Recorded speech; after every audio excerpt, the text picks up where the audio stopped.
Well, a pleasant good morning to all viewers of the US Open MAQ TV. This year, we're in our 12th edition, and we are ready for the coin toss. And this is the fourth day of this tournament. We have coming up today for the first match, Somerset Cavaliers versus Punjab Blues. And we're going to have the Somerset Cavalier skipper, Mr. Shaw. He's going to spin the coin, and Mr. Sani is going to call in the air. Tail is the call. And tail is the winner. We'll have a chit chat with you, Mr. Sani. Yeah, we're gonna bowl first. We have couple of changes, like Mohammad Asif is playing today, and one of the other guy like Jay Pathak is playing, because today we are looking for a really cold weather, so we'll take advantage for this.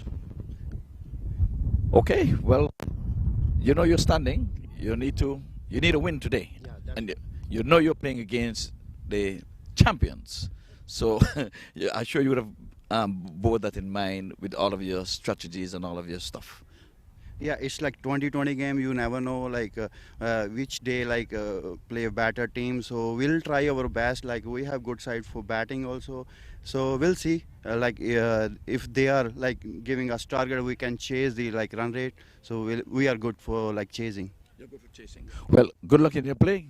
You're going to get with your players now and send the information to them. But skipper, would have won the toss. If you would have won the toss, what you would have done? Yeah, to be honest, our plan was to bat first here because we want to give 20 over our batsmen. Yeah, we have a long batting line, and before crucial matches, we want to give some batting on this pitch.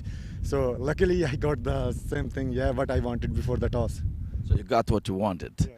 Yeah. You're sitting pretty. You're at the top of the hill. You're king of the hill. You have not lost the match. You're sitting on 4 points with a net run rate of 2.77. Are you going to take this match lightly, even though you want your batsman to get a knock, or you're going to try to up the ante?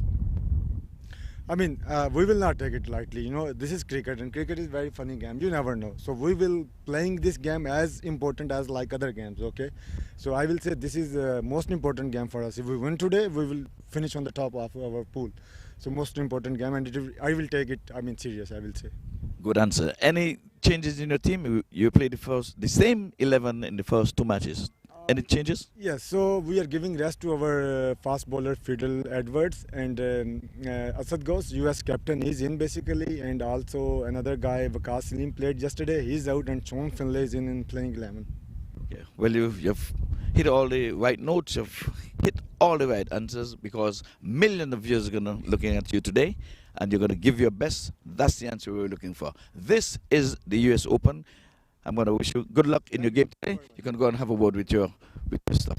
But we have the workhorse and the man all behind all of this, Sofian. Sofian, you'll have to talk to the cameras and let them see your big tag here showing up the US Open. Morning, sir. Good morning. Good morning. Thanks for having me. You see the media pass right now. Throughout the day, I change this about 4 times to different departments. Yeah, we hear that. Well, you're the man behind all of this, so sometimes it goes unnoticed because you're not up front and center. You're mostly backstage. But today we're going to pull you out because we're going to have some of these man of the matches, player of the matches, and I'm going to make sure pull you out that you can speak some more. They need to see the engine. We'll always look at the car on the outside and what's under the hood. Here it is. Yeah, so I mean, a lot of stuff goes into these tournaments. You guys know we do these tournaments. This is the 12th one. You know, we've reduced it down to 8 teams, but that doesn't make our job any more difficult, because managing the stadium is an animal in itself. Whether it comes to the umpiring, we have Danny over here. He takes care of all the umpiring management. We go ahead and, you know, all the food and all the water and all the food for the employees and the whole production team, you know, all the different teams. We have like about 6-7 teams that are managing just the stadium alone.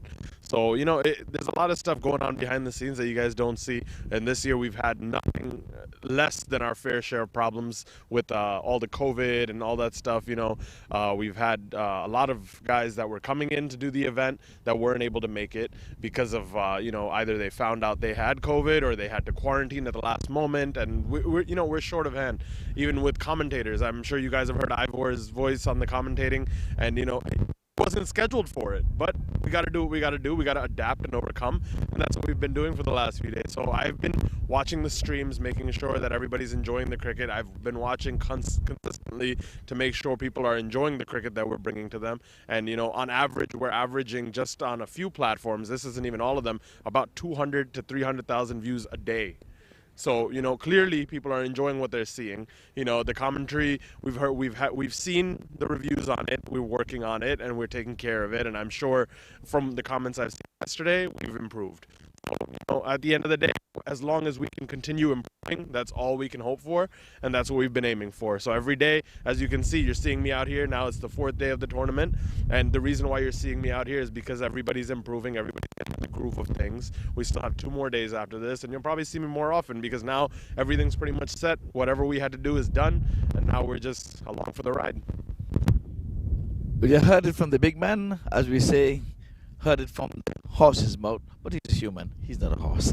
That's what we're going to have here in terms of interviewing. We're going to just have a little chit-chat on the pitch here, and the chief man here, Mr. Danny. We're playing 4th straight day on this pitch, but from all reports, the creator would have said it's going to flatten out and it's going to even play better, because at some stage we were having about a week of rain and this park was flooded. For instance, this 3rd pitch, which they're trying perhaps for the finals and final, it is still soft. This here is making an indentation right on it. This one is pretty hard. So today we should see the ball coming off a little bit more.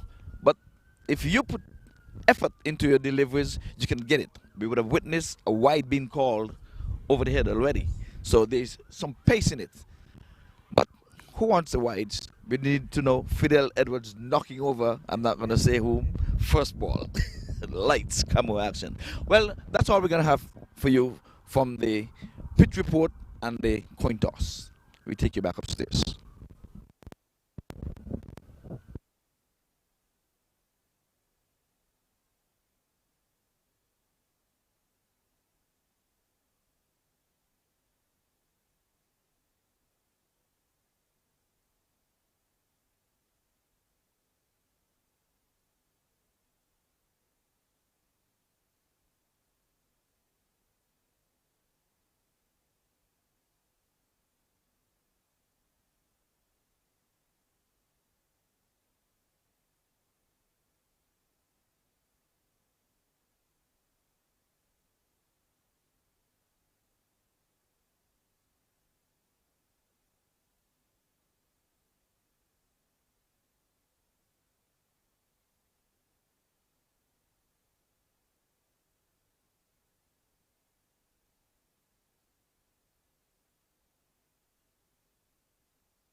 So pleasant good morning to one and all. Welcome back to the Broward County Stadium. Eddie Edwards in for you this morning, along with my good friend Lenny Archibald.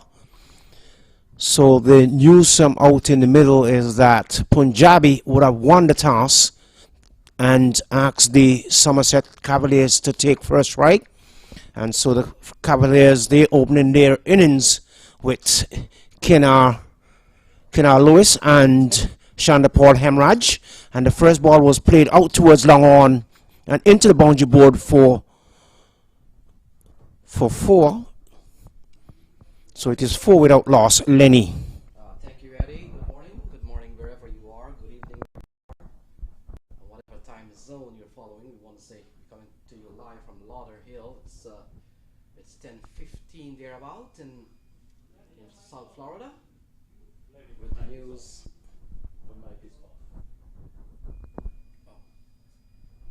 So Asif is in it. Operation from the northern end, and he has bowled some 2 deliveries so far there, Lenny. Yeah, already Kinar Lewis has gotten a ball to the boundary. He's been quite impressive. He's a top quality player, this Kinar Lewis, having played at the CPL level. And I'm surprised that he hasn't played more CPL matches because he has a very good record in that series. So ball cut away straight to the man. And that's the youngster Tirth Patel who got a hat-trick yesterday. So let's gather up what has happened here so far. So the toss was won by Punjab Blues, as you mentioned, Eddie Edwards. And we sit here and we wanted to know, might have been a very brave decision by Punjab Blues to allow one of the hottest team in the tournament to really take first strike, but that's how it goes sometimes. That is to show that they don't have any fear. They want to compete and be fearless in their competition.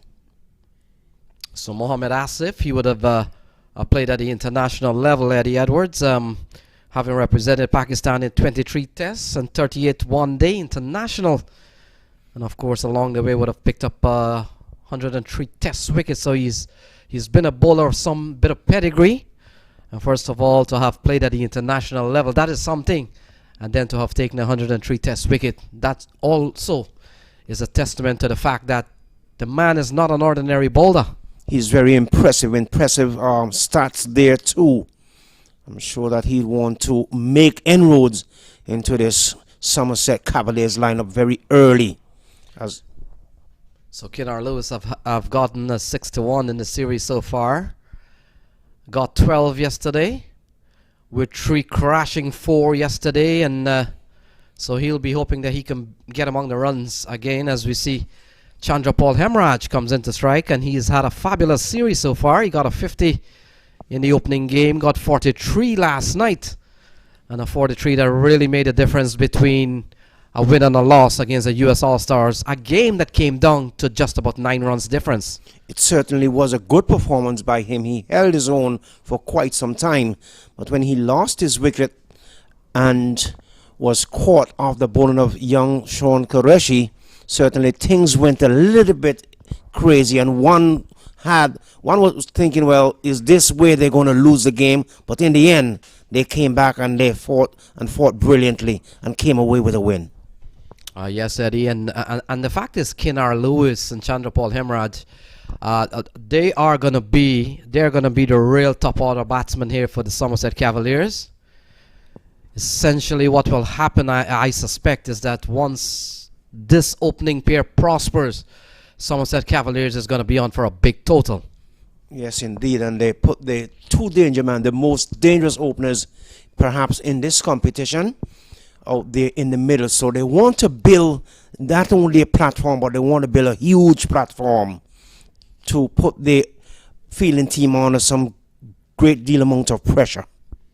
Yeah, they've been asked to bat first, so this should be interesting. We've seen Kinar Lewis, who likes to go big, already with 1-4 in this game already. We saw him briefly last night, 12 runs, 3 fours. He was really dealing in boundaries. And when you were playing against Kinar Lewis, Eddie Edwards, you thank the heavens when he's walking back to the pavilion. Most definitely, you always have to be on your A game when you bowl into Mr. Lewis. He's not a slouch, not by any stretch of the imagination. A very talented wicketkeeper batsman as well. So you're going to see Jay Patak, who is going to pick up the attack from the southern end. And he will be bowling to Chandapal Hemraj, the left-hander out of Guyana, as a perhaps what I would call a final look around the pitch, just to make sure everything is intact, picking out the areas that he wants to go into.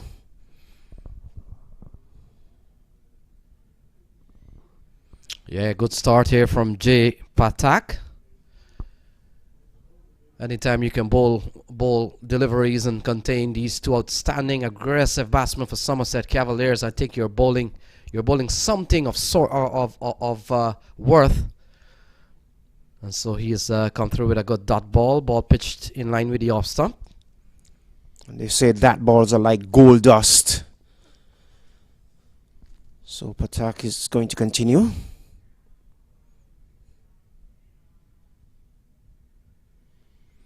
Oh, driven through the cover area. The fielder just running to retrieve the ball. And now Chandrapal Hemraj gets into the boundary column. His first four. It's 10 on the board. Lovely shot, Eddie. He is driving, and he's driving with lots of caution. And perhaps one would say that he just kept it all along the ground. Nothing aerial from Hemraj. Wants to make sure that everything keeps low. Not to give the bowler or the fielding team, so to speak, any chance of taking a catch. Yeah, so he's evened up now with Kenar Lewis, 1-4, 1 single. And a classy looking shot. This one in the air, could be out. Asif! Oh, he doesn't take that catch, and the ball goes over his head, through his hands, and it goes away for 4. Bad miss there. So they probably might be saying to themselves, well, this is where we should have had this wicket of Hemraj. That's a chance went a begging, and hopefully it wouldn't come back to hurt us. Yeah, should have been taken actually. Should have been taken at this level. And Jay Patak will be quite not too pleased with that fielding performance. Chandrapal Hemraj ball in the air at long on. He should have taken that. 14 it is, without loss, and we're into over number 3. So that's an early chance that went a begging. As if must be saying now, what have I done?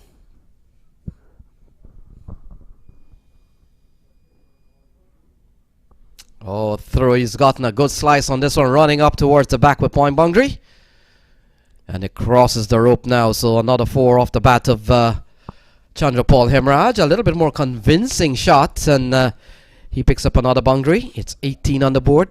And he right now is dealing in 4s, and must be saying to himself that even though that I would have given a chance, I'm not going to think about it. It would have already gone. Let me start over. Yeah, so we'll have to keep a tab on that. Chandrapal Hemraj given a life on 9. And we'll have to wait and see what if he capitalizes on an opportunity to really bat twice. On the other hand, Mohamed Asif, I'm pretty sure he'll have another over. When he gets over there, his first job is to try and remove Hemraj if he's still there.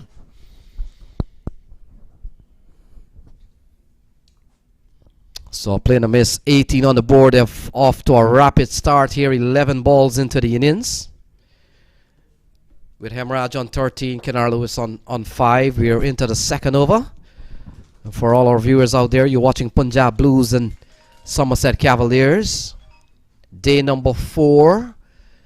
Day number 4 will see the completion of the league stage. So basically all the teams will be playing their last game today. And Somerset Cavaliers have played 2 games, they have won 2. Punjab Blues have played 2, they have won 1. That ball kept going through to the wicketkeeper.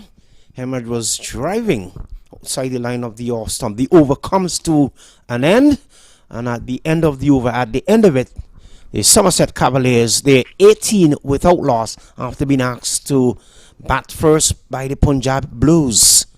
Lenny. So let me say good morning to my good friend Mr. Mamcham in Trinidad and Tobago, pretty much glued to the television set. And welcome to the rest of the cricketing world.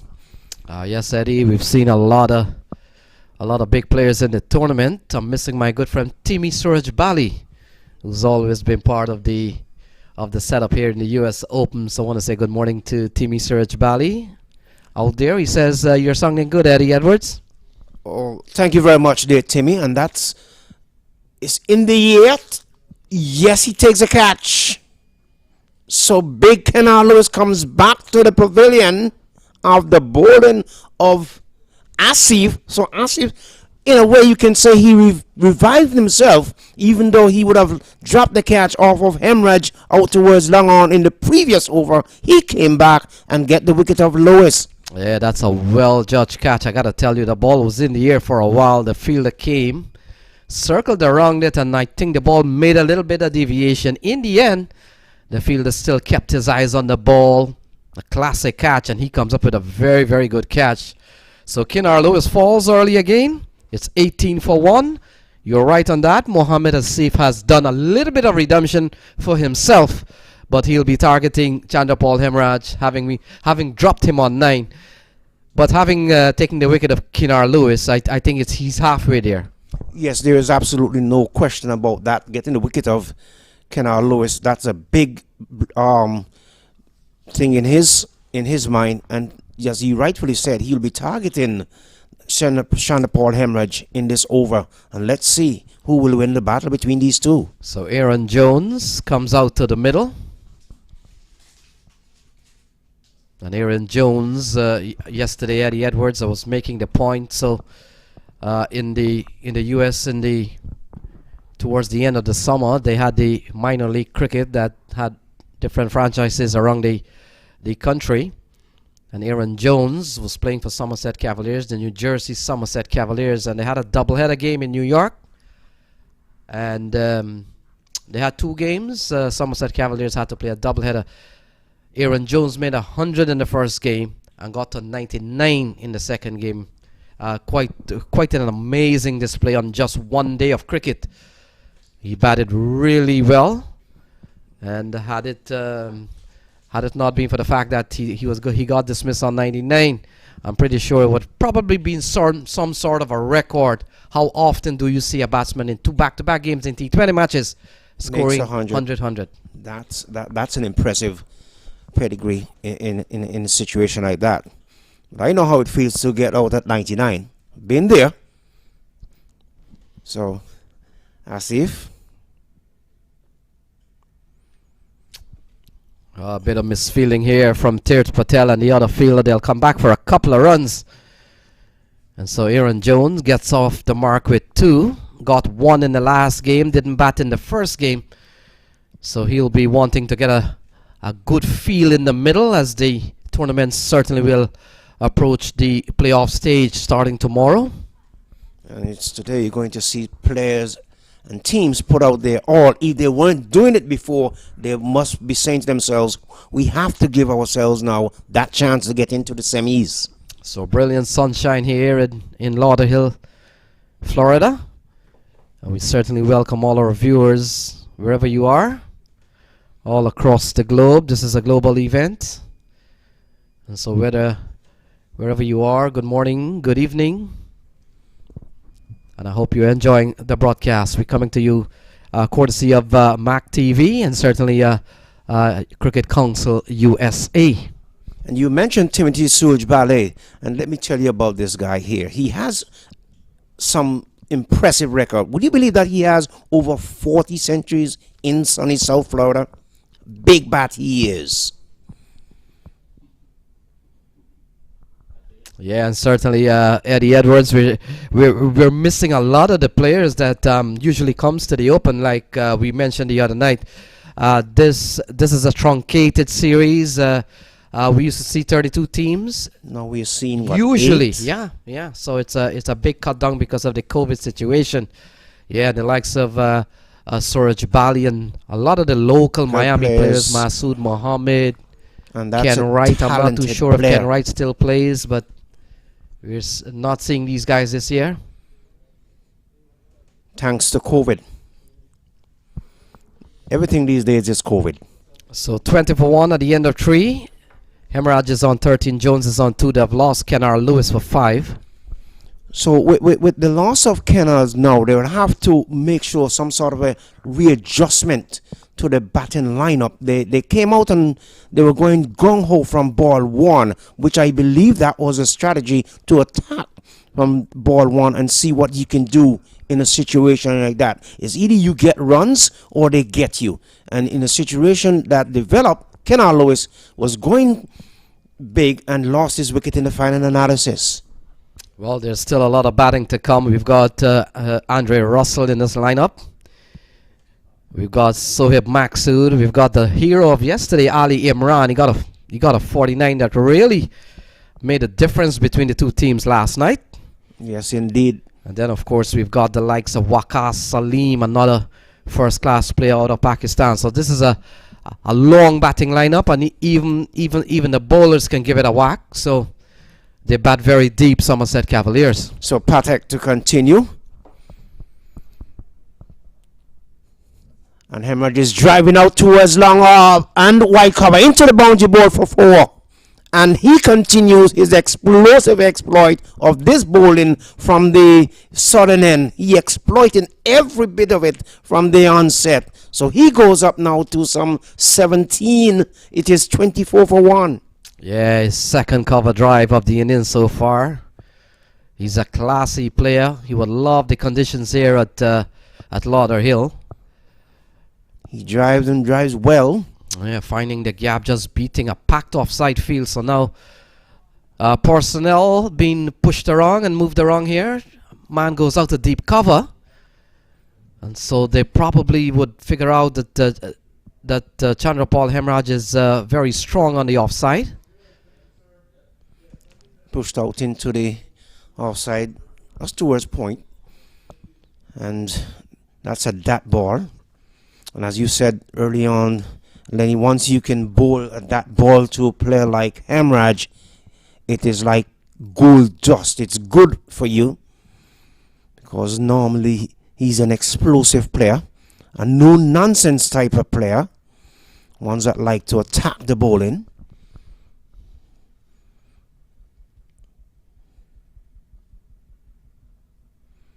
And driving towards long on and wide mid-wicket comes across, but they're going to come back for run number 2. So with two fielders out in the circle, he's making sure that he takes on everything that he can go with to make sure that he gets as much runs as he possibly can. Yes, Ed, in addition to him being a very prolific batsman, he's gotten among the runs already in the series, so he has everything going for him at the moment. Patak runs in. Oh, there we go. It's in the air.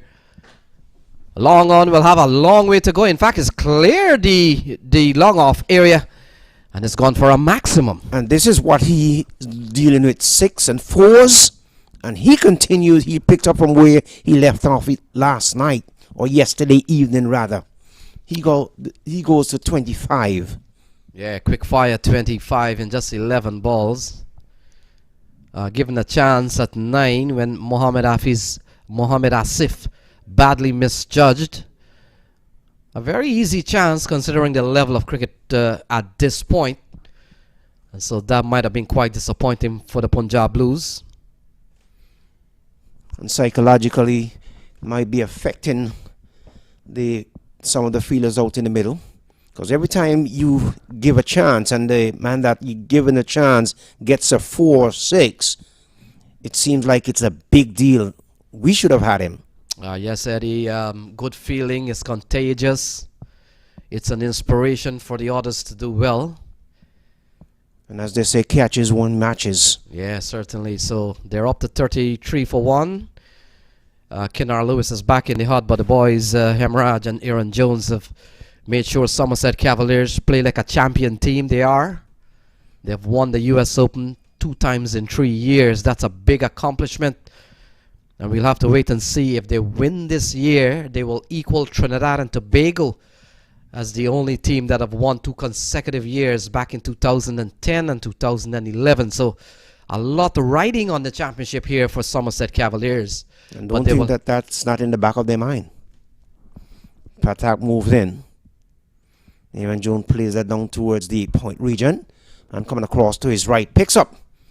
Cannot get a run. So the over comes to an end. So after some 4 overs, the Somerset Cavaliers been sent in by Punjab Blues. They're 33 for 1. Hemorrhage is on 26. Aaron Jones is at 2. That is the latest score here from the Broward County Stadium.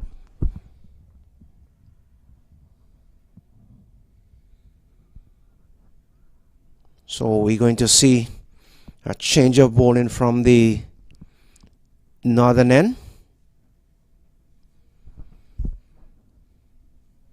And we'll just wait and see who's that bowler going to be.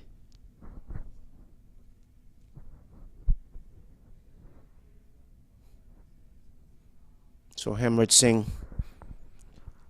Shanapal Hemorrhage will be on strike. Well, Aaron Jones will be on strike.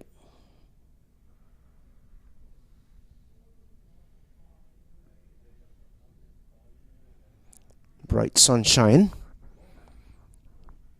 No sort of a dark clouds hovering over the stadium as it was yesterday. So Ignore Singh is going to pick up the attack from the northern end, and he will be bowling to the hard-hitting Shandapal Hemorrhage. So the left-hander takes straight. On driving out towards the long-on boundary, the man coming across, and the ball pretty much died slow death. So the batsman was able to come back for 2. So 2 more to Hemorrhage. That takes the total now to some 28. And the total goes up to 35 for a loss of 1. Lenny. Yes, Ed. They're going at over 8 runs and over, 8.4. So they will certainly be quite happy. Both players in the middle, Aaron Jones and Hemorrhage, would have played on the same team for some time. Somerset Cavaliers in the minor league cricket series. Oh, slashing shot through the offside. A couple of bounces. In fact, we'll wait and see. Could be 1 bounce. Yes, 1 bounce has gone away for 4.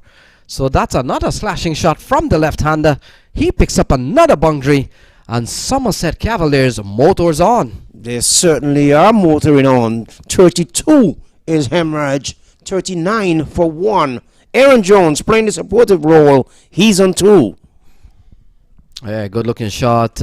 Hemorrhage realizing the power play is in effect. And he's really batted well so far. He's really struck the ball over the infield. So this one is driven out towards long off. Is it going to be 6? Yes, it is 6. The signal goes up by the umpire now.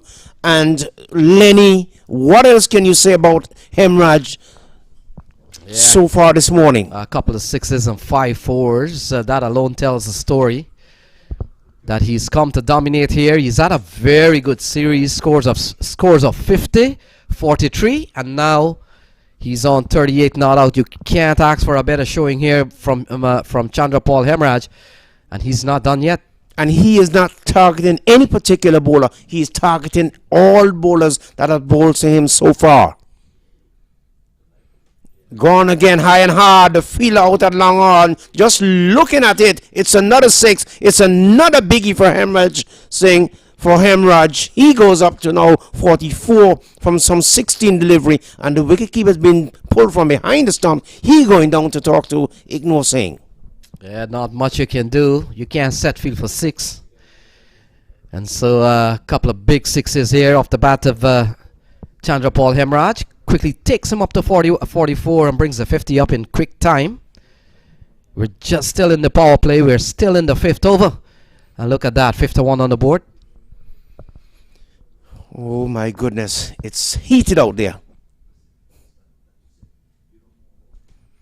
Played into the onside.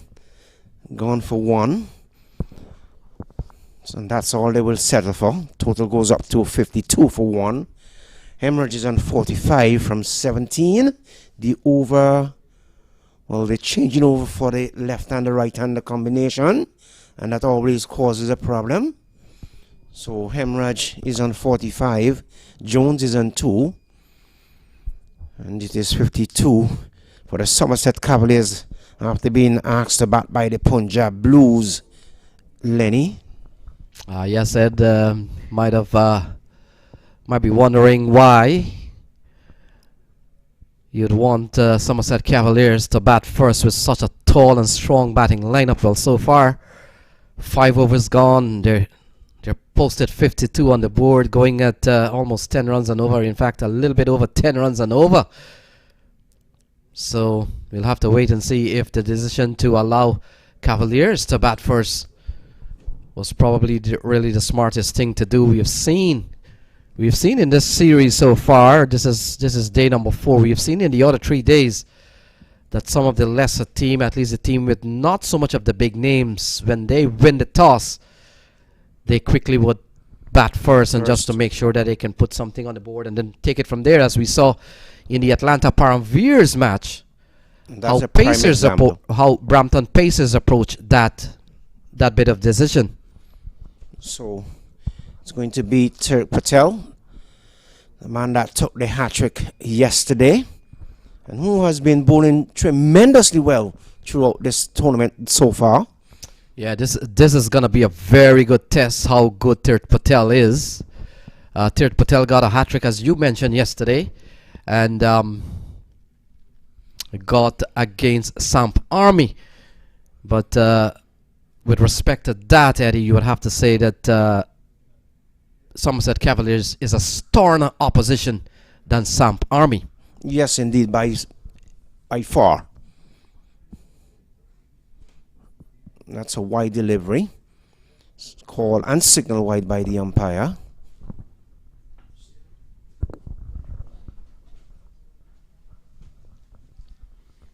So Tirk Patel starts with a couple of wide as we welcome the Englishman, Lenroy White. Good morning, Lenroy.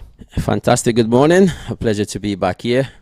Sunshiny states of Florida at the Central Broward Regional Park. Wonderful cricket. Himraj taking the attack to his opponent. It's into a massive blow down the track for 6. He's on, and that's another one. That's sky high, and that's gone 17, 18 rows into the stand.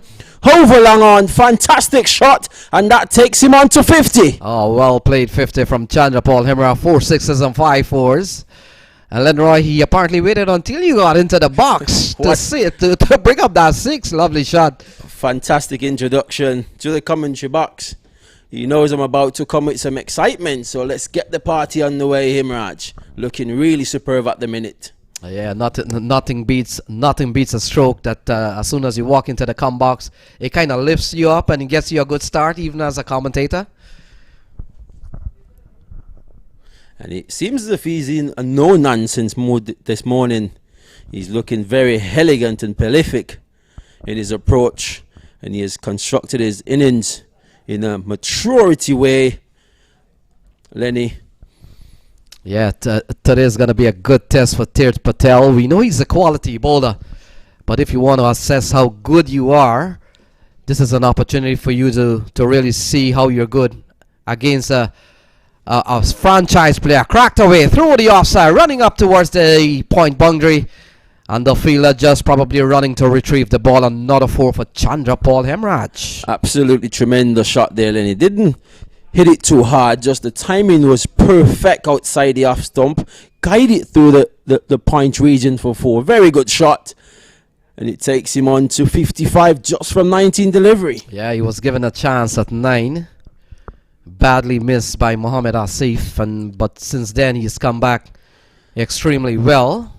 And that's exactly what good batsmen, good players does, Lenny. You get an opportunity, you take full advantage of it, and he has gone beyond that. Yeah, Steve Waugh says, well, when he goes out to bat, he goes out to bat to make 100. But if you drop me, I'm going to make that double 100. Oh, here he goes again, another heave over mid-wicket. And this one's gone about 6 rows back in the stand. Himraj on fire at the Central Broward Regional Park. Tremendous hit over mid-wicket, Lenny. His 5th 6 of the innings so far, 5 towering 6s. And Lenroy, it appears that he waited for you to come in the box to call those 6s. Absolutely magnificent going from Himraj here. Looking really superb. Taking the pressure to the bowling unit. Hitting them to hard parts of the ground. Terrific batting. You wonder sometimes when he's going to get a chance to represent the West Indies. Well, he's played at the West Indies briefly. I think he's played a couple of one-day international, but part of the Guyana Amazon Warrior opening batting lineup these days. So that's a start. And I'm pretty sure, Lenroy, this broadcast is going throughout the world. You never know who could be watching, who could be picking him up somewhere along the line. He's already on the CPL circuit, that we know. And he's not just an ordinary batsman on the CPL circuit. He's a quality play. He's got among the runs. And he's doing well for the Guyana Amazon Warriors at the moment. Absolutely. Not just a power hitter, but he does play the ball correctly as well. And elegant at the top of the innings. And sometimes that's what you need. Yeah, that's the irony of of cricket. Tirth Patel got a hat-trick yesterday, dominated when he bowled, and today just his first 5 balls has gone for 20 runs. So what a day. That's just the nature of the game. And here at the wicket, he's playing. There's a second time those two fielders almost converted into each other. But at the end, they came out successfully, and that's all that matters. At the end of 6, the end of the power play, it is a massive 72 for 1. Himraj and 62 from 21. Aaron Jones playing an anchor innings. He's on 2 off 9. A little bit below par, but that's all that needed at the minute from him. You see the umpire just signal at the end of the first 6. So fantastic weather here at Central Broward Regional Park. The sun is out, somewhat in the 60s. So very good cricket here played. Somerset Cavaliers need to win big as well today because they're in a very crucial group as well. And so far they've set the pace and setting the tone. Himraj at the front. And he's been able to maneuver and keep himself on strike as well. So very smart cricket from the opening batsman.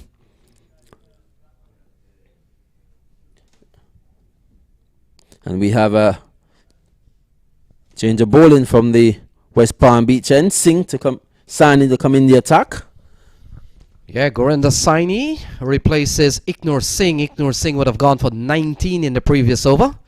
And Tirth Patel 20 from this end of the ground. So the last 2 overs has really gone for some 39 runs. Not good here for Punjab Blues. But they've won the toss, Lenroy. And they've elected to bowl first. I wonder if you were the captain of Punjab Blues winning the toss, what would you have done? But if you look at the analysis of the game yesterday with the Somerset Cavaliers, batting first yesterday, they struggled a little bit at the top of the innings. So I'm thinking that the coaching staff would have taken that into consideration and said, let's see if we can put some pressure on the top order once again. But so far, it hasn't been that way, Aaron. Yeah, still a lot of batting to come. We saw the likes of Ali Imran yesterday, who batted impressively well. We saw Andre Russell getting 19 yesterday. I'm pretty sure that he will want to get a feel out in the middle, want to get some runs under his belt going into the playoff stage. So 6-3 to Chandrapal Hemraj. What's the highest score so far in the tournament? Is it Perkins or Mark Dial? I think it's Perkins with 74 if I'm not mistaken. I'm quite sure that's what it is. And could this be the first century of the tournament if Himraj should continue to get that 3 figures. It will be a massive achievement, and not that he hasn't played well our tournament. He has played superb our tournament, and that would just put the icing on the cake for him. The Cavaliers with a couple of wins already, top of the table. They're on 4 points, and so this game for Cavaliers has no relevancy as to them earning points to really get into the playoff. With 4 points already, you know that's a playoff spot for you.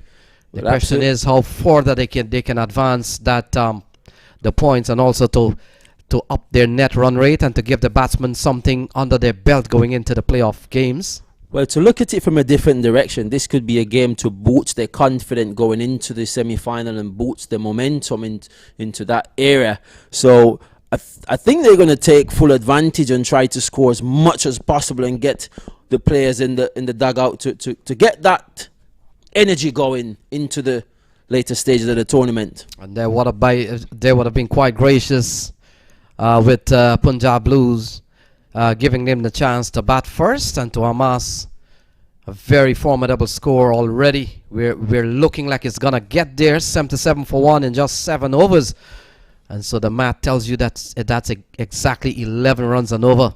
The projected score here is like 195 at the moment, but we'll wait and see where they end up here today. 77 for 1, 7 overs gone. Absolutely. We've seen on numerous occasions team getting off to a fantastic start, but not able to keep that momentum into the innings. But let's hope they have a different plan today to execute well. So Jay Patak, it appears, comes back for his second bowling spell, and Jay Patak, Lenroy, induced Chandrapal Hemraj to play a lofted shot, and Mohammad Asif, the former Pakistani international, did not accept. So Chandrapal was on 9 at that point. He has motored along to 65 at the moment with 77 on the board. Well, absolutely. Let's see if he can repeat that one, or Chandrapal Hemraj is going to take full advantage of the situation. He punches out to cover. Should picked up a single here quite easily. Smart cricket, Lenny, from these 2 batsmen at the wicket so far. Yes, Lenroy, we've seen a dominating bit of innings so far from Chandrapal Hemraj. Aaron Jones has used 11 balls. Here we go with the top batsman of the series so far. Mark Dial leads the run tally with 108, followed by Perkins on 105. Zishan Ashraf with some runs there over 100. And so batsmen and bowlers are vying for top honors here in the US Open. Top 5 batsmen, there we go.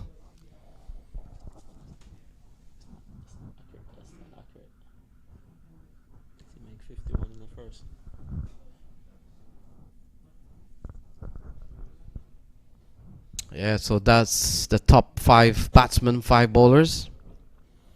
So we're back with the cricket, 78 for 1.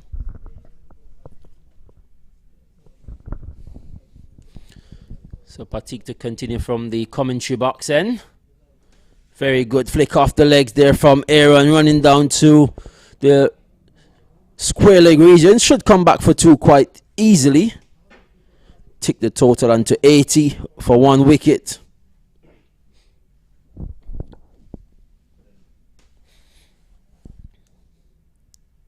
We know Aaron, he's a very classic stroke player. He plays the ball in the V and be very effective as well, Lenny. As you mentioned, he got 100 and some runs on a 99 in his second innings in the minor league cricket tournament in New York a few weeks ago. Yeah, it would have been in August or September. And the New Jersey Somerset Cavaliers, that's the Cavaliers brand, really dominated the minor league on the eastern side. Just only lost 1 game, but while there was not a countrywide playoff, there were more exhibition games. One figured that Somerset Cavaliers really had one of the strongest team across the country. So ball worked into the onside by Jones.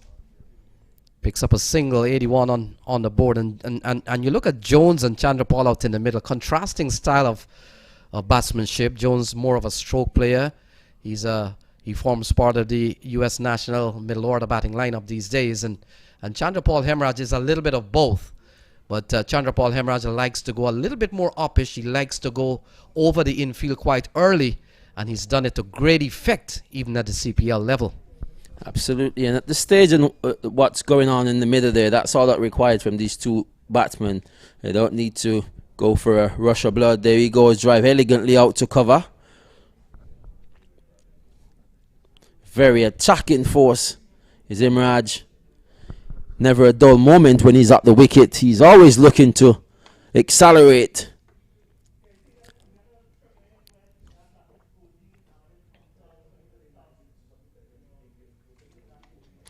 So after 8 over, it's 81 for the loss of 1 wicket. They're going at current run rate 10.1. Imrad 66 from 27. Aaron Jones still a little below par, 7 from 15. But he can get going quite effectively as well. They're in the commanding position at the minute with plenty of wickets in hand. So it's only expected of Jones to play a few shots. There is no need to concede too many dot balls when you're in such a commanding position. You just nib this one through mid-wicket. Keep the scoreboard ticking. Rightly so. Get Imraj and strike, who is more of an established batsman at the minute at the wicket. He's in absolutely tremendous touch thus far. And he would want to go on, carry on, to see if he could get to that 3-figure. And the way he's going, he looks in line so far to get that big 100 in this tournament. Saying it'll continue. Smart cricket from these two, just working the ball here and thereabouts in the gaps, picking up singles.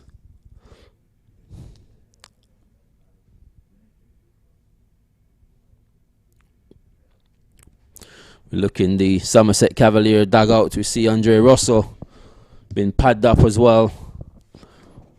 Maybe a change of direction.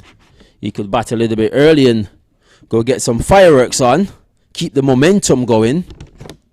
Aaron goes, and this could be taken, just landing short in front of the fielder and run away for 4 runs. At some point I thought he was going to get at the end of it, but a little delay in his hesitation, wasn't able to pull off a catch. A very good shot from Aaron over the deepish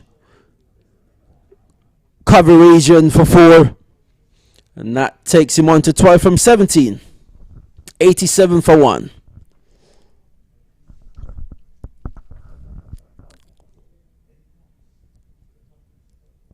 Trying to guide this one in the third man area. Can't score Jones.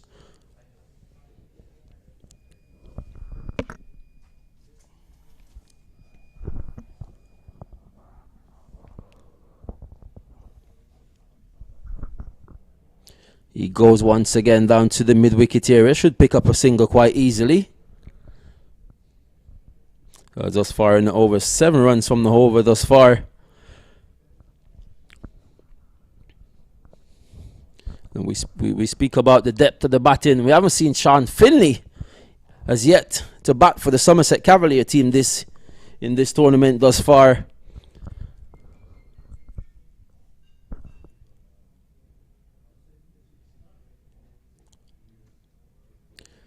So at the end of the 9th over, the score goes on to 88 for 1. Chandrapal Imrad 67 from 29. Aaron Jones 13 from 19.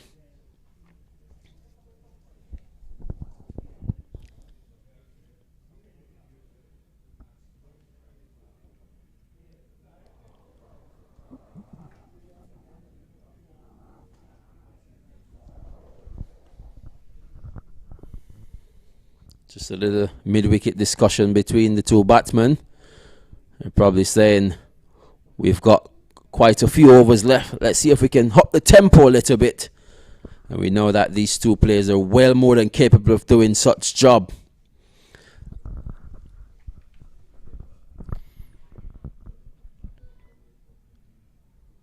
So 66 balls remaining. And Patak in operation. Ball turned into the onside. It'll pick up an easy run. So Lenroy, William Perkins and Zishan Ashraf scoring 73 each. That's the highest individual score in the series so far. Now Chandrapal Hemraj is on 67, so that 73 is on the threat to be overtaken here. It's just one maximum away for him to equal. Pretty much. Well, one maximum will equal the 73 by Perkins and Ashraf, and then Chandrapal Hemraj will, if he gets to 74, he'll be the highest individual score so far in the series.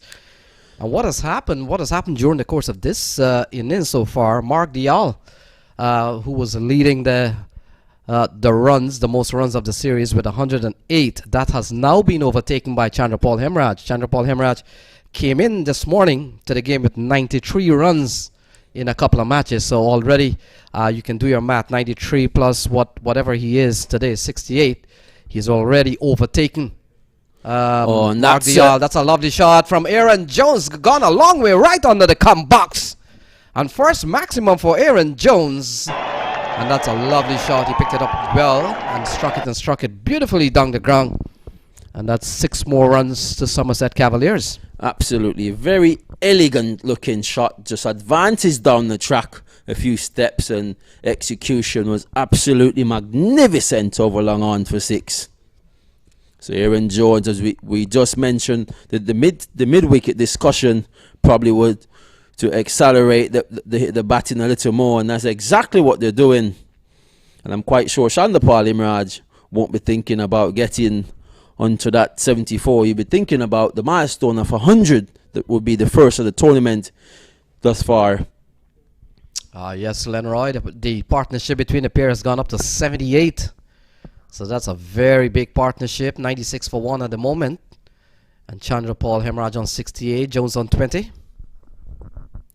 When you have the sort of batting left in the dugout, such as the Somerset Cavalier, it's only right for them to keep playing attacking cricket, because they've only lost 1 wicket and they're approaching over number 10. So there's a lot of room for them to accelerate and try to get the first 200 of the tournament. Yesterday we thought that they would have probably got to 200 in our post-match presentation, but at the end of it they fell short by 40-something runs. So today is the perfect opportunity for them, Lenny, to go on to score that big ton. Well, yesterday we saw Punjab Blues dismissing Samp Army for some 73 runs. And I want to think, Lenroy, that may have gone in the decision to bowl first, thinking that Samp Army is at the same level of Somerset Cavaliers. Well, many will disagree. 98 for 1, 10 overs gone. They're going at 9.8. Tremendous bit of batting, and there's a message been sent out in the middle to these two batsmen. Quite sure the management staff will be trying to take advantage of this situation to the best of the ability of the team that they can. And as it is, it's 99 for the loss of 1 wicket, with Imraj at the wicket and 68 from 30, and Aaron Jones rushed up to 23 from 24.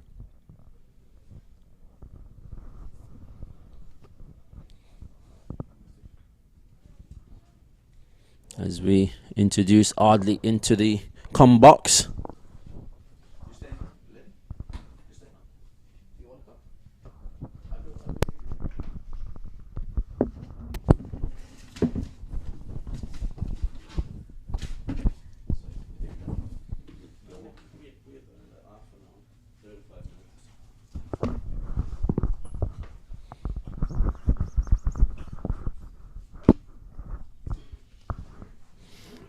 Ought to be a waiting time on 99 for 1, waiting time to bring up the 100, and away she goes over the boundary for the US Open Fantasy 6.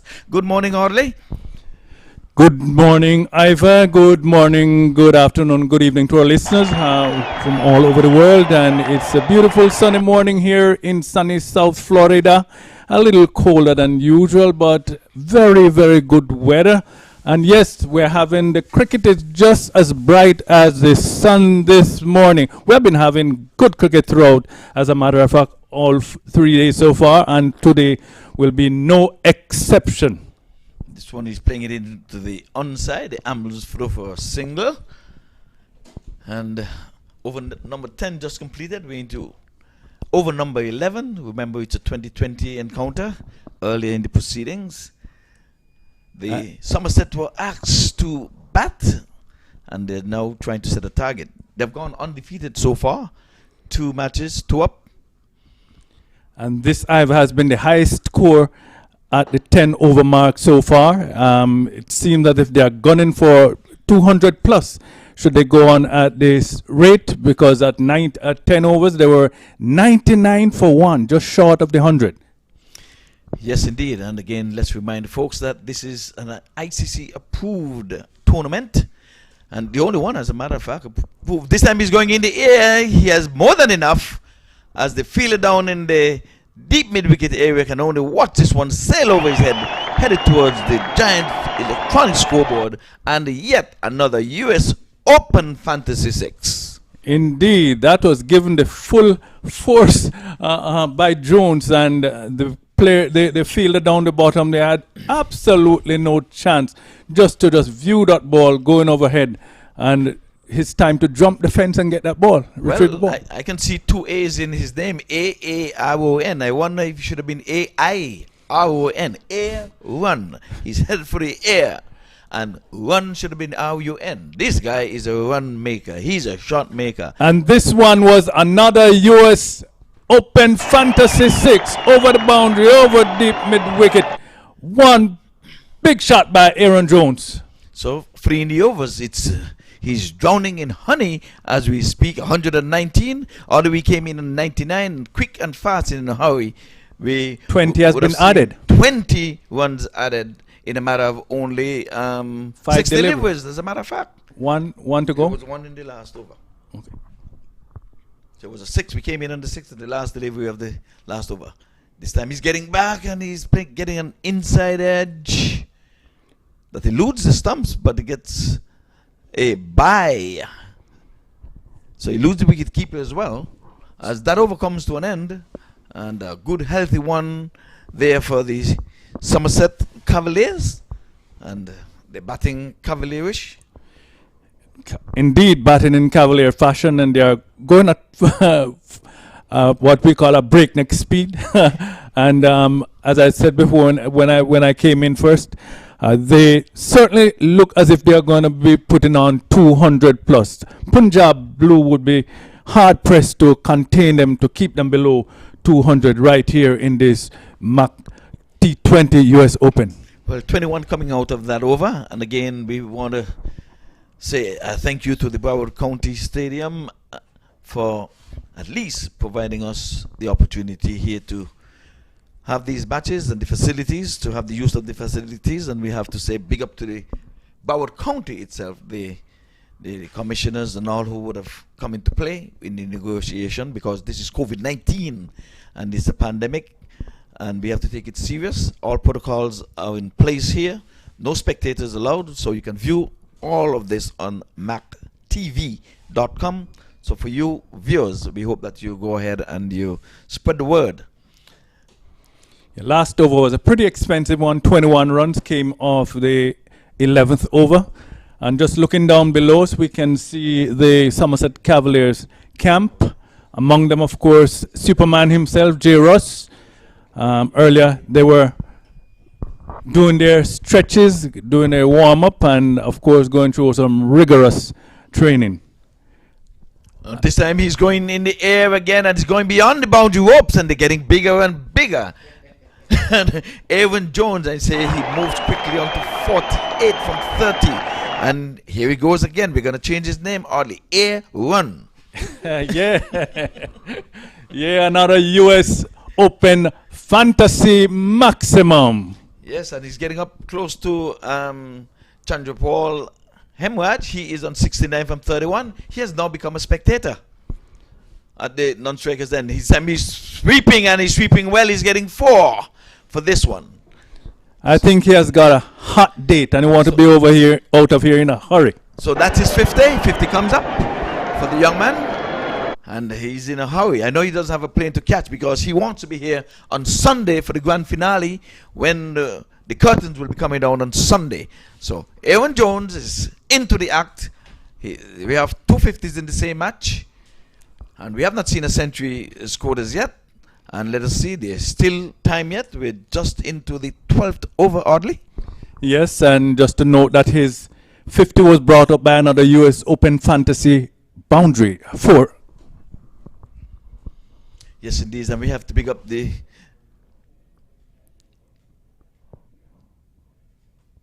this time he's going on the back foot and playing proper cricketing shot out to cover sweeper for a single. Are we a single? Rare. 53 from 32. Racing along.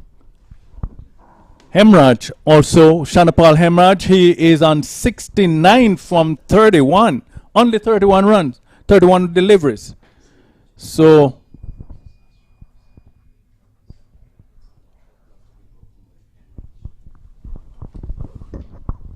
M12 is on strike now. He may not know it, but he's just 4 runs away from becoming the highest run getter here in terms of individual score in an inning. We have Ashrad, who would have scored 73. We have Perkins, who would have scored 73 as well.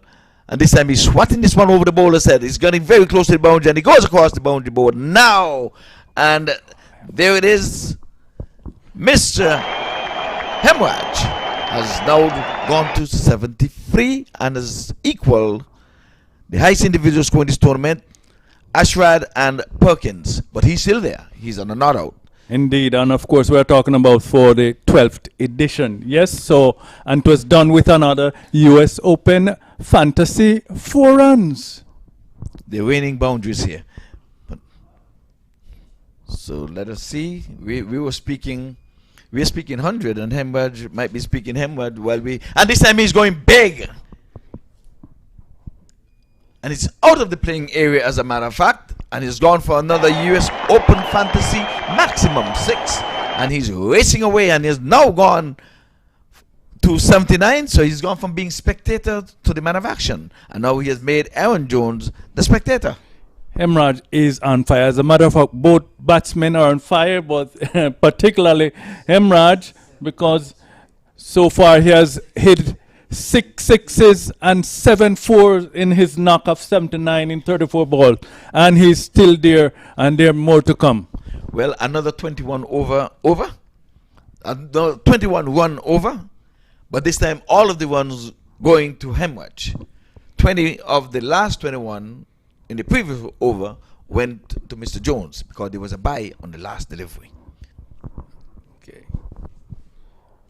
I wondered at the coin toss when the Punjab Blues would have won the toss and sent him into bat. And in his interview, he would have said, well, They had a good day yesterday. They bowled the team up for 74. yes. So This is different. totally different day, as a matter of fact. It's not only different team. They're playing against the US Open champions. They're the defending champions, but they were mindful of that. I even said it in the interview, and they said no worries. But in the end, I did ask the skipper if he's gonna put on a show or he's gonna just take it easy. He said, no. This is big cricket. We are ready to bring out all the big guns. We're just resting Fidel and 1 or 2 guys there, but no niggles, no nothing. Because in the first 2 matches, they would have played the same team. He's bringing out the boom here. He's sweeping, getting runs here. We'll wait for signal just in case. This one getting very close to the boundary. Picks up now, and they're on the way for a 3rd run, which they got there quite comfortably. The throw was a little off the mark. No signal from the umpire, so runs on the board. Signal runs for, is it Jones? Yes. Oh, Hemraj. Jones. Jones. So Jones has gone on to 56 from 33. But Hemwadge with a much brisker pace. He's faced only some 34 deliveries for his 79. So in terms of run aggregate, I know that Hemwadge is there because he's been batting in every inning he has played so far. He has contributed with the willow. 50 or in the 50s or just below. He's always up there, Ivor. Yes, this time he's playing this one all along the ground. The two men out in deep. Converge and picked up and sent a good throw in at the bowler's end, but it was a comfortable two. There was in no danger of being run out. So Hemwadge goes into the 80s now. He's an 81. And if things keep on going this way, remember they're taking 21 out of overs. You never know. Do not blink. Do not walk away from your TVs. This time Jones is not getting a hold of this one. He's mistiming as the bowler goes down. Got to put a hop. Well, Audie, I know what you want to say, but it came from his feet getting from under him. It's not from getting battered across the park. You know, this match, in this match, it could be, we could have been witnessing the first time that two players are getting a century each. If they should continue this way, it will definitely happen. We still have some more than just under 8 overs, 7 overs and 2 balls to go. Yeah. And he's going big again. They're getting bigger and bigger. Meat and drink. They're drowning in honey here. Indeed, another US Open Fantasy Maximum. And since Hemwadge is not an Australian, he's not going to be worried about 87. The Australian unlucky number. The dreaded 87 for the Aussies. That's for them. I'll take 87 every day of the year if I'm playing cricket. 13 from the 100. How can he be bad lucky getting... And he's going, and he's going, and he's going, and he's... And he's gone. He's out. For the 987, the Aussies bad lucky number. He's out. He was going for another fantasy maximum, but had the height, but not the distance. And this time he was taken down wide long off. Oh my word. So the 87 has become an unlucky number for him.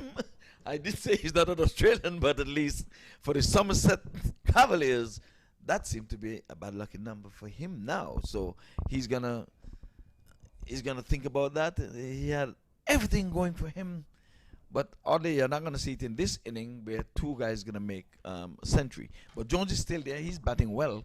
I can tell you that. But sometimes, you know, you still need to turn over the strike. You need to get those legs going. It's okay to hit sixes and stuff, but sometimes you still need to just do some running, you know.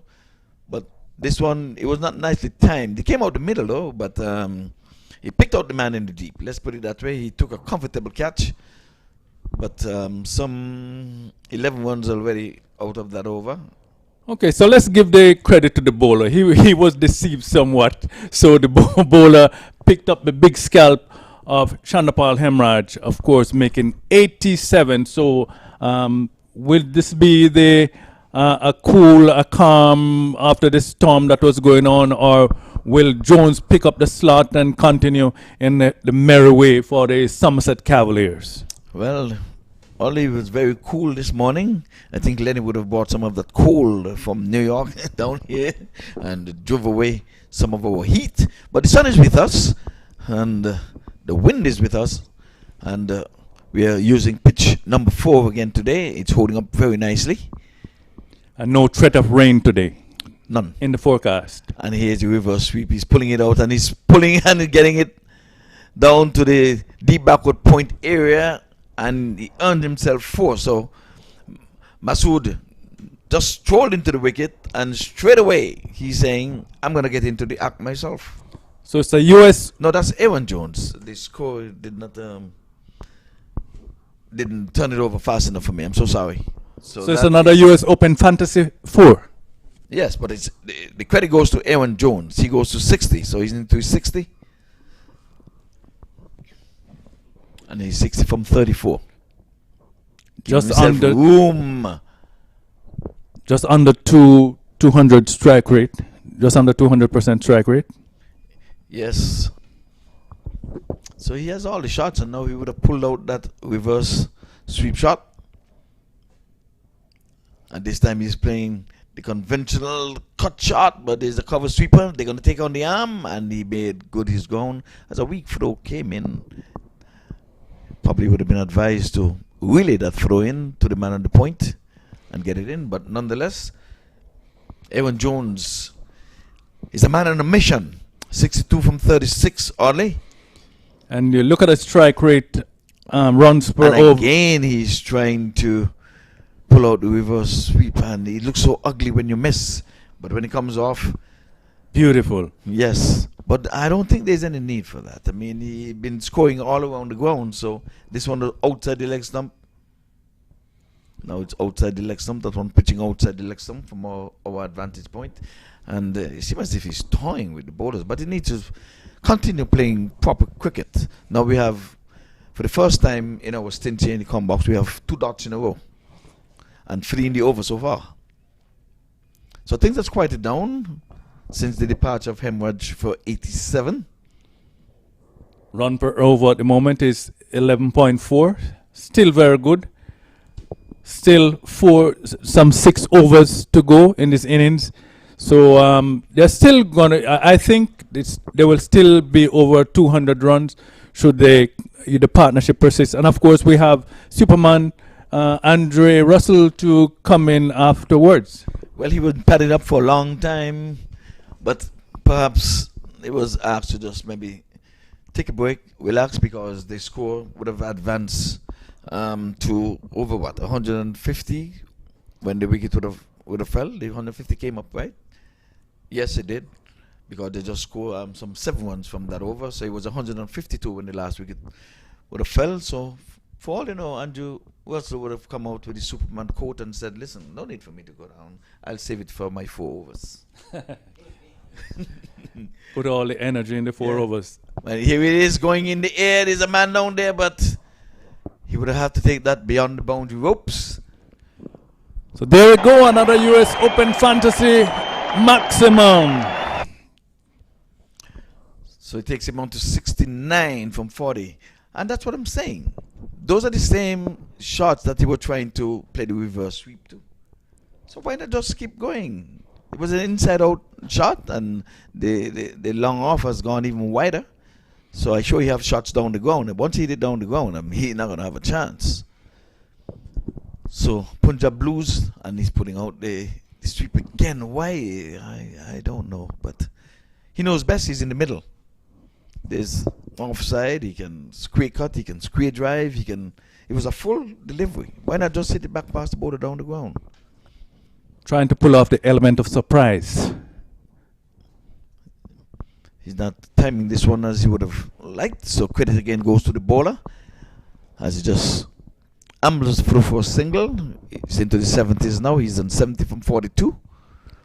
Masood, he's yet to score, and he hasn't faced a ball. Yes. So many times the non-striker is becoming a spectator. These guys are not banking on rotating the strike or singles. They say we're going to go gung-ho. And he too is playing an aggressive shot from the very first delivery, but can't score. Plays it straight to the extra cover.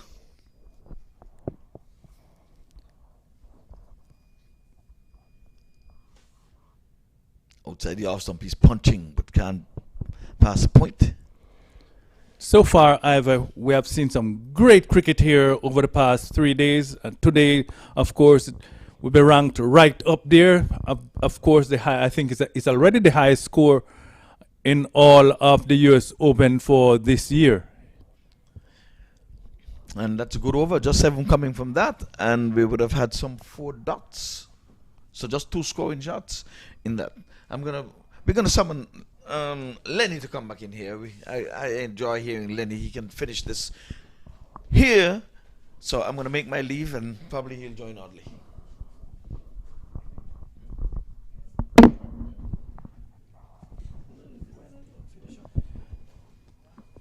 So at the end of 15, we are 166 for 2. Going at a run rate, current run rate is 11.1. And Punjab Blues have been put under the gun by the Somerset Cavaliers, the defending champions right here. They are two-time champions and gunning for championship number 3. Welcome, Lenny, back. Welcome back. Thank you, Audley. So as Ivor Henry mentioned not too long ago, this is the highest team score we have seen in the series as the leg spinner comes in to bowl to Sohaib Maqsood. Maqsood yet to get off the mark. A first-class player out of Pakistan. He's joined Aaron Jones, U.S. national player.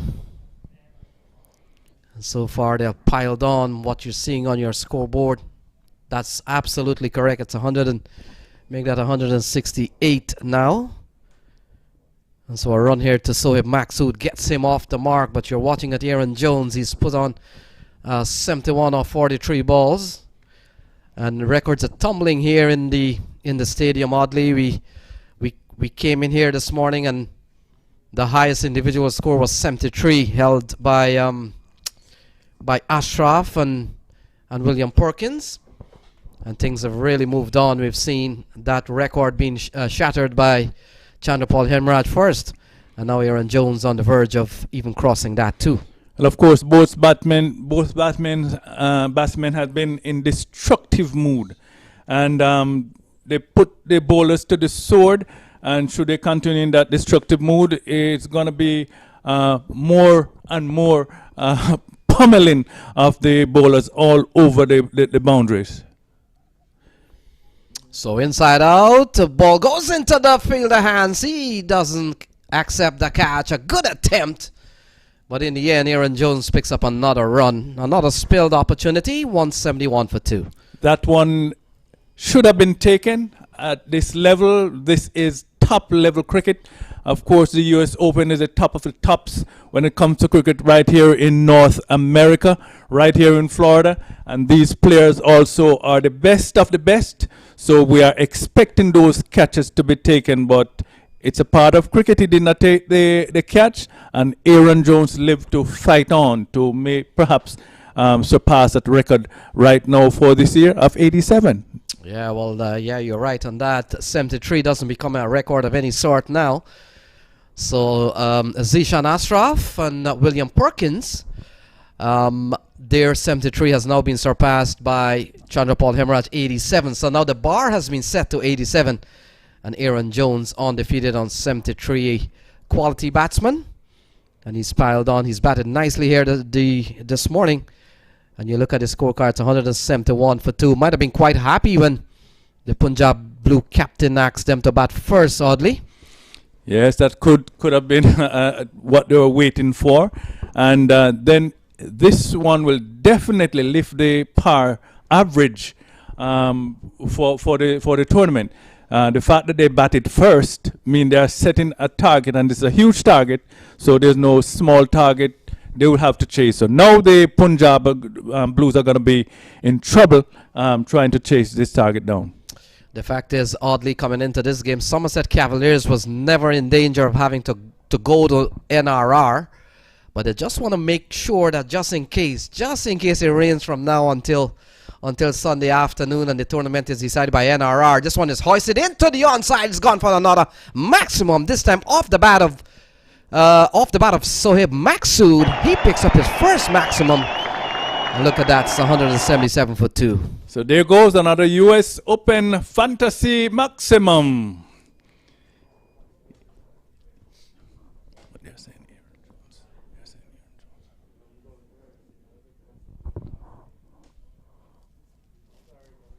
So the score has moved on, has rushed on to 177. For 2. Now it's 178. They are in a hurry to get this match over.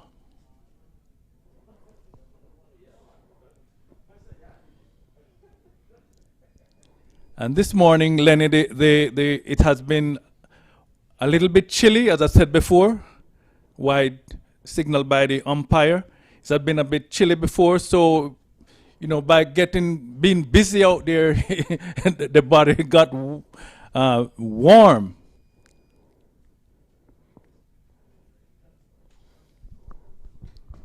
Not a single up by down to deep cover.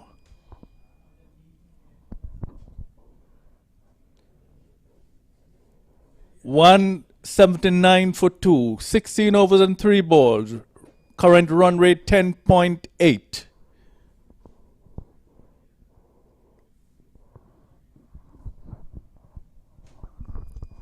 And the Somerset Cavaliers, they are setting the standard here. This one is high, and will it be? Yes, the player had, he thought he had a chance, but of course in the end he just have to watch that ball as it raced over his head for another US Open Fantasy Maximum. And the score has raced on to 187 for 2. Now 87 of that 187 belongs to Shandapal Emraj. But Jones is not far behind. He's on 82 from 49. Aaron Jones. 82 from 49. 187 for 2. Strike rate of a run rate of 11 per over. At the end of the 17th over, 3 overs to go. We could see anything in excess of 230 if they should go at this rate, or maybe even a little higher. I'll settle for 230. And it will. I know it's two sides that are playing. They are playing good cricket, but it's going to be a very steep climb for Punjab Blues to overhaul this total. But it's cricket. You just never know.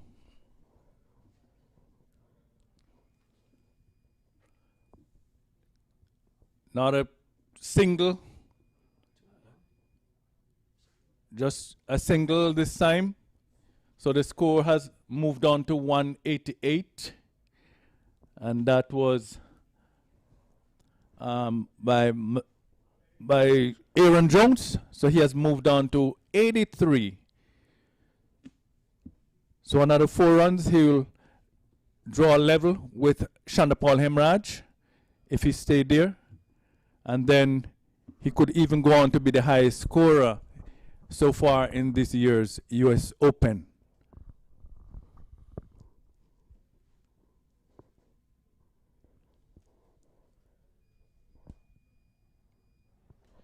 So Maxud has picked up a couple of runs here, and it's a towering total.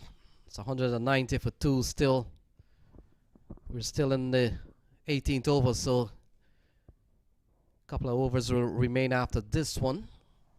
So 16 balls remaining.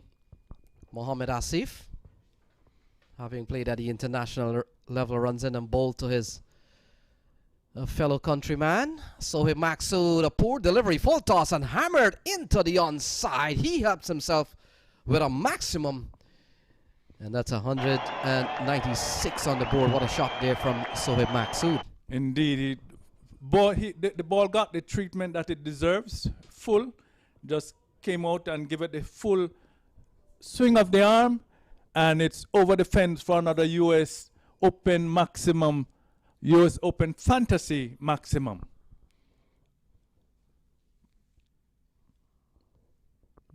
So we've got 15 balls remaining.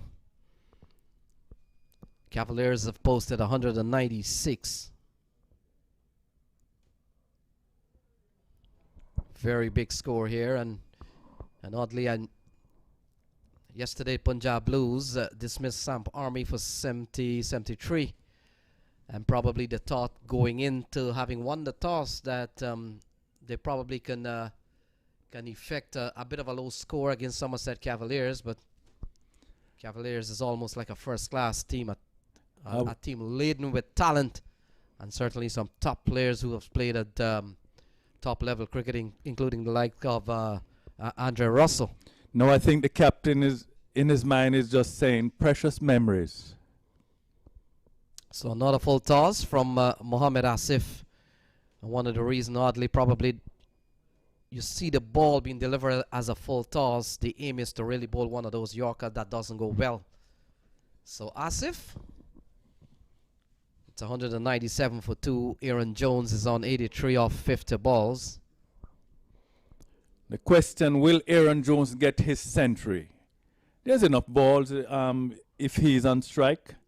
Yeah, 13 legitimate balls or legal balls. the last time I saw Aaron Jones bat in September in minor league cricket, he got 100 and he got 99. This one is a very cheeky looking shot running up towards the long leg boundary. A fielder comes around, he's done well to save the ball, and they come back for a couple of runs. So Jones continue to motor along here. So it's 199 for 2. Yes, and you mentioned the last time you saw Jones, he was out for 99. Well, he was out for 99 in a second T20 match of the same day, hours later. Prior to making a century in the first. So that's the caliber of players we have here at the US Open. International players and, of course, players who are playing all around the United States. Big league cricket. And oddly, the partnership between Jones and Chandrapal Hemorrhage yielded 134 runs from 66 balls. So that is what has happened in the innings so far. And you might be wondering, where does 134 stand in terms of partnerships? Well, a couple of years ago, in fact 3 or 4 years ago, this one is hoisted into the onside by Sohaib Maksud. He picks up a maximum. And that brings up the 200 here for Somerset Cavaliers, 205 on the board. And that one went out of the ground, completely out of the ground for another US Open Fantasy maximum. Indeed, he is in, both players are non-nonsense mood right now, and they just send those players jumping over the fence to retrieve those balls. So 205, the first 200 of the series this year. And Maksud is continues to bat aggressively well, gets a single and brings Aaron Jones back onto strike. He's up on 85. They were sort of anxious to get another, to turn the 1 into 2, but I think this is the right move. And that's why I say it's the right move, because Aaron Jones stayed on strike and deposited that one over the head of the fielder down there in the long off position, and it's another US Open maximum, not a US Open Fantasy maximum. So Jones goes up to 91 from 52. It's 212 for 2. So he's now the highest scorer for this edition, and he is, let's wait on the umpire. Yes, he is bowled. So Aaron Jones get a very good delivery here from Ignore Singh. And he falls for 91 off 53 ball. Well played innings from Aaron Jones. Comes to an end. And Ignore Singh on this occasion, the man with the golden arm. 91. Very good runs here from Aaron Jones. From 53 balls, it's 212 for 3. So now his figures will look a little better, because prior to this he was none for 44 from 3.5 overs. Now there'll be 1 wicket in his wicket column. So it's he's 1 for 44 with just 2 deliveries in 2 deliveries to go in his spell. And oddly, as Aaron Jones, the prolific Aaron Jones, walks in, guess who walks out? Andre Russell comes out. So there's no let up here as 8 ball remains. And so Andre Russell comes out to join Sohaib Maksud. 212, already a big score here for any team. So it couldn't get any worse for the Punjab Blues in terms of the batsman coming into the wicket after the departure of Jones. The departure. So the big man, Andre Russell, out in the middle. There's 8 balls remaining. And Ignore Singh, the man with ball in hand. Meticulously forward from Mr. Andre Russell, making sure that he take a good look at the bowler first. Yeah, so Andre Russell gets off the mark. With a single, he will retain strike when play resumes. 213 for 3. Russell got 19 last night. From 19. So a couple of big scores on the card. 91 to Aaron Jones. 87 to Chandrapal Hemorrhage. And we've seen a 32 laid down the order here from Sohaib Maksud with 6 balls remaining. Final over coming up. And it appears Mohamed Asif will be the man to finish up here. And will come into bowl to one of the world's best, Andre Russell. The man who's known as J. Russ. Affectionately known as J. Russ all over the world. And one of the most fair hitters of the ball in this version, T20 version of cricket. And Andre Russell would have had good memories on this ground. He's played a couple of T20 International here already. And a man who has played his trade all around the world. More of a solid base with Kolkata Knight Riders. And of course, locally, when he's in the West Indies, he represents the Jamaica Talawas. He gets a good delivery here from Asif. Indeed, a good one coming down, and he was trying his utmost best to get it out of the park, but he was choked for space, and it went to the wicketkeeper. Yeah, you look at it, you look at the rivalry here between Asif and Russell, oddly, and it's a little bit of past and present. Asif would have played at the international level several years ago, and Russell, of course, still on the international circuit. So a little bit of past versus present. Little clash there. Well, not a good delivery. He may have struck the umpire on the way. I thought it actually did. And so a single to Russell. So 214 for 3. We've got, what, 4 balls remaining? And Punjab Blues will be chasing a mammoth score. They'll have to score almost 12 runs and over, or just over 11, to get to 200 plus here. With 4 balls remaining, what could possibly happen here? 4 sixes, 4 fours. We'll wait and see. So have Maksud on strike. Good bowling, good ball. He's coming in. Batsmen are cramped for space. Indeed, an ideal bowler to finish off your innings for you. Yes, he's bowled well, considering it's the final over, and he's bowling to one of the world's best in hitting a cricket ball out of the park. Andre Russell. He has his good friend Chris Gale in the tournament also. They're playing later on this afternoon. So two of the biggest hitters in T20 cricket are in this tournament. This one a play and a miss. Not a Andre good Russell. ball. Good ball. And when the batsman is showing you respect, and it's Russell who is doing it, then indeed he's bowling beautifully. So just 2 deliveries to go in innings, but for sure it's the first 200 posted and in the tournament for this year, and it's the highest total by far. Oh, very good bowling here from Asif. He's restricted the big man. It's 216 for 3. Final ball coming up. So here Maksud will be the man to face. And that just goes to show you that Mohamed Asif still has a little bit of zing in his bowling arsenal. A man who has played 23 tests and 38 one international, 11 T20 games.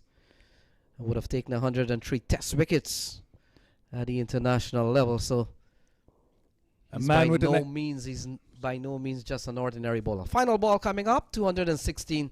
Maksud on strike, 216. Oh, full toss hammered into the onside. A chance accepted. And so the innings close at 216 for 4. 216 for 4. And this will take some batting to overhaul, oddly, 216 for 4. Yes, it's a very good total, as we have said before. And, of course, a brilliant last over there by Asif. He has showed his international experience that still counts. There's nothing you can't defeat a man with an experience when when it comes to cricket. So there it is. Very tight last over. It's 216 for 4. Hemraj 87 from 39, Jones 91 from 53, and Masood not out. No, he was out for 25 from 16, last man out. Somerset Cavaliers, they put on a batting exhibition here, right here at the Broward Stadium.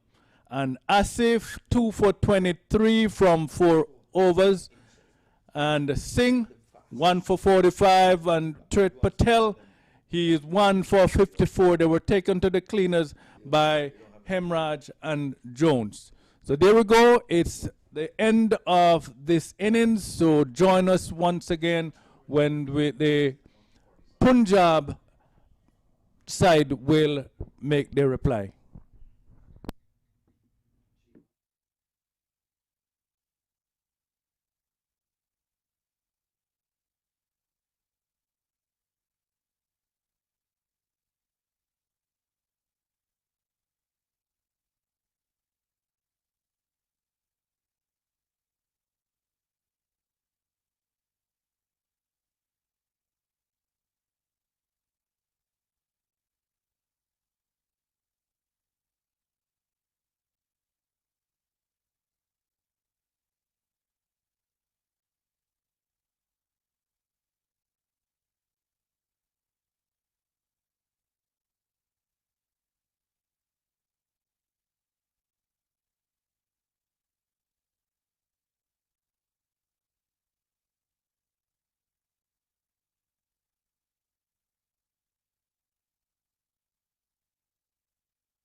Welcome back, and we're going to be starting the run chase in a few short moments. And we're going to be Ivor Henry and Eddie Edwards to start the proceedings here in the run chase. And Eddie, Somerset Cavaliers, the defending champions, they batted like champions. They amassed some 102. I said 100. Where am I going with that? I really wanted to say 100 eluded two batsmen. Hemraj, he would have let himself down when he would have gifted his wicket away on 87, and Jones going for 91. But 216 for free. It's 2020 cricket, Eddie. Anything goes, anything can happen. But this is the defending champions, and they are defending well so far in the preliminaries. Welcome back, Eddie. Well, thank you very much, dear Ivor Henry. And the Somerset Cavaliers put on a clinic, a flurry of shots, sixes and fours. And Chanapal Hemraj was pretty much in sync with his partner at the non-strikers end at times, and big scores there. 216 for 4. So the run chase is about to begin. 217 is required, and let's see what happens. Yes, well, let's give you a little update as to where things stands in terms of wins, losses, and points. Somerset Cavaliers clearly out front. They would have played 2 and they would have won 2. They're on 4 points. US All-Star would have won 1, lost 1, but they're on 2 points. Punjab Blues would have won 1, lost 1. They're also on 2 points. And Samp Army would have played 2 games. They would have lost all 2, so no points. That's Group A. I'll give you Group B as the proceeding gets underway. Play has been started, and we have the left armer coming in over the wicket, and he's punching this one in the offside and can't score. And that's Megon. He's on strike, and he's taking on Shah, the skipper. Saeed Najaf Shah, the man with the golden arms at times, they say, Ivor Henry. Yes, he's been coming here forever to this US Open. Eddie, it's in its 12th edition, and we have to say thanks to US Cricket for allowing this and supporting it and giving it 2 thumbs up. This time he's getting one, eluding the wicketkeeper. He's running very close to the boundary. It crosses the boundary rope now, and 4 goes into the scorer's book. Not from the willow, but from the pad, so it's 4 leg byes. So the Punjab Blues open the account with 4 of the pads. So Megan would have faced some 2 deliveries, and Buller, who's at the non-strikers and watching very keenly Ivor Henry, can't wait to get in the action. 4 it is without loss, and we're into the first over, being bowled by Najaf. Yes, no matter how they coming off the pads, a 4 is a 4. Now a first tip has been employed. This one is down the leg side, a pacey delivery. Extras goes on to 5, so they've opened up the inning with extras, and of course you have to reload and come again with wides and no ball, Eddie. And they're extra special. Of course, they are the Punjab Blues. And do you think that we'll get an opportunity to hear them or see them sing the blues, Ivor? Well, we shall see what we shall see. We are on the blue skies here. Yesterday we had a little bit of rain. Oh, this one is coming back into the batsman. The ball bowling over the wicket, left arm. So you see some inward movement. The ball making some height. Eddie, the wicket is playing a little quicker than the previous days. So it must have been flattening out some. Reminds me of day number 2 when it was playing extremely well. The ball weren't keeping as low as they were on day number 1. So this is what, day number 4? Yes, indeed. So, well, 2 centuries eluded us here today, but these innings reminded us of one Rizwan Chima, and our records here would have unofficial, shows that Rizwan Chima would have scored some 122 from some 50 balls right here in this stadium. And the year 2016, as a matter of fact, Eddie, it was a leap year, 2016. This one is full on the bat. The batsman is working it off his legs, and he's getting a single. Leg by again, so extras goes on to 6. No matter how they come, Eddie, They'll take them. they'll take them. Just reminding our fans that the Punjabi Blues, they'll have to score 216 to win.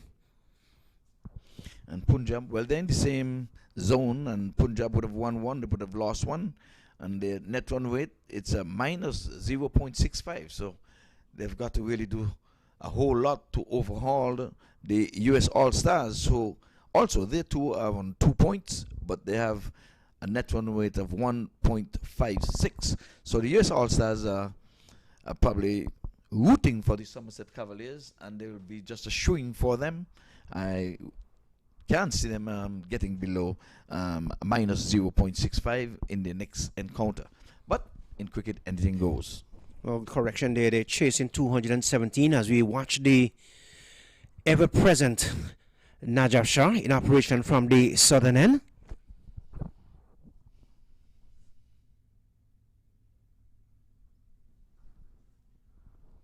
So that one is pulled away down towards short fine leg, or short back with a square. Just a single, so it takes the total now to some 7. It is without losses. Remains on strike, Megan. The over comes to an end at the end of the first over. The Punjab Blues chasing 217 for victory. They are 7 without loss, Ivor. Yes, so bowler, he gets off the mark. He's only faced 2 deliveries, but the only one from the bat, he would have scored that, and it means he will be on strike. So let's see who's going to pick up the bowling attack from this end. And again, for the viewers out there, Eddie, we just want to welcome all viewers to the MAQTV.com. You can view these matches online on YouTube and on Facebook as well. And for those who are viewing, however short, we don't take it lightly. We appreciate you coming through, but we just ask that you spread the word and share the link. And we have to say again, thanks to Mark Qureshi. In this COVID-19 pandemic, he would have had the foresight to say we can still play cricket. He used his muscles, I guess, and get through to the Broward County first of all to have them open up the stadium and to have cricket. But of course, you know, you'll have to follow all the CDC protocols. And of course, the ICC would have approved it as well. The US Cricket would have approved it, and the Broward County. Outside the off stump, and he's whacking this one down the offside, but he's loaded the bowler. So the new bowler is Asad Gaush. So he first delivery was played back past him. They get a single. So bowler is on strike. So big Kenal Lewis, the big man out of Jamaica, the land of wood and water. He's behind the stumps. He had a little cameo when he opened the innings. The Bills came off in a flash, little half stifle appeal there from him, but the umpire at square leg is not interested. So Gosh turns. And it's one thing about T20 games, Ivor, the turnaround time is extremely quick, so you have to keep an eye on what's going on the outfield. Turns it into the fine leg region. Man giving chase. Going for one. They coming back for number 2. The return comes into the gloves of Kenal Lewis. So the total goes up to 9. Megan is yet to open his account. Bula is on 3.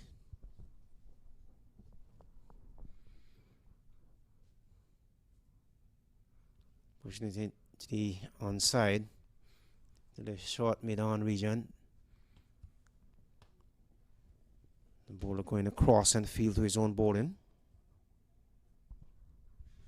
So 9 remains the total without loss. Punjabi Blues. This one is pulled away down towards wide mid-wicket. And that was a good bit of feeling there. And the man in the deep there, Ivor. Yes, just some free ones coming from that. They're going to need much more than that, Eddie. And for the listeners out there, we're going to give you stats from this venue. And as far as our records are showing, 184 for the first wicket would have been what we have noted here. And again, unofficially.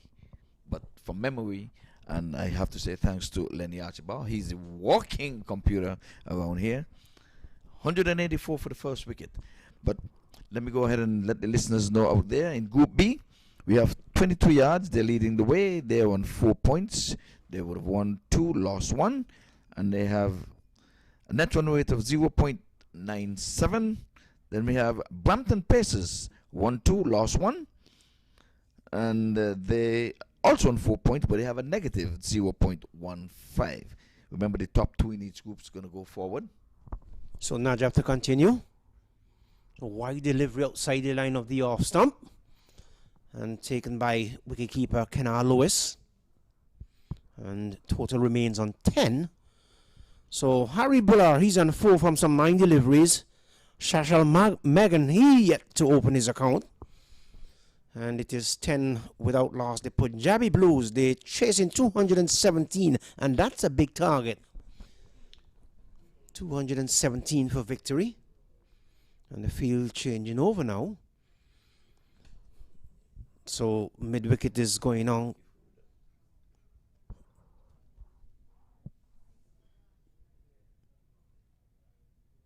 This one is down the leg side. It's a wide delivery. Gathers to his left is Kenar Lewis. So one more to the extras.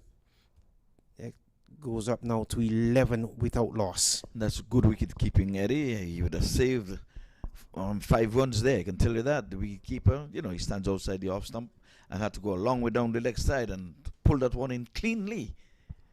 Seems like Russell is having a jolly good time in the first slip. Yeah, he seems like he's cold, if you ask me. His hands is in pocket. I'm trying to keep him warm. It's a little cold here in South Florida by Florida standard. Ooh, that one coming back in to the batter. And Russell became interested there for a while. Yes, he was very interested. He had a look at it and he probably was saying to himself, well, how did that miss the off stump? So Najib Shah, the left-arm medium pace bowler, is in operation from the northern end, Ivor Henry, and he's bowling with a lot of pace. Yes, like we say, when they come, we'll get back on well, he's there. You see, he's with a hoodie on. He's showing cold. He has a hat on, but his hoodie is over his hat, an indication that he is a bit chilly. Must be saying that this is not the weather he accustomed to in South Florida, all sun. But the sun is out, but it's a little bit chilly. It was in the 50s this morning, Ivor. Okay. So that was a good delivery from Najaf Shah once more. The total remains on 11 without loss. Harry Buller is on 4 from some 11 deliveries. And this, of course, is the US Open, the 2020 version. This year makes a 12th year in the business. So Najaf turns in the distance.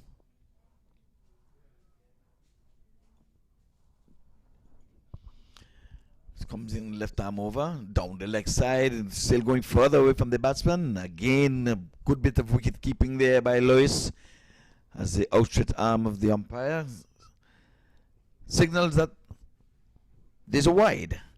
And in the meantime, Eddie, I'll just finish this for the viewers who wants to know what the group standing. 22 yards, they're on 4 points. Brampton Pacers on 4 points as well.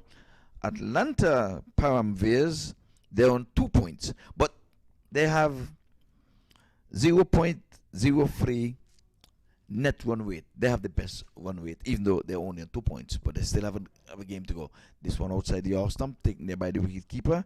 And Afghan, they have not troubled anyone here because they have not won a game. They played 2 and they would have lost both.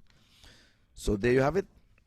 The top 2 teams in each division will be here, in each zone would be on display tomorrow. If play were to be halted now, you'll have Somerset Cavaliers and the US All-Stars. They'll represent Group A. In Group B, 22 yards, and Brampton Pacers would be the ones representing. But it's not over yet. We still have matches to go today.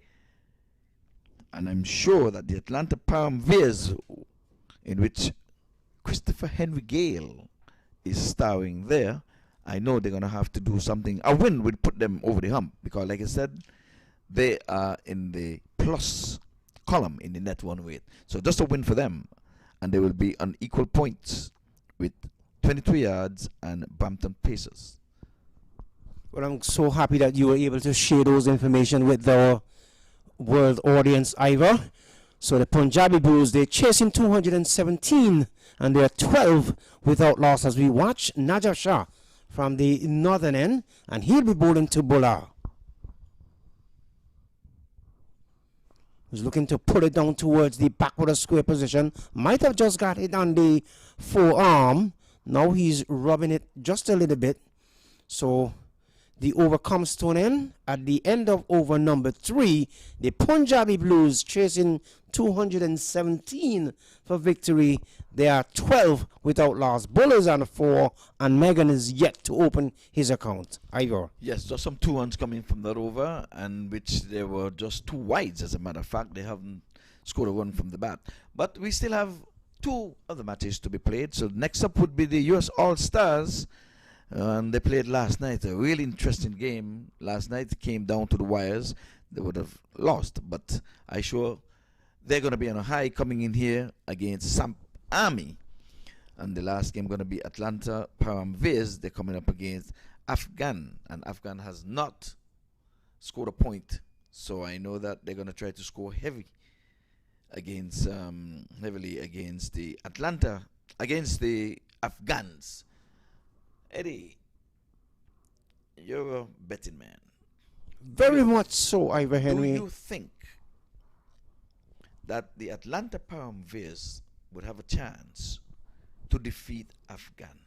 Well, as long as the game is played, there's always a chance. So I know technically what you're asking me, but okay, good answer. No, that's the correct answer. Well, I'm not going to go out there on a limb, but I'll get back with you at a later date. Eddie, that is the correct answer. Cricket is a funny old game. Gosh, to continue from this, the commentary box end, and he will be bowling to Morgan. And Morgan is bowling a delivery that pitched right above middle stump there, Ivor Henry, and the ball kept a bit low, and he was onto the back foot, and he was comprehensively beaten and bowled 12 for 1. Yes, the middle stump rattled, and the asking rate at this time is 12.2. They're going at 3.8.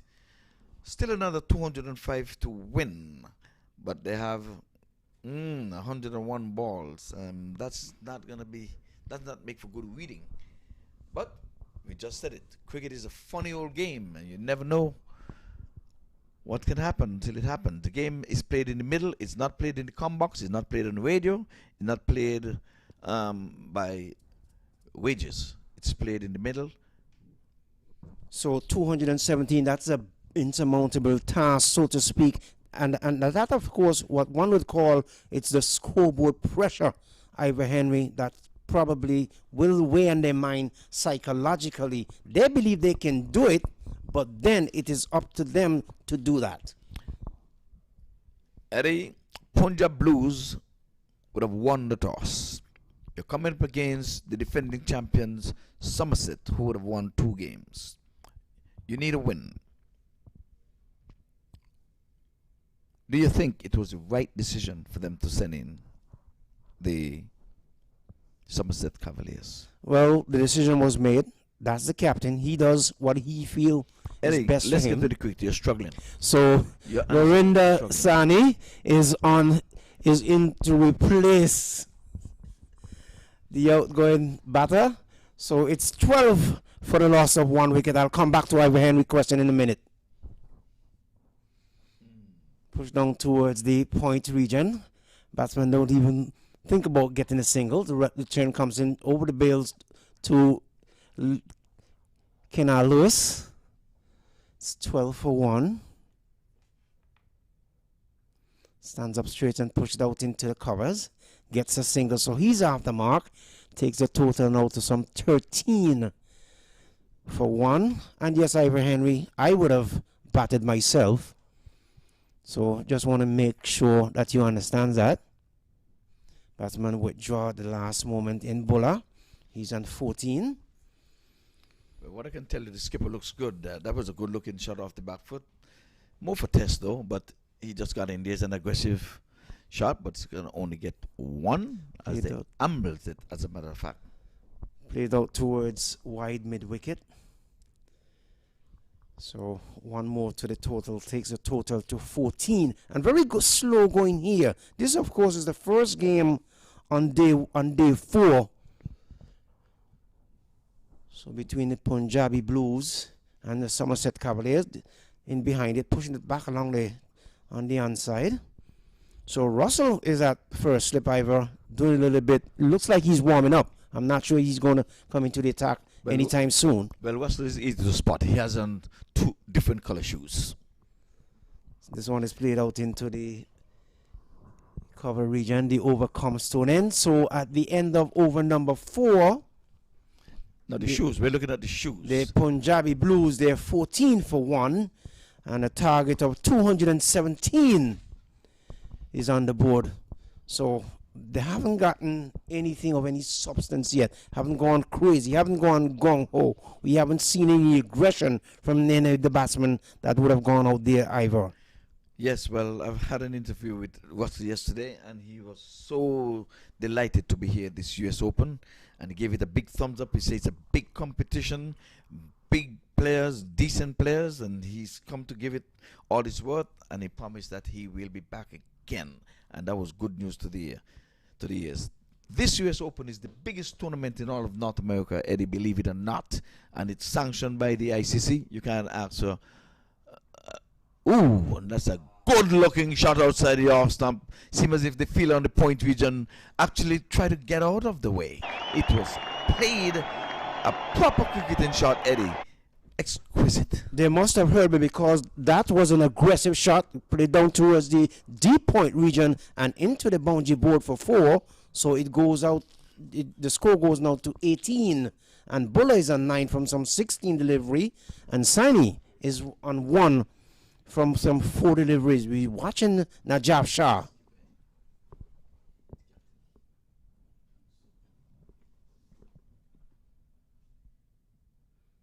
Delivery wide outside the line of the off stump.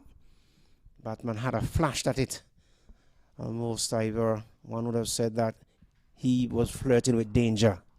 Yes, because there's a slip, there's a gully, there's a point. They're men in catching position in the offside. So and he's flashing. But when you're going to flash, you must flash hard. I think he just had a waff at it.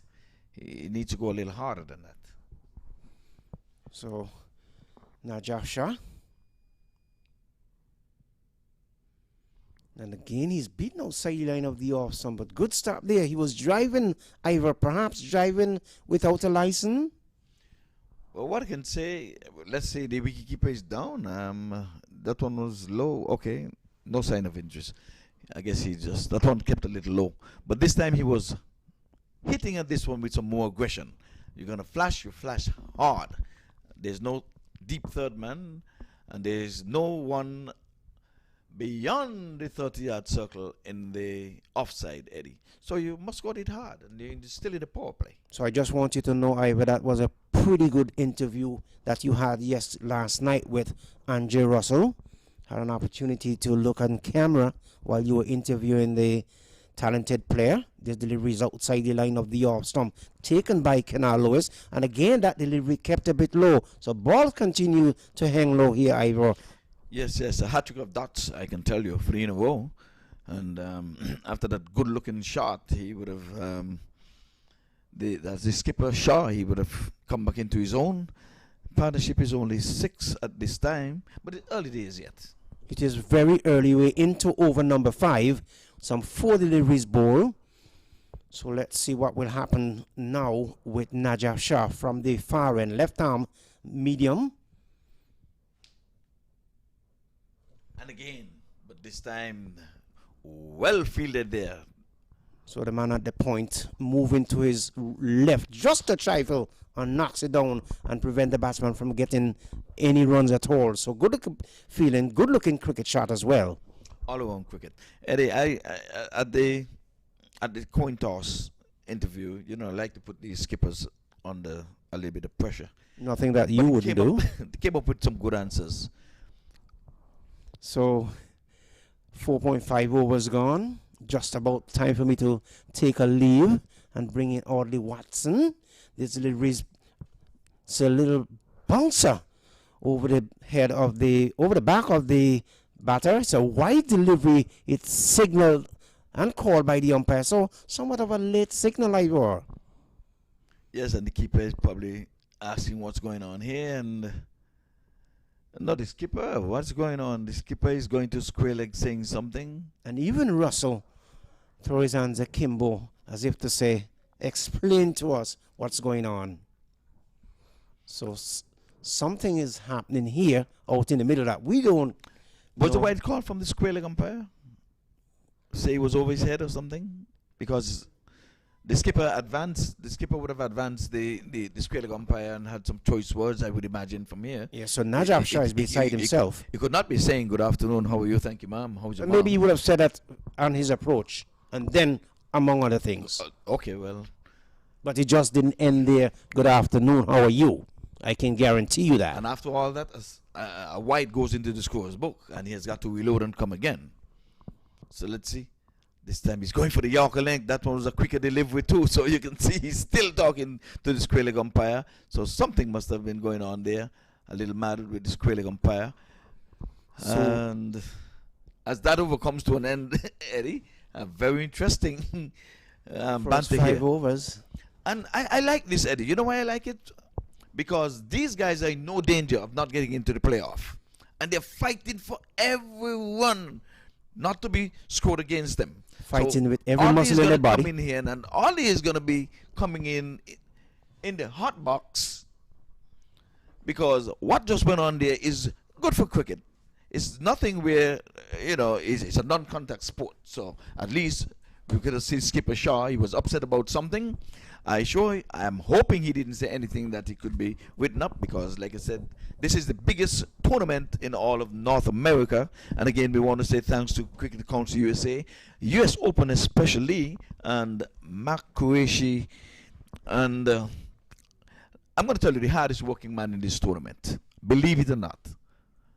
One, Mr. Sofian. And I'm going to have him doing some talking today too. He started already over there. I already promised him that he has got to put himself out front. He's behind the scenes, and I'm going to find him wherever he is. I haven't seen him in a while, and this time he's going in the air, and it would have been a magnificent catch. It was in goalkeeper fashion, and he pouched it, and he goes just about 10 meters inside the boundary rope there. In the meantime, the batters will scamper through for a double.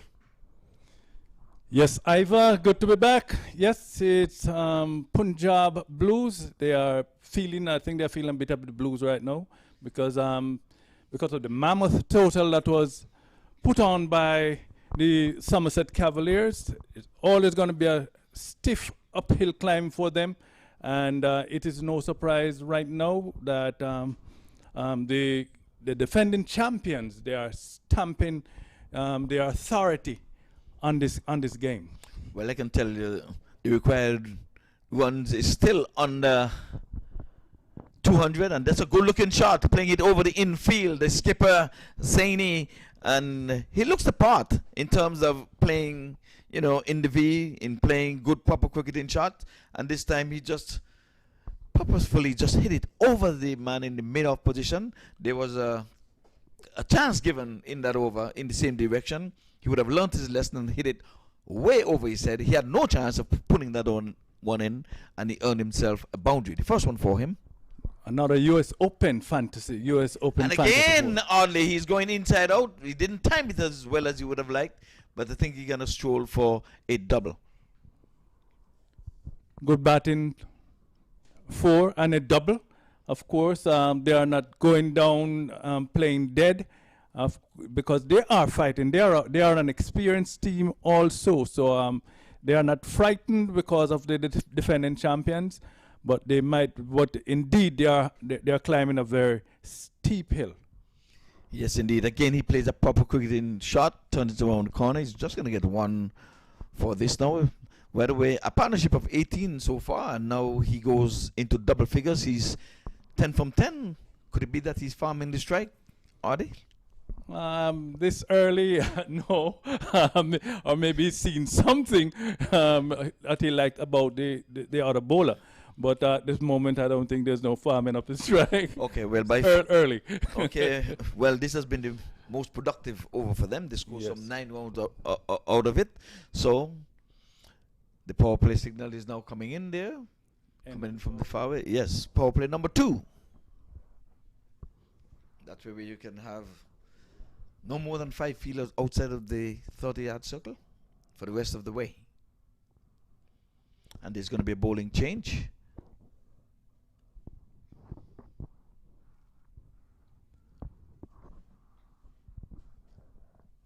Punjab Blues 30 for 1.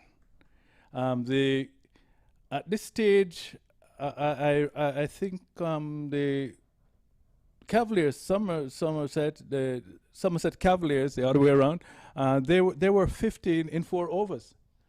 4 overs, they were 50 runs. Yes, they got off to a flyer. I mean, and Hemwood seemed to be in a lot of form. He's been scoring in every match. This time again, Senai, the skipper, he plays proper cricket.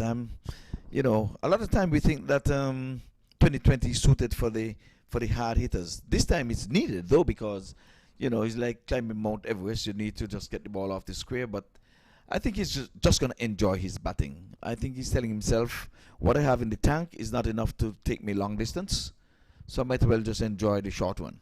Sprint. Yes, and we always remember batter like Hasim Amla. You know, he always play, whether it's 2020 ODI, he always played this proper shot. Virat Kohli, you know, guys like those. Do you know that Virat Kohli has never played the reverse sweep? I wasn't aware of that. And I think that's very smart, because as we discussed here a couple of times in the box, in the commentator's box here, it is good. It looks good when it comes off, but when you're especially when you're out playing a reverse sweep, when you could easily dispatch the ball on your regular stance, it makes it look bad. If you're a Glenn Maxwell, then it's okay. Glenn Maxwell is like routine for him. Yes. And Gordon Greenwich used to play back in his days. Well, the first person I know who would have started that would have been the Greg Chappell. But he was playing it in the offside. You know, turn his bat, instead of cut it in the conventional way, he just turned his bat and hit it past the slip. So 3 runs coming from that. So he started okay with 3 dots, and then he came back with 3-1. So just 3 coming from it, and 33 for 1. Both batters are on 12 in double figures. Senai, he is on 12 from 15, and Bola is on 12 from 22. A partnership of 21. So we have a 1, a 2, a 1, a 2, a 2, a 1. 21. So we're going through a quiet period here, very quiet. This is the calm after the storm that went earlier on. Yeah, but that was good batting by any standard. Extremely good batting. Extremely good batting. So very big display by Chandapal Hemraj, 87 runs, almost 200% strike rate. And Jones, he made 91. Not a good score, and Jones so far is the top scorer for this year, the 12th edition of the U.S. Open, MAQ U.S. Open. So it was a run fest. Yeah, Jones getting some 91. Very disappointed not getting the 53. You can see on the look on his face.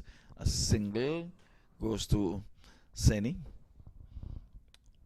So he goes on to lucky 13. We would have seen Hemwards going for the unlucky Australian 87 early in the day. So we have to look at our 13 here when Seni gets back on strike.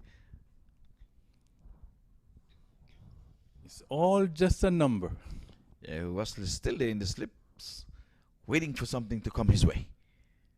Outside the off stump, and he's flirting with danger because there's a big glove and there's Russell again. And like we just said it, the batsman, if you're going to flash, you must flash hard and make Russell come up with something. There is something about a player that has a certain stature. The way they walk, the way they feel, just everything just looks different. Well, Russell looks different. He has a blue shoe and he has a gold shoe. Yeah. Bowled him! He's knocked him over. Pulled out. Yes, everything is different about Russell. If you were to see his hairdo, you know, that too would be different. But it's a little cold here today, so he's not only wearing a hat, he's wearing the hoodie over his hat. And I understood that one Lenny Archibald brought the coal in from New York. It came in on the delayed flight. Yeah, it's got really cold this morning. To be honest with you, it started from last night, really. But Lenny, I can tell you, we pray for this kind of weather because we know it's short-lived. 1 or 2 days, a couple of hours sometimes. You get to, you know, dust your jacket off and put on some boots. The ladies, they like that. Long boots. And scarf, yeah. So we really want for this kind of weather. And you guys up north now, you pray for it to go away and you pray for summer. That's what happened. Yeah, especially the ladies, as you pointed out, Ivor, because it's time they get to pull out the long shoes, the long boots, the scarf and the jacket, and it's a walk in this parade and model. Yeah, that's what I'm saying. I can tell you now, what would have been happening here today, we would have seen all these ladies and gentlemen in here in their, you know, the winter coats and their boots and everything. But because of COVID, no one is allowed here to witness on the ground this US Open 12th edition. But there are quite a number of viewers there. We're not taking them lightly. We appreciate them looking. If it's night wherever you are, good night, good evening, good afternoon. It's afternoon for us here in the Broward County, in the beautiful city of Lauderhill. That's where the match is playing. We have to remember that. A single, the batter gets off the mark right away. That is Singh. And Singh might need to do some singing at this time. The required run rate is going higher and higher. It's gone now to 15. Yeah, earlier this morning when the team, Andre's team, was doing the warming up, doing the warm-up session, I saw Andre with the 2 different colors. I said, oh, now he's in blue and gold. One side blue, one gold. I took a couple of pictures. I said, there goes Andre. He's now a trendsetter. Yeah. Yesterday he was in all blue. I think I saw him warming up, so I think it might be his turn to have a bowl soon. He was warming up, but it would not be this over for sure because he's taking off. It's getting warm, I guess. He's warmed up now. Actually, it's almost 70. It's about 67 degrees right now. And the fact that they are out there running back and forth. Oh, you saw them running? Chasing the balls. You saw them chasing balls? A couple. We must be looking at different. Oh, and that would have been an excellent catch. Well, they're running around, even changing positions, you know, and stuff. So they are all warmed up. Okay, so I'll take it from you, Audley. I have to take it from you. You said it. I can't see everything. So it's 36, and what I say, whenever 36 is on the board, Audley, you finish it. Bob Marley, when Bob Marley departed this life, the legendary Robert Nesta Marley. He was 36 years of age. Now, 2 slips are employed. 2 slips. Yes, they're tightening the screws here on the Punjab blues. They're not singing anything yet. They're not singing the blues, but any singing goes on here. He's always be a white lady on the hill. Reminds me of the movie years ago, Lady Sings the Blues, Diana Ross. Yes, well, we have 4 dots in a row, And that's what I'm asking oddly. Who is doing the running? You say they're warm because they've been running around. I see 4 dots. Let's see. I see he's strolling on the ball. So no one run. Russell has not run. Russell is swinging his arms. I have to pick up to see the person who is running. Lenny, I have to stand to see this. Just look around the boundary ropes. Yes, because they're running around here. I'm seeing. Okay, let's see. I saw okay, even the batters are strolling. They don't want to get overheated. Okay, that's what it is. So just 1 coming from that. That's not going to help any. The run rate now, the required run rate has now gone to 16.4. So I think they might as well just enjoy it and maybe make them work for the whole 20 overs and keep them out there. At this point, I think they have decided that that target is insurmountable. So let us, just as I said before, at 16.4 required run rate, they're not going to make it. But then again, it's cricket. Weirder thing that happened. But it will be a very, very difficult task. Coming back here with only 11 overs to go, going at 16.4. That would have to be some kind of record. And reminding you that for the first time in this year's tournament, the 12th edition of the US Open, we have seen a 200 registered on the board. What's it?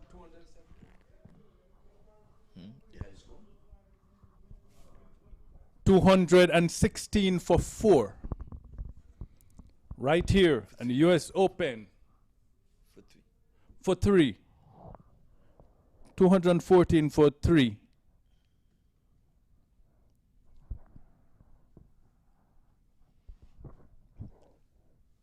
So Stuart has been summoned to continue putting a bit of pressure on the Punjab Blues. Navin Stewart, another of those experienced bowlers. He has been around.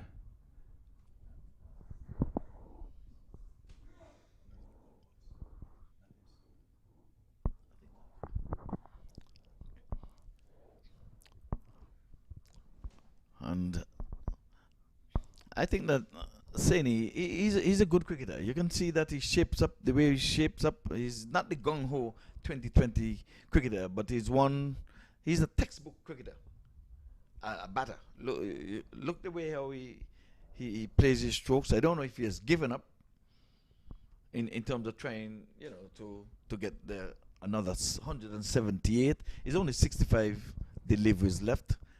He may have just... Oh, here he's again pulling. It could be the case, as I've said before, with only 11 overs. It's going to be less than 11 overs now. It's going to be very difficult for the Punjab team to get anywhere remotely close to the total that they're chasing. But they're going to stay out there and bat and let the champions realize that, look, we are here to play cricket and we are going to be doing our best. It may not be good enough in this instance, but we are going to give 100%. Yes, well, Singh is giving 100% because he's striking at 2 for 2. So he's going at 100 strike rate. So oddly, he's listening to you. And Saini, he's an 18 from 25. For the first time, I'm agreeing with you. I don't think they're going to make it. And there again, he's covering up. He's going to enjoy his batting. He's on camera. He's at the biggest stage in cricket in America. So he's going to stay there and look pretty. And who knows? The scouts are out. You never know. Franchise cricket can pull in anybody, hardly. Yeah, with the popularity of the franchise cricket, almost every country in the world now, they're having their own tournament.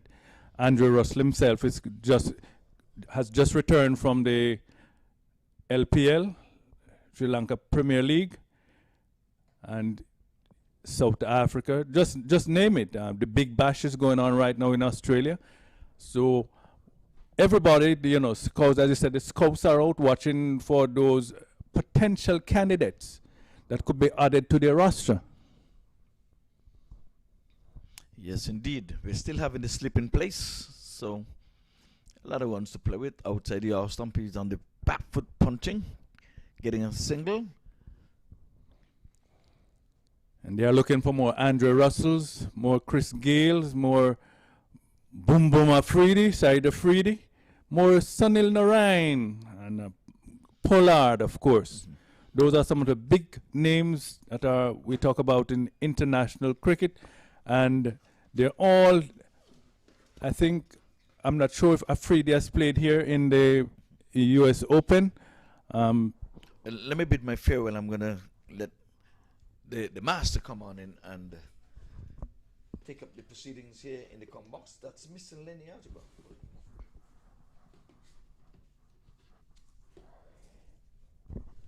Yes, but they have all played here, and Lenny will confirm if Afridi has played here in the US Open. But all the other names, plus many more, have played right here in the US Open and the MAQ T20 USA Open. Of course, this is the premier. They are at the very top when it comes to cricket in the United States. Top tournament. Prize money of $100,000 plus the biggest players, biggest international players around as they converge right here on the stadium to display their talent. And we are not disappointed. We have not been disappointed. So young Yasir Mohammed given a big opportunity here, realizing, of course, the Somerset Cavaliers they'll be ahead of the table. Given an opportunity here, ball swung into the onside, and they'll pick up a couple of runs. So welcome back, Audley. Required rate almost it's over 17 and over.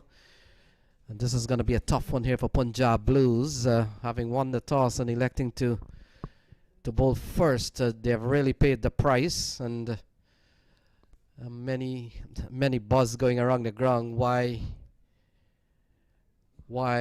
they've made a choice to bowl first, when someone was suggesting perhaps they wanted to see a little bit of Andre Russell, or maybe wanted to have a shot at some of the big stars in the Somerset Cavaliers team. So the fact is they're chasing a mammoth 217, and so far 47 for 2.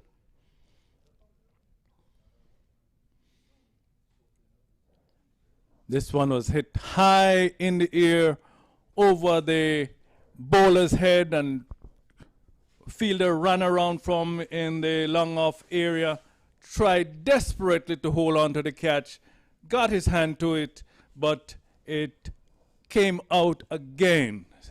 So one catch went a begging. So Yasir Mohammed, part of the Somerset Cavaliers team, and definitely getting a chance to play in the US Open for the first time. It's a power-packed team, and the likes of Yasir Mohammed and some of the other players would have been part of the New Jersey Somerset Cavaliers team this season in minor league cricket. 11 overs gone, 49 for 2. You're watching Gurinder Saini on 21. Ignor Singh is on 7. And they still need 168 to win from 54 balls. Yeah, when we look at the required run rate, Lenny, we are just by way of information, we are passing it on to the viewers. And maybe someone, I don't know if they're listening, you're not at your computer or your device, whatever you are, but you're still listening while you're working around the house. The 18.7, it's impossible, I would say, with just 9 overs to go. It's impossible for them to accomplish that task. So Navin Stewart will continue. First over went pretty well, would have gone for 6, and Navin Stewart is a top competitor. We saw him in action yesterday against the US All-Stars,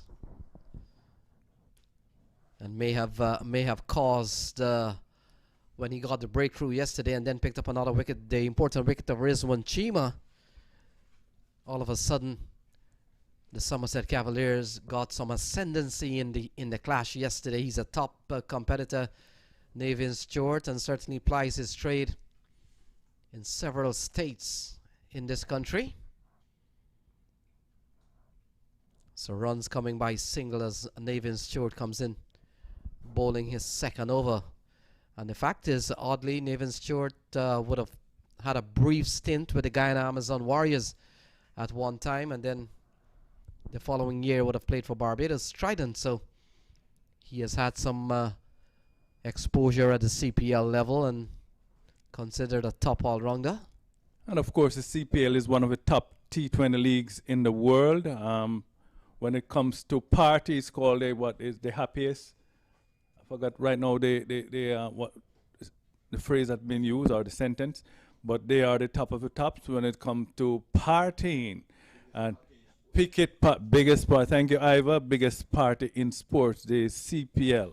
So Navin Stewart would have also been part of the minor league series this year, represented the DC Hawks, a team, as the name suggests, out of Washington, D.C., and would have had some good games during the course of that series.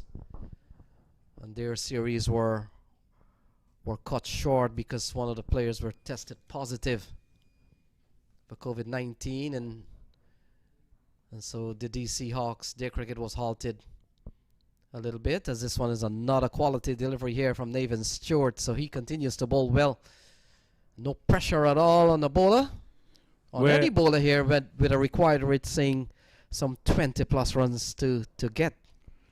And of course, Stewart is showing that, look, I've been among the best, bowled against the best. As you mentioned, he has been featured in 2 CPL sides, so two different teams.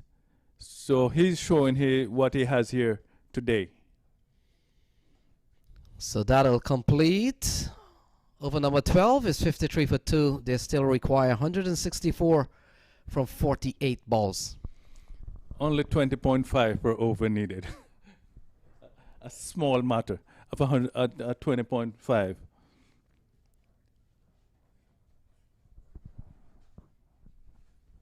$53 for 2 Punjab Blues.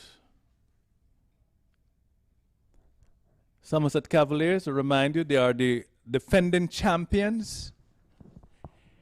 They have won twice out of the past 3 years, and they're gunning to make it number 3 out of 4. And of course, the US All-Stars, they'll be trying to prevent them from doing it. The team out of Atlanta Params, of course, they also will be trying to prevent the Somerset Cavaliers from repeating. And Lenny mentioned this morning that only Trinidad and Tobago has won back-to-back tournaments. They'll be trying to emulate also Trinidad and Tobago. So Yasser Mohammed, this one is clubbed into the offside and has gone for a maximum. So there we go again, another US Open fantasy maximum. So good looking shot from Ignor Singh. Takes the score up to 59 for 2. And oddly, in addition, of course, to the fact that the likes of Somerset Cavaliers and US All-Stars and 22 Yards and Param Veers are really the big roster team in the tournament. Over the years, we've seen the likes of Punjab Blues and some of the smaller teams in terms of the composition of players. And the thing is, that's one of the platform that US Open has afforded some other of the quote-unquote non-big teams to really get a chance to play in front of a live television audience, have a chance to play in the stadium. So when one look back at any of the past US Open and even this one, they will see the likes of Punjab Blues and Samp Army getting an opportunity to assess themselves where they stand as they come up with some big teams like Somerset Cavaliers here today. And of course, the US Open has been a catalyst for a lot of players. They have really launched their career. This is where they got the exposure, and they grabbed it with both arms. And today they are on the international scene. Ali Khan he's one of those, and a lot of these players that are here, they have been on television because of the US, and those who have not played for their country, they have been right here together with all those international players. So 13 overs gone, 63 for 2.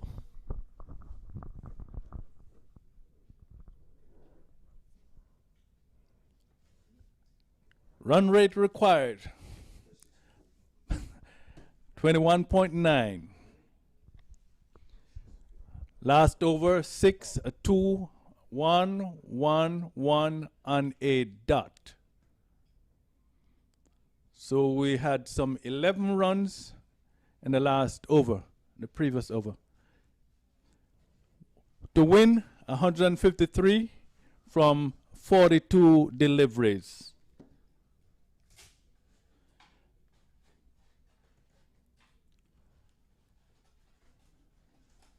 Moti is going to be taking up the attack from the southern end or the commentator's box end.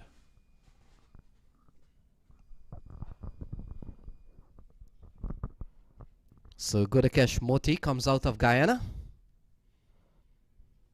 And these days, oddly, he along with Veerasamy Perumal, Ashmid Ned, 3-leg spinners in Guyana, left-arm leg spinners, part of the Guyana national setup. And of course, when you look at the other spinners, we've got Devendra Bishu still part of the Guyana national setup, and also Ramal Lewis, another right-arm leg spinner. So Jamaica is known. That one is high, and it's taken. So another wicket goes down here, 65 for 3. Gurinder Saini, he loses his wicket, and Gudakesh Moti has picked up one. So the slide continues here with a rampaging run rate that has gone up to 22 plus, and 65 for 3, chasing a mammoth 217. So it's now even much more difficult, Lenny, for the Punjab Blues, because they have lost the set player. He was there for a while, and he was seeing the ball real well. And this time he went maybe to hit the ball over the covers, but the wily bowler deceived him. Ball went up in the air and was taken. And just coming back as Nikhil Kanchan comes to the middle, just coming back to the left arm next spinner here. Gudakesh Moti would have been part of the West Indies on the 19 team in 2014 World Cup. And in fact, that team, oddly, when I probably go through it, you'll understand why that team. Many of the players ended up to be playing senior cricket for their respective territories. And the likes of course, Nicholas Pooran. He was the vice captain on that tour. Nicholas Pooran is as popular as any cricketer in the world these days, and had a very good IPL, and now is playing his straight in Big Bash. We got Fabian Allen. He was on the tour. Tejnarayan Chandrapal, he's a first-class batsman in Guyana. We got Tristan Coleman, and people in New York will know Tristan Coleman pretty well. He plies his trade over the years in the Metropolitan League in New York. He's a top quality player. He plays for Westbury. And then of course Shimron Hetmyer. He's a big name today in not only in Guyana cricket but cricket around the world. So that was a top team back in 2014.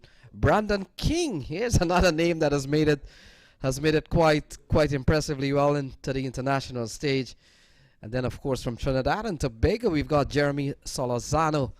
So that 2014 World Cup squad, the under-19 World Cup squad for the West Indies, that included Moti, had some quality players and who have made it to senior cricket, and not only to senior cricket, but you take the likes of Pooran and Hetmyer and even Brandon King.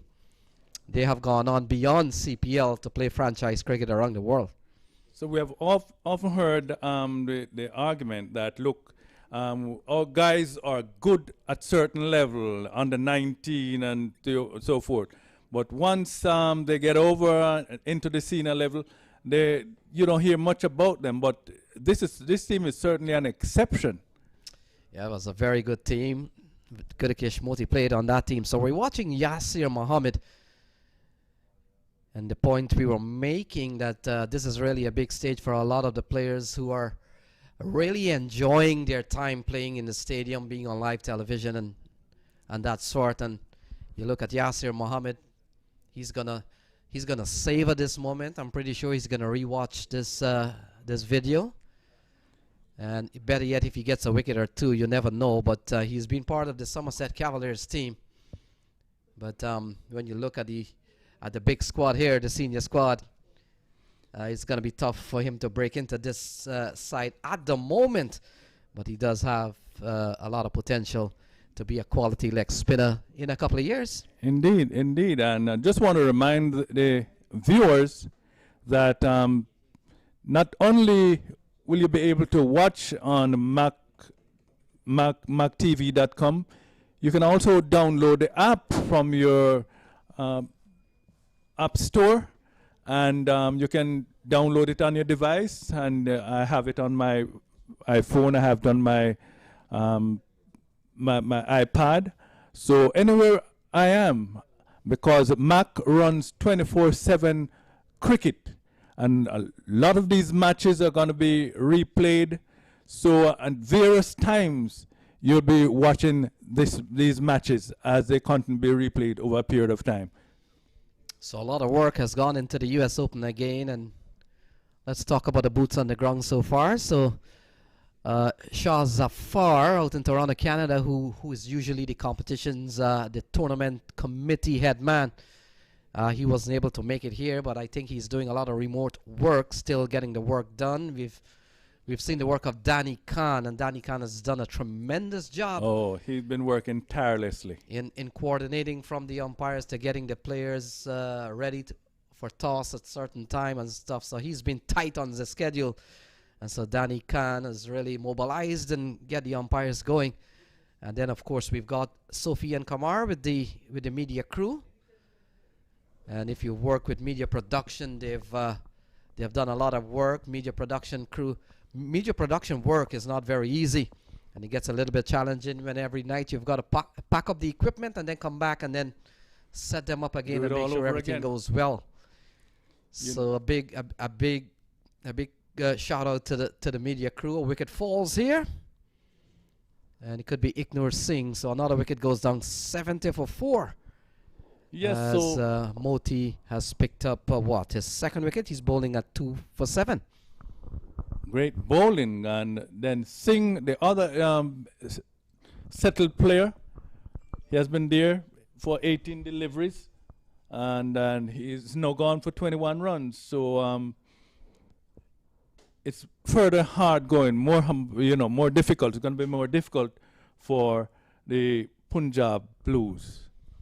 Yes, Audley, and just to round off, we've got the likes also of Roddy Lalman, the electronic scorer, and the man responsible for putting all the graphics onto the screen that you're seeing, and also the live scoring, and they've done a tremendous job there. It's not an easy one, doing 3 games a day. T20 cricket is fast for everybody. It's cricket in the fast lane, so you've got to be on your toes. And also Vinod Mamchan, who's coordinating a part of the commentary setup. And he's back in Trinidad and Tobago, so it takes a big team to really get what you're seeing on the screen here as a new batsman comes to the middle. 70 for 4 with an asking rate at 31.5. If there's anything about COVID that we can say turned out to be good, is that it taught us that we can coordinate, we can work virtually. That's the good part we can look out at. I don't know if I should call it good. I could just say positive, the positive side, because it has taught us that we can work virtually, and a lot of things that we had taken for granted over the years, we find out now we can work things out better. Instead of having a meeting in the West Indies Cricket Board or any, all the expenses to fly around in hotels, no, they can just do their thing virtually and save a lot of money. We have been taught a lot because of the COVID-19. I know those are two dirty runs, COVID and the number 19. Yeah, I was mentioning before, just like Jamaica is known for, they're called the sprint factory. Now it's turned out that Guyana is now the leg spinners factory when it comes to cricket. Yes, oddly, the little country in Guyana does really produce some top candidates for West Indies cricket over the years. Gudakesh Moti. Small in term. Is one of the young players to certainly watch as ball worked into the onside. 71 for 4. Yes, small in terms of population, less than 1 million people. Huge in terms of size, geographically, over 880 square miles. Not 80,000 square miles. So the next match coming up, US All-Stars will take on Samp Army, the team that comes out from North Carolina, Morrisville, Church Street Park. And they'll be hoping that they can put up a good show. They fought back yesterday, trying to defend 73 that they posted. And in the end, the Punjab Blues winning by 3 wickets yesterday. US All-Stars will have a score to settle, and they're hunting for points. They badly need a couple of points to stay into good playoff contention. Yep. So watch US All-Stars to come guns a-blazing in the next game as they take on Samp Army. And then in the evening, maybe prime time as we would call it, Chris Gale and the Atlanta Param Veers will come up against Afghan Zwanan. And Param Veers themselves will be not only looking for points, oddly, but I'm pretty sure by now they have calculated what margin of win they will need, as a win for them this afternoon could very well see 3 teams on 4 points along with 22 yards and Brampton Pacer. One will go home tonight. So it will be very important where net run rate is concerned. And yeah, you said it, Lenny. So they'll have to do their job and do it as quickly as possible to be really impressive, to have a chance just in case the scenario turned up with all 3 teams and 4 points. And the fact is, oddly, the advantageous thing here for Atlanta Param Veers is that they get to play last. So they will have already figured out what needs to be done. Right. And so that's the good advantage here for the Atlanta Param Veers. And maybe that's one of the reasons over the years that international cricket events where net run rate is concerned, they want to play the semi-finals simultaneously, so nobody gets a disadvantage of, well, I'm playing the last game, so I need to see what needs to be done. So that's one of the reasons. They'll argue that sometimes semi-finals or qualifiers are really played like simultaneously. FIFA does that. And I was about to say, in soccer, they'll do a lot of that. It happens, yes. So Yasir Mohammed looking for his first wicket at the US Open. We'll look at his bowling figures when he's done here. So he's bowled 4, he's none for 24. Not a bad effort. He's a young man, still learning the tricks and trade of the game. And he walks away just turning the hand over. And he being part of the Somerset Cavaliers team. So best of luck to Yasir Mohammed. As 75 for 4, required rate 47 runs plus an over. What have we got here, Punjab Blues? So as far as win is concerned, we know that it's done and dusted for the Somerset Cavaliers. Mohammed finishes with 4 overs, 24 runs and no wicket at 6 per over. It's not bad, not in T20 cricket. So 6 per over. All right, for viewers watching the broadcast, a little bit of history here. So in 2009, when the US Open started, the tournament was won by Washington Tigers, led by Steve Messiah, and that team included the likes of Imran Awan, Dawood out of the DC area, Junaid Rashid, and I'm going on memory here. So the team was captained by Steve Messiah back then. they got the better of Bidesi Destroyers. You know, Bidesi, one of the top imports of West Indian products in North America. And Chubby Bidesi, I remember the days of Chubby Bidesi and Lyndon Fraser, Basil Butcher Jr., some of the coaching staff with the Bidesi Destroyers over the years. Top team back then. Lester Hooper was also part of the contingent. Kirk Higgins was also part of the management crew there. So they lost in the final in 2009. Then 2010, United Chargers. This time also led by Steve Messiah, a team out of New York. Ralph Tomesh and Ricky Singh. United Chargers. They won in 2010. They defeated Pakistan, a local team called Pakistan from right here. And that team might have seen Charlie Javid in that team. You remember Charlie Javid, the right arm leg spinner, played for US? Yeah, I've seen him around the stadium. So that was in 2010.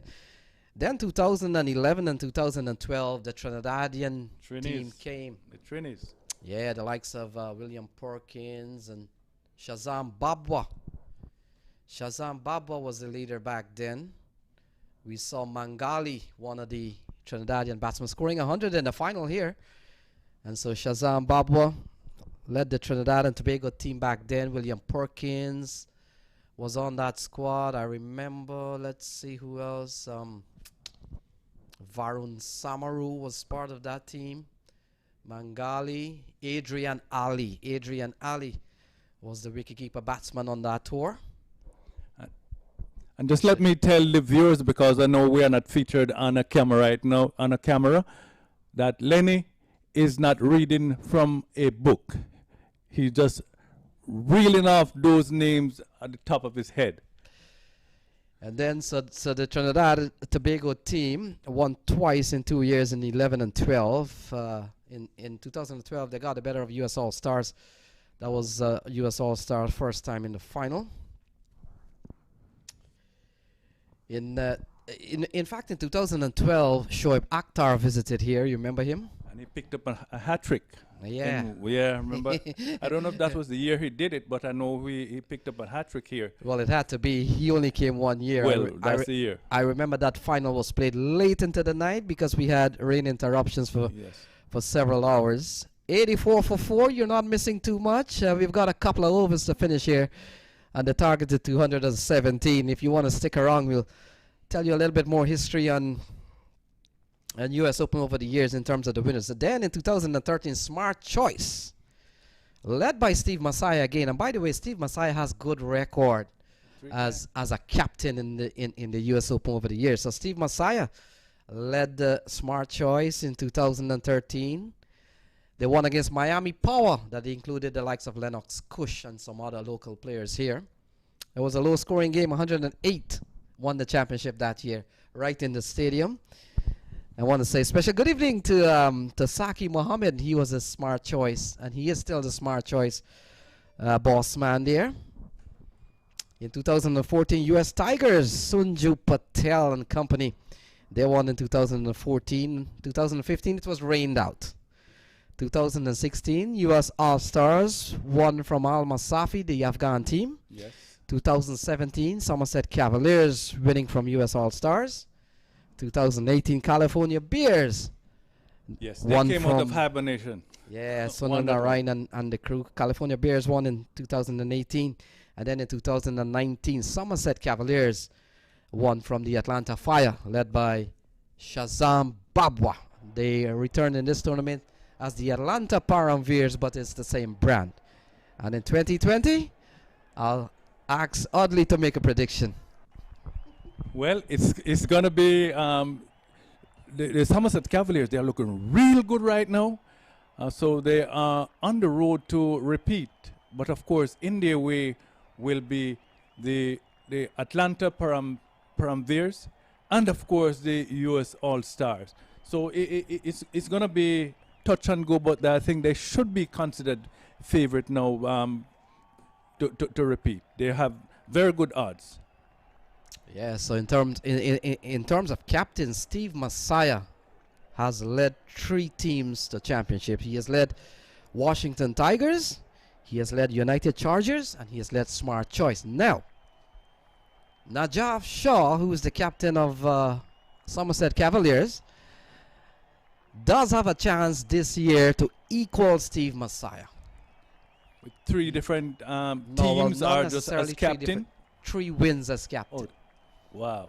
And Najaf Shaw has always been with Somerset Cavaliers. That's the bad thing. But he has won twice with Somerset Cavaliers over the years. And he's in this tournament still alive. So we'll have to wait and see. But Messiah is up ahead in terms of leading teams to win in the US Open. But as it said, records were made to be broken.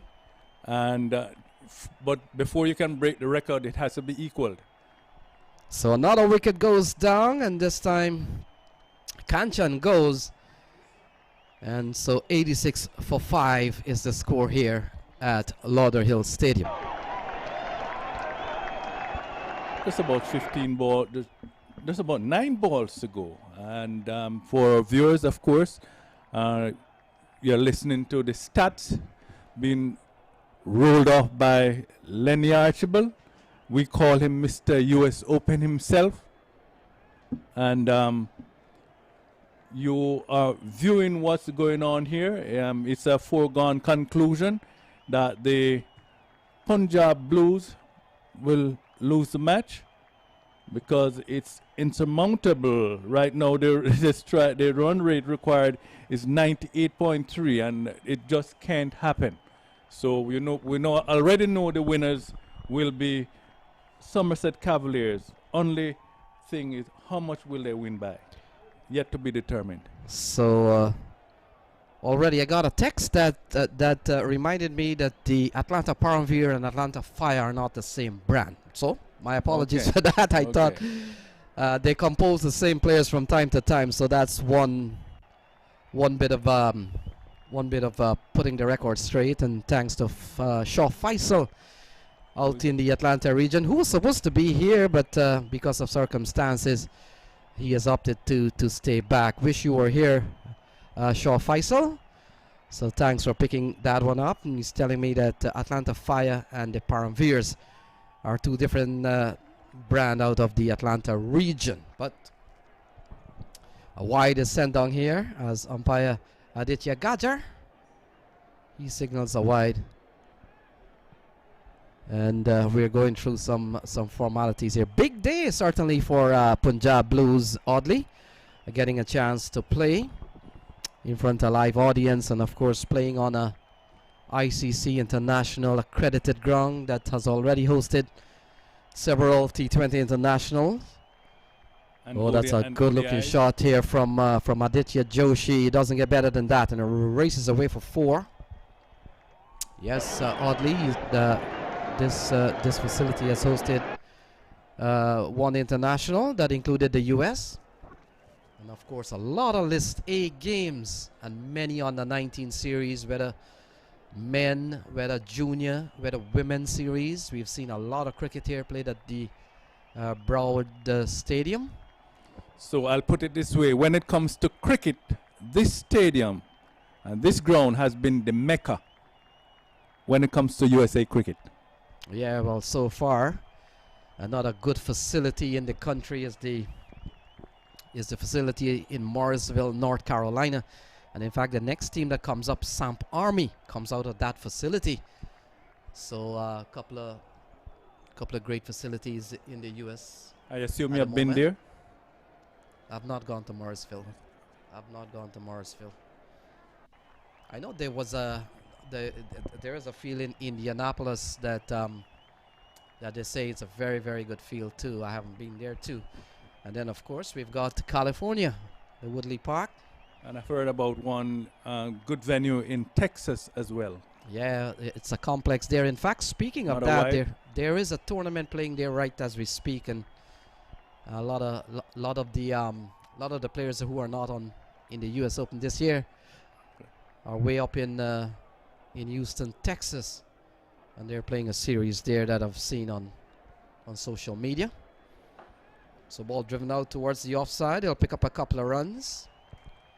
So for just those who are not aware of it, cricket it's alive and well in the United States. It's being played all over, and we just need some more men like MAQ to, spread the good news, televising the news. That was to televising. That was a spectator's catch.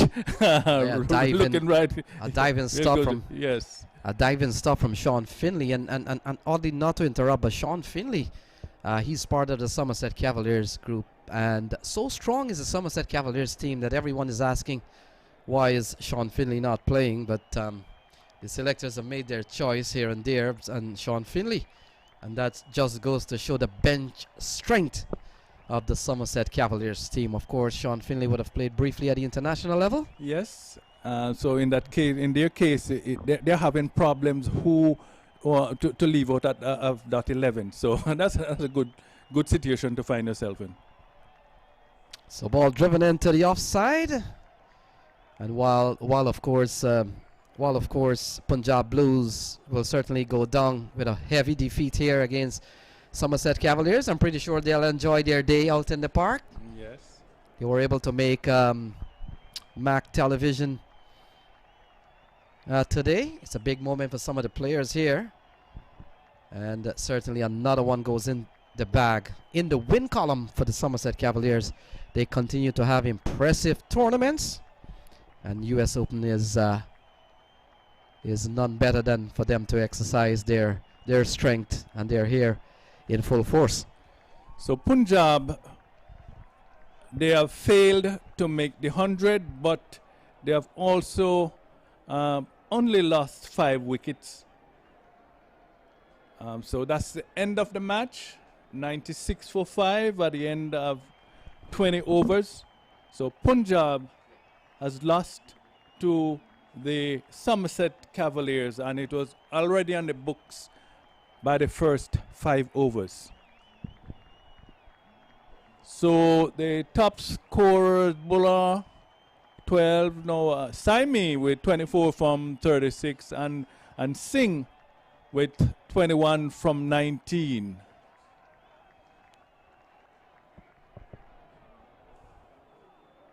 Total, of course, 96 for 5. Extras 11.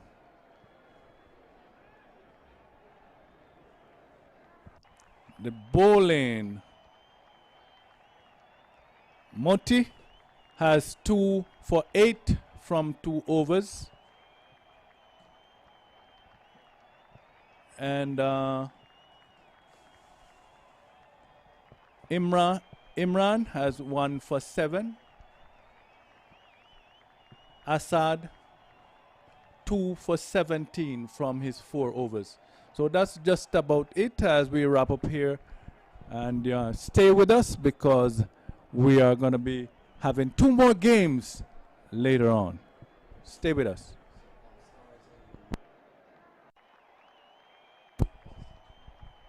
So next coming up will be All Stars and Samp Army.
I'm here.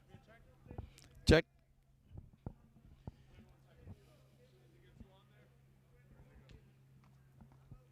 Oh. Yes. Boy, it's a good thing it wasn't on, boy.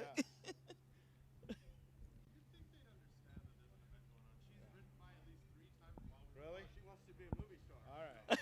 Well, next time I see her, I'll give a little lesson. How about that? You know how to stop her, dude. Stop and interview her. Yeah, some. Come in, come in, come in, come in, come in. Ladies and gentlemen, we're here at the presentation and we're going to be issuing the player of the game that was just played here between Somerset Cavaliers and Punjab Blues. And we know it was a hard task between getting who would be the man of the match or the player of the match, because Hemwedge would have scored some 87 runs from 39 deliveries. Jones partnered with him for 134 from 66 deliveries. He scored a good-looking 91 from 53. But in the end, the adjudicators came up with Hemwedge for his hammering of 87 of 39 deliveries. So we're going to invite Hemwedge over, accept your hardware.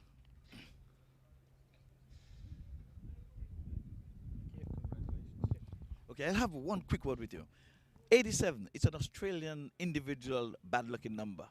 Boy, you're where you want 87, are you superstitious about that number, or you just, it happened? I think it just happened.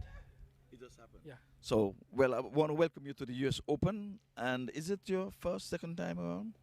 Actually played last year. Played last year, so you're in the championship team. Well, I can tell you, you've been amongst the runs, and you know there's a big old trophy there waiting for the winner of the tournament, and I'm sure there's going to be one for the most runs in aggregate. Are you aiming for that? You should. Not really, just once we get the win, that's the most important thing. That's the most important thing. Yeah. Okay, go and enjoy your hard win with your team and enjoy your victory. Thank you. That's all we have from the presentation party. Thank you.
Well, good afternoon, everyone, and we are here again for the second match of the day. It's 2 of 3, 1 down, and with us, second game going to be Samp Army versus the US All-Stars.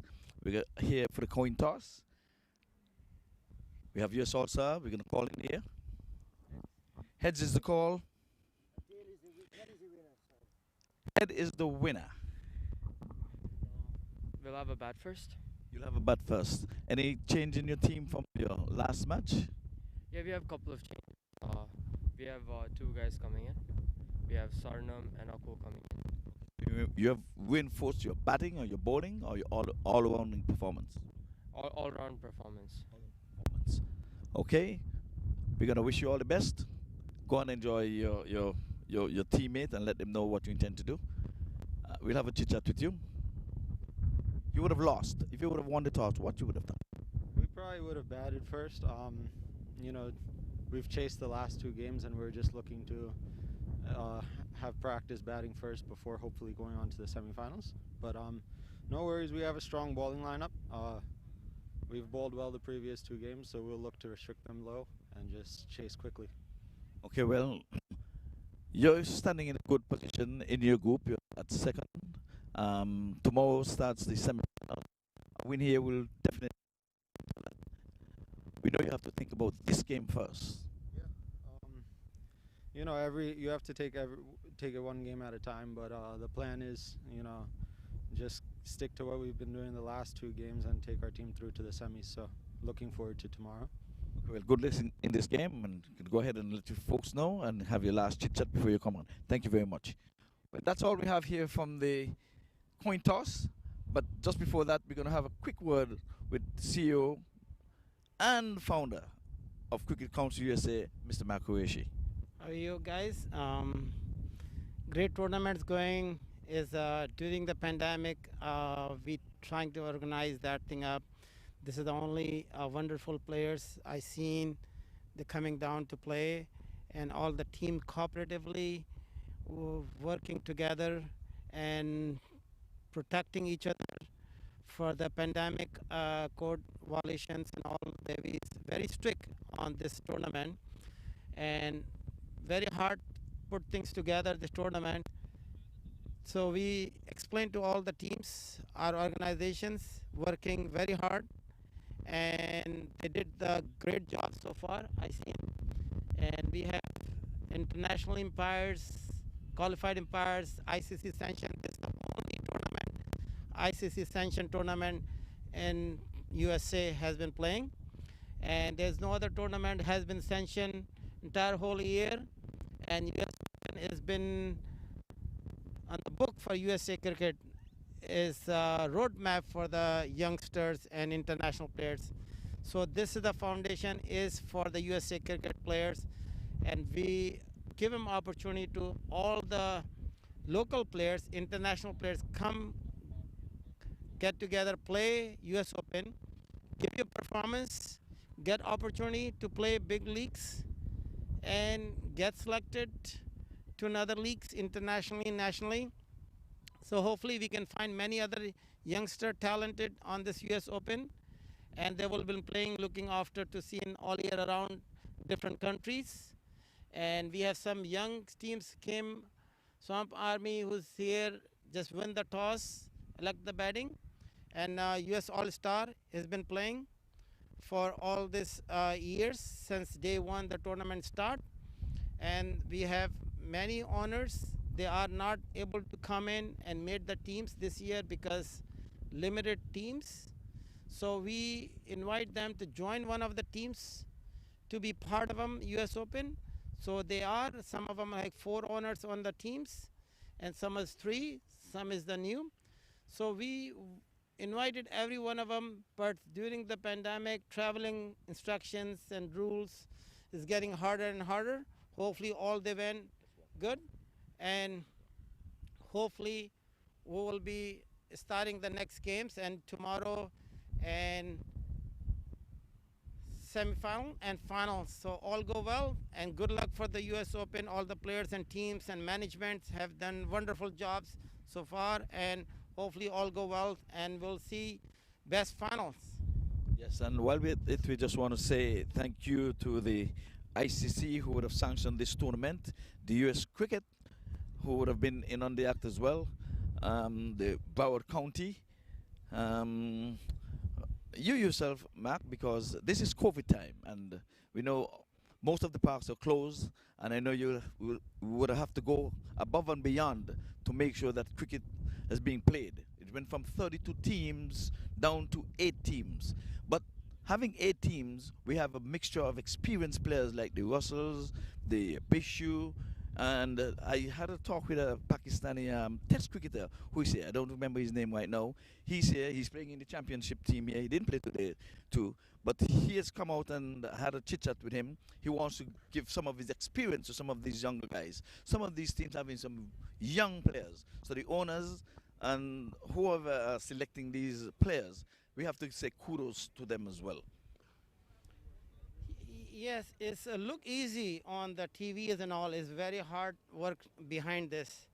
It's not like possible. We're making impossible stuff to make it possible for hosting this tournament. It's a lot of work behind. I had it. A lot of managements and a lot of people has been supporting. Number of employees we have to be selected. Number of the people has been playing playing cricket, and also number of management there helping out each other and happening. So, and end of the day, we want to be success for USA Cricket, and thanks a special thanks for ICC USA Cricket to work together, make this event very successful. Yes, well, kudos to them. And with that, we're going to be starting match number 2. The umpires are out in the way. So sooner or later, both teams, the US All-Star, they're going to be taking the field. And the Swamp Army, they are going to be doing the batting anytime after now. So that's all we're going to have for you from down here. So thank you again. Thank you.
and USA All-Stars Samp Army would have won the toss, and they decided to take first strike, and they're opening their account with Mutaba Tariq and Kunal Sigal, and the bowler in operation is Honey Gori from the northern end.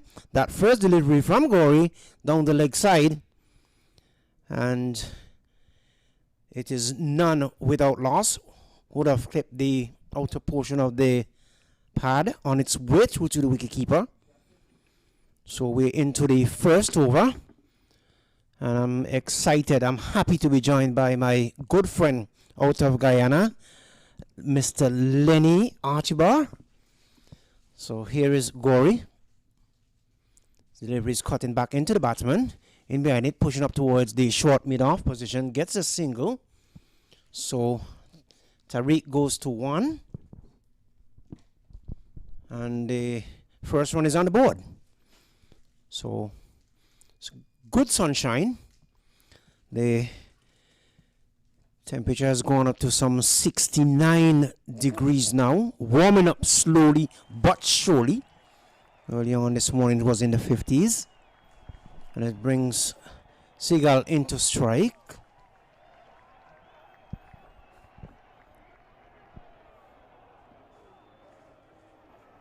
Guiding it away down towards third man.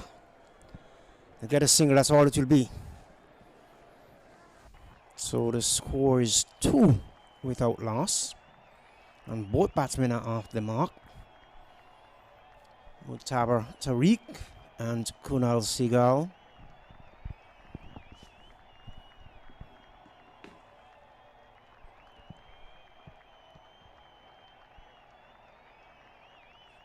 And again, this just opened the face of the bat, guiding down to third man. The man coming across picks up right as returning. The throw is not a good one, but cannot prevent the batsman from getting another single.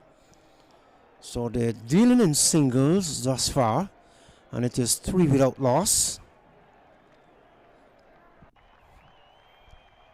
So if you're just coming into the ground, if you're just joining us, Samp Army would have won the toss and decided to take first strike. I guess they realized that it is not fun to chase twice. Back up the pitch in towards the short mid-off region. Bowler comes across and field to his own bowling. So it is 3 for 5. Let me say to the Asian continent, welcome. The rest of the Caribbean region as well. In behind it, push it into the covers. The over comes to an end. And at the end of the first over, Samp Army, after winning the toss and decided to bat first, there are some 3 without loss. Tariq is on 2, Seagal is on 1. That is the latest score here from the Broward County Center, from the Broward County Stadium. So the sun is out in all its glory. Early on we saw Somerset Cavaliers won quite convincingly. They would have scored some 217 with Hemraj getting some big score and end up with the Man of the Match award. Certainly well deserved. So it's going to be Zafar who's going to pick up the attack from the commentary box, and Lenny. Yeah, thank you, Eddie. And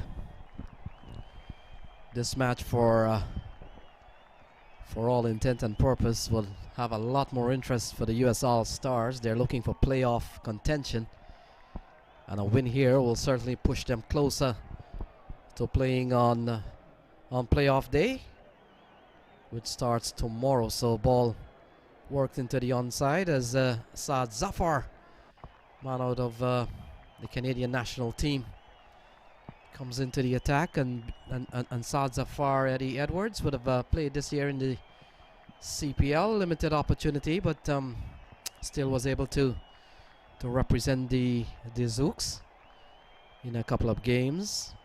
Mujtaba Tariq and Kunal Seagal out in the middle, and this one is a good looking shot from Kunal Seagal. He will pick up 4 runs, and that's a good swing of the bat from the right-hander. Yes, indeed. And only at the US Open and you can see shots like these. And certainly this is this competition, this tournament is sanctioned as well by the ICC. Yeah, we did see Kunal Seagal getting runs in the first match against Somerset Cavaliers. And by the way, the Somerset Cavaliers encounter is when Samp Army would have posted their highest score of the series. They got 133 in that game and came back with a bit of a miserable performance against Punjab Blues when they were bowled out for some 73 runs. Yes, indeed. So they would want to better that performance here. So play down towards wide, long off. And the batsman just ambles through for a quick single. Total up to 9 without loss. Kunal is on 6 and Tariq is on 3.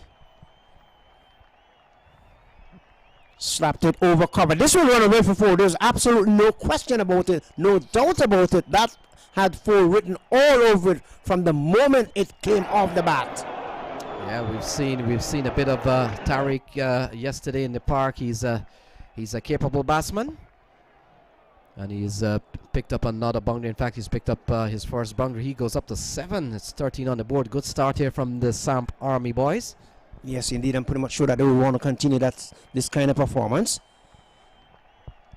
This time he gets a low full toss and managed to push it down towards the mid-off position. The over comes to an end at the end of over number 3. After winning the toss and elected to bat first, Samp Army, they are 13 without loss. Unlucky 13. Seagal is on 6. Tariq is on 7.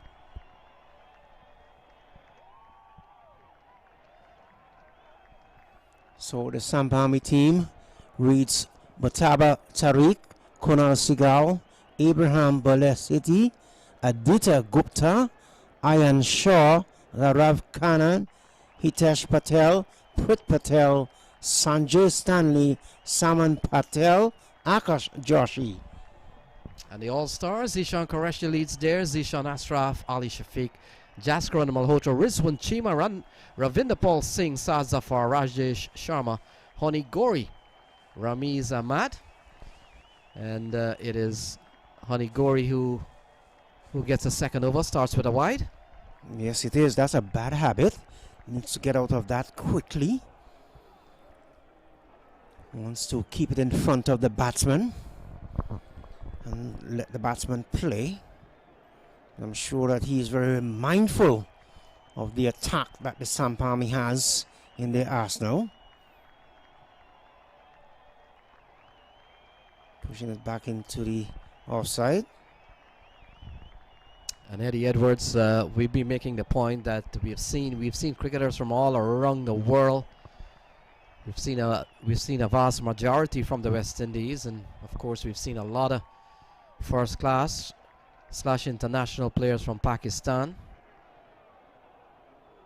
The Canadians are here, and so players from all over the world. And in fact, you look at Honey Gori, the man bowling here.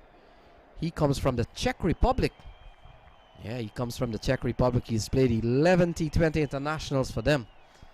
And so from Europe, we have a representation from the Czech Republic, and that's Honey Gori.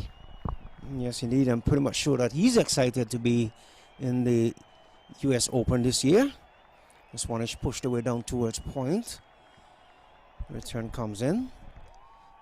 Batsman stays in their respective creases. 15 it is without loss. And Eddie, what the ICC have done, any T20 match now played between 2 countries or 2 nations, it's considered an international fixture. Very interesting. And so that's why the likes of the Czech Republic and countries, for example, if China is to play Hong Kong or China is to play Japan, then that becomes a T20 international just like that. Game. Things has really changed over the years. ICC pretty much would have softened their stance on a lot of things, Lenny. And it's interesting to see and hear what they're doing now with the international T20s.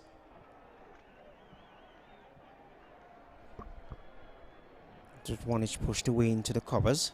Fielder feeling threatened to throw stumps down at the non-striker's end.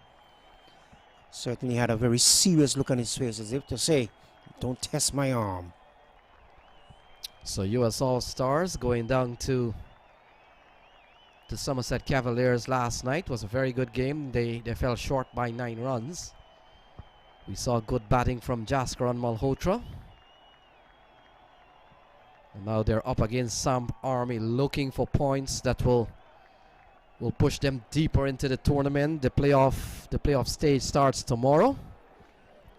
And then maybe later on this evening we will be in a better position to give you the fixture on that. The leader of one group will play the runner-up from the second group. A simply X or a crisscross, as you may want to say. And so we'll have to wait and see. What we do know, Somerset Cavaliers has won. It could be 22 yards. Could be 22 yards. Could find themselves through, but we'll have to wait and see what happens with the Param Veers game, because a win for Param Veers will have 3 teams tied on 4, and so we'll have to wait and see what determines the two winners of that group. And take into consideration it is 2020 and we're into the 12th edition of the US Open. Lenny, anything can happen, except we're in a pandemic and it is crazy. So Saad Zafar continues. Ball worked into the offside, can't score, so we'll have to wait and see what Samp Army does today. Their highest score in a couple of matches have been 133.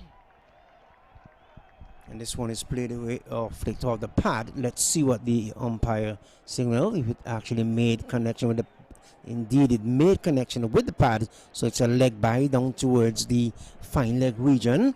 Takes a total to 17 without loss. And Ed, you look at you look at the batting squad here. Kunal Seagal, Mujtaba Tariq,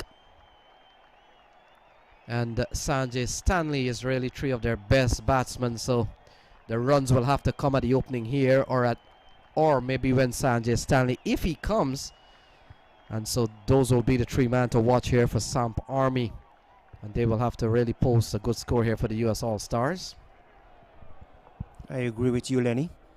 You want to score your runs, the bulk of the runs up front. You wouldn't want to let it linger back towards the end, because very often you would have seen teams find themselves in lots of problems doing that. So ball swung and swung well over the short mid-on area, and it goes away for 4 over the head of Jaskaran Malhotra, who's posted a short mid-on, and it goes away for a welcome boundary here for Kunal Seagal. He goes up to 12, is 21 without loss. And he must be saying, Malhotra, I should have been back there. The captain should have sent me back there. I was there all the time. So, you know, it's a do-or-die situation. It went over his head and nothing he could have done about it. It went into the boundary board for 4. 21 it is without loss.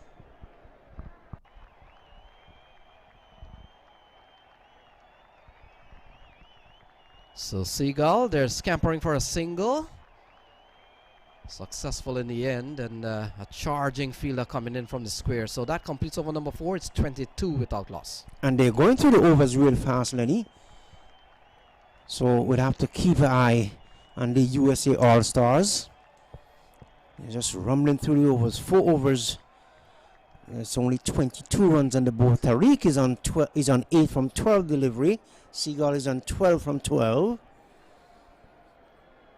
So there's a bit of discussion out in the middle between the skipper. What could the conversation be about? Gory's going to continue from the northern end or the top end. It's a choice you want to use.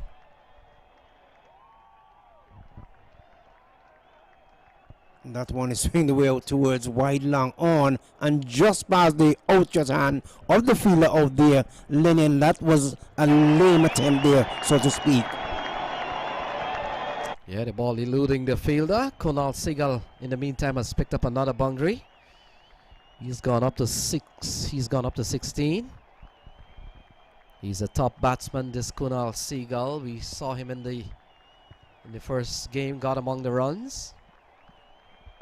And the point we've made along with Sanjay Stanley and Mujtaba Tariq, they're going to be the 3 batsmen to really play important roles if Samp Army is to post something formidable, good enough for the US All-Stars. The US All-Stars, we know their batting capabilities. They've got the likes of Zishan Ashraf, a Multan Sultan player. We got Jaskran Malhotra. We saw his class last night. We've got Ravinder Paul Singh, a Canadian international. He scored T20 International 100 already. We've got Rizwan Cheema. Rizwan Cheema has had very good record here at the US Open. Misfield allows the batsman to come back for a couple of runs. And so Samp Army on the charge. They go up to 28 without loss, Ed. And just to round off the top batting quality here of the US All-Star, we've also got Ramiz Ahmed, first class player out of Pakistan. We've got Shafiq, another big player, Damien Rowe. Whether he's fit or not, and whether he's going to play today, we'll have to wait and see. Rajesh Sharma, he's going to be a good bowler to be used here. Flicked away, lovely shot off the bat of Kunal Seagull, and it goes away for 4. And that's a lovely shot from the right-hander. That was one of the better shot that I've seen all competition long. He just went forward and just flicked it as if it was easy as Sunday morning. He makes it look very, very easy, and he went into the boundary board for 4. So good shot there by Kunal Seagull. 22 it is for the young man from some 16 deliveries. Gori none for 16 from some 2.4 overs, and he's going to continue. The sun has left us momentarily. Seagull settles into his stance just about now, guiding it away down towards the cover region. Point come across, the return comes in at the non-strikers end, but the batsman was home. So testing the arm of the fielder there. And Lenny, that was not a very bad throw. Yeah, had he hit the stumps, Mujtaba would be walking. It's a good bit of work there from what appears to be Saad Zafar. And now they're in the middle talking about it. They must be saying, we don't need to be suicidal in this situation here. We want to be as confident as much as we possibly can. Take the singles when they're on. Don't take suicidal singles. Well, they're off to a good start. You can't complain with 32. They're going over 6 and over. And that's another good shot into the onside. Fielder takes the catch. And this time, Kunal Seagull has to go. It's 32 for 1. And in the previous over, it was what was the name is, as you rightly said, Lenny. And I thought that he should have had that ball. It was a lazy attempt from him. But this time, he redeemed himself, take the catch, and Kunal has to go back to the pavilion. 32 it is for the loss of 1 wicket. Kunal Seagull, he made 22 from some 18 deliveries. Tariq is on 8 from some 12 deliveries. 32 it is. That's the latest score here at the Broward County Stadium.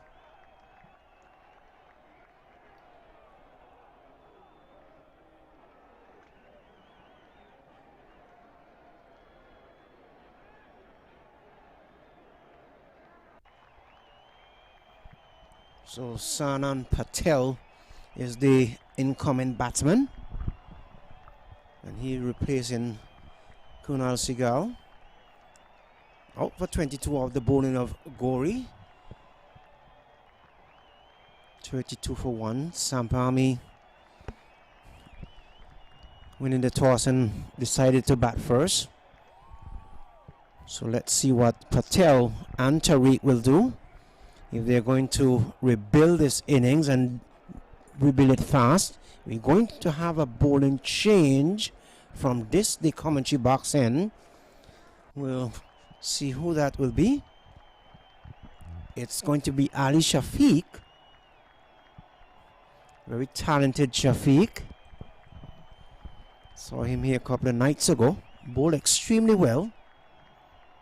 Sinks it whenever he believes that he has to do that. Whatever it takes from Shafiq to win, he's going to do that.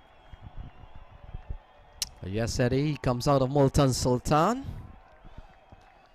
And both the Multan Sultan and Smart Choice organizations have joined forces with US All-Stars.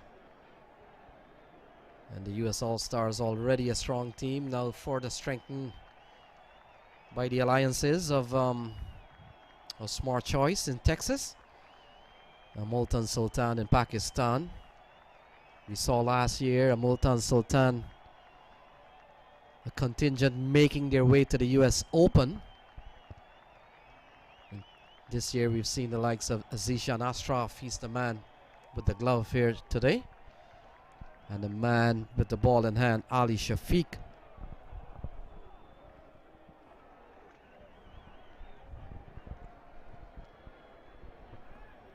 To the backward, pushing out in towards the cover. The return comes in at the non-striker's end, but the batsman was home. So nice little cheapy single there between the two. Takes the total now to some 33 for a loss of 1. Tariq is on 9. Patel is yet to score. And Samp winning the toss, decided to bat first. And we're into the 6th over. Been bowled by Safiq from the commentary box end. So Ali Shafiq, part of the Multan Sultan bowling lineup, a bowling lineup that includes the likes of Junaid Khan, Mohamed Irfan, one of the tallest man you'll see in international cricket and possibly one of the tallest ever. And then of course we've got Fabian Allen out of the West Indies, part of that team. Shahid Afridi. There's no other cricketer on the planet that has played for more franchise, T20 franchise, than Shahid Afridi. And Shahid Afridi has been around a long time, still competing. With the best in the world. So, and then of course Imran Tahir, part of the bowling battalion up at Multan Sultan. Ali Shafiq, the man you're watching here, he's part of that squad. That's a host of good players you just mentioned there, Lenny. In behind it, pushing out into the offside. Tariq wanted a single but had to scamper back into his crease because the return was coming in. It was coming in at the non-striker's end. And Multan Sultan this year did well in the PSL. In fact, lost the eliminator by a super over.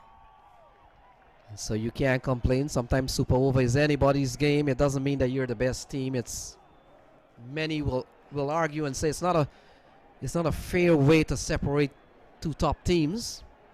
Well, until they come up with a better way, I guess that is going to be the obvious choice. Beating outside the line of the off stump. The cricket version of a football penalty. Yes, indeed. Talking about football, Lenny, who's your team in the Premier League?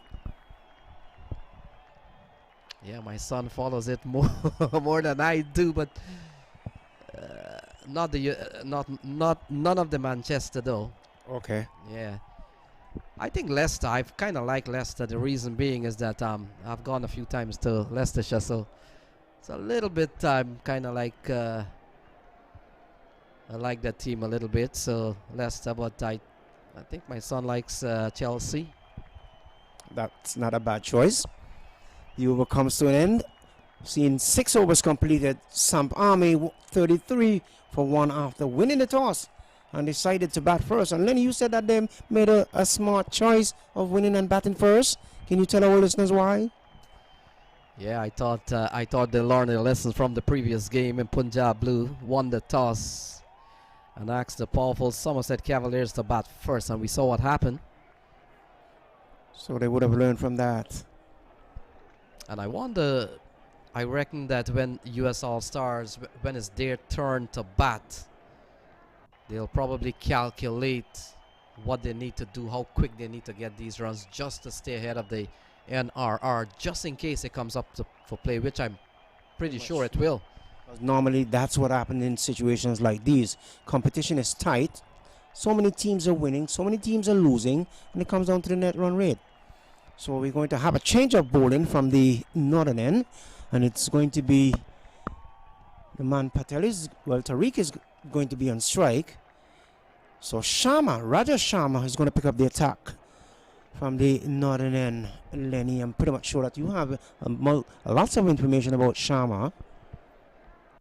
Well, Sharma has done well. We have seen him in his tournament. Chance of a run out. The throw comes in. Doesn't strike the stumps. Man survives. Ooh, that very was cheeky, risky single. In the end, a single to Samp Army, 34 for 1.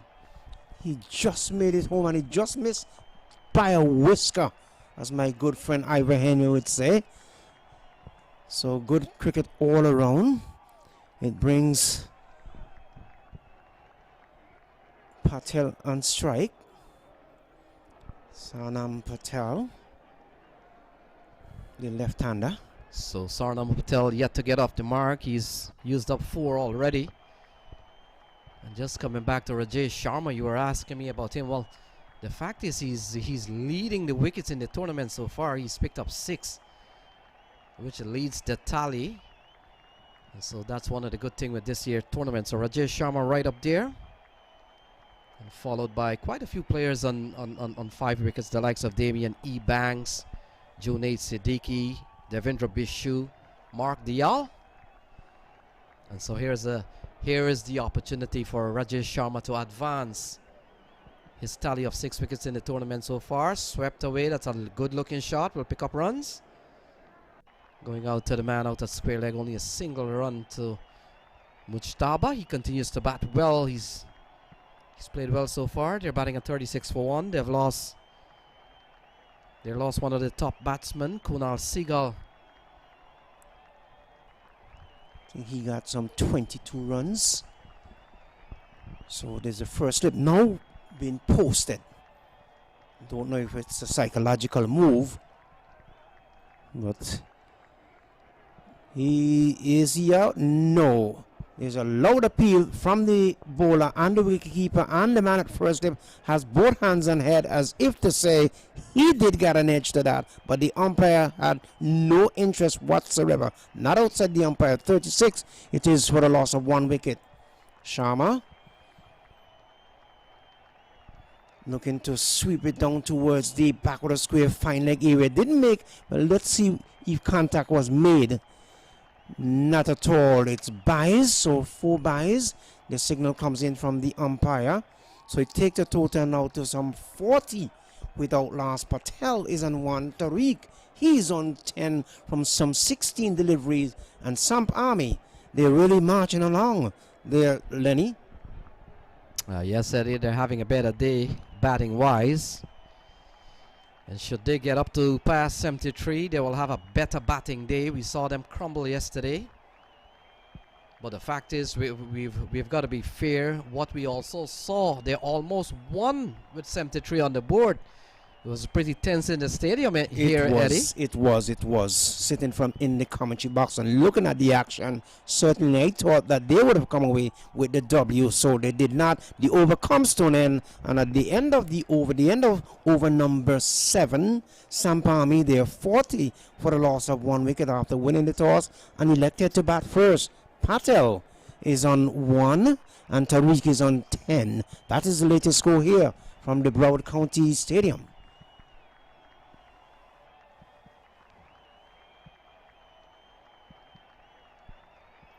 So, seems like Qureshi's going to pick up, or it's going to be Shafiq who's going to continue.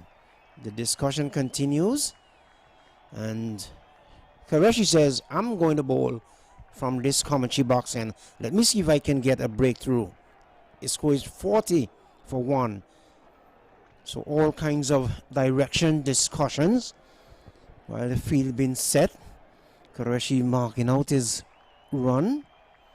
It will be operating off of a very short run, so you're not really missing any cricket.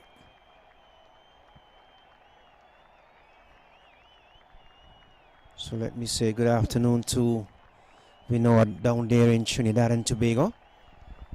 Must be glued to his television set. And this, of course, is the US Open. Yes, Ed, and we were making the point we haven't seen some of the top competitors over the years at the US Open. We spoke about Timothy Surajabali. Orlando Baker is another top-class player. Spoke to him a little bit earlier on. Told me because of the COVID, this one is slashed through the offside. And a bit of misfield there, allowing the batsman to come through for an additional run. It was always one was always on, and a chance to come back for a couple of runs. So, I want to say special good evening to Orlando Baker out in Texas. He's one of the top players over the years that have graced the U.S. Open. And also Tim Allen, also another name that comes to mind. Dunay Nathaniel is also another name that comes to mind. So quite a number of players are missing from this year's competition, all because of COVID. So 42 it is for the loss of 1 wicket. Tariq is on 12, Patel is on 1. Very slow going here, and we have Zwanan Qureshi is in operation. The man of the moment yesterday when he got the wicket of Hemraj, and also the big man out of Jamaica, Andre Russell. It was pandemonium out in the middle when that happened. So that delivery is played into the cover region. Total remains on 42 for 1. Here's Sean guiding it away down towards the wide third man region. Gets a single. Takes the total now to some 43 for 1. Brings Patel into strike. Sanam Patel. So the field just changing over for the right-hander. There's Sean. Pushing back onto the back foot. Played out into the mid-wicket region.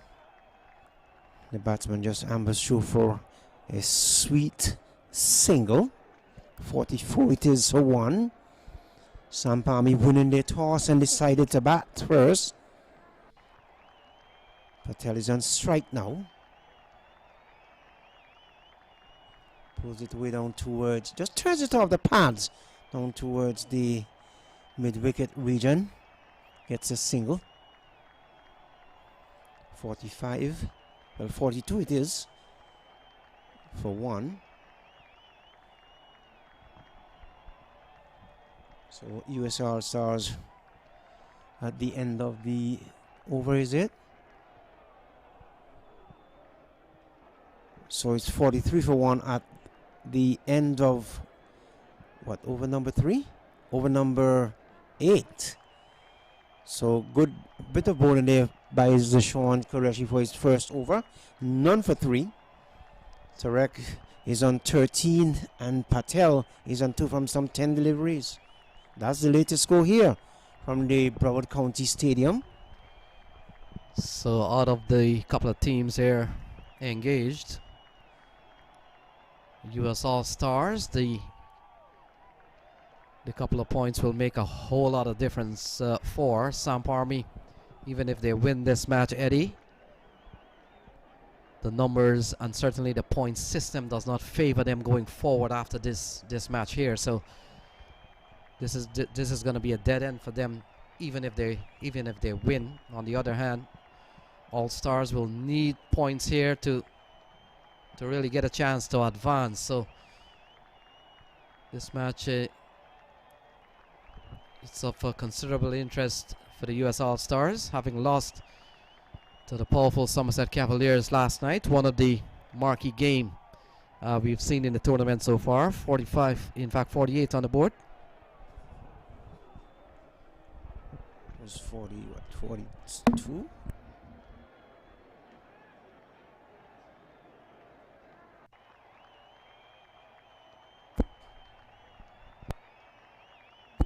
Doing the reverse sweep out towards the wide long on region.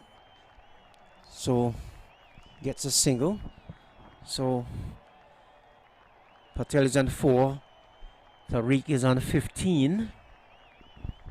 As we watch Rajesh Sharma, who's bowled none for 4 from some 1.3 overs. And looking to pull it down towards backward of square or mid wicket, did make contact and losing his wicket in the end. So Samp Army losing their second wicket there, Lenny. Zwanan Patel goes for 4. 48 it is for the loss of 2 wickets. Good bit of bowling there by Raja Sharma.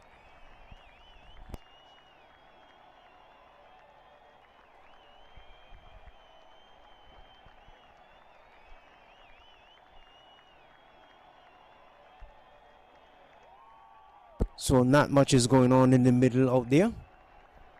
Let's see what happens.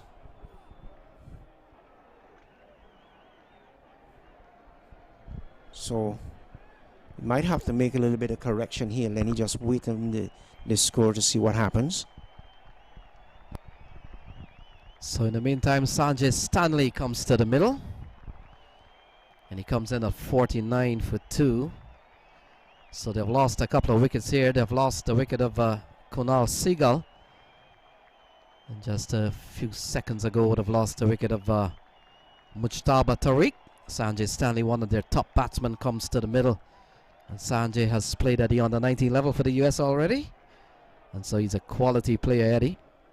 He's one to watch for the future. So quite a number of young players in this Samp Army lineup. Sharma on his way now. And must have been something that went away there. The bowler thinks that the ball might have taken the outer edge of the bat and carried to first slip. And it looks like Maholja would have held on to that, but the umpire says not out.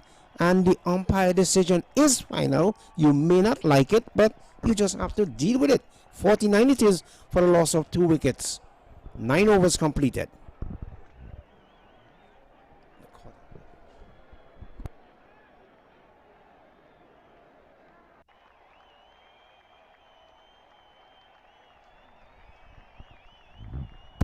So Qureshi will continue.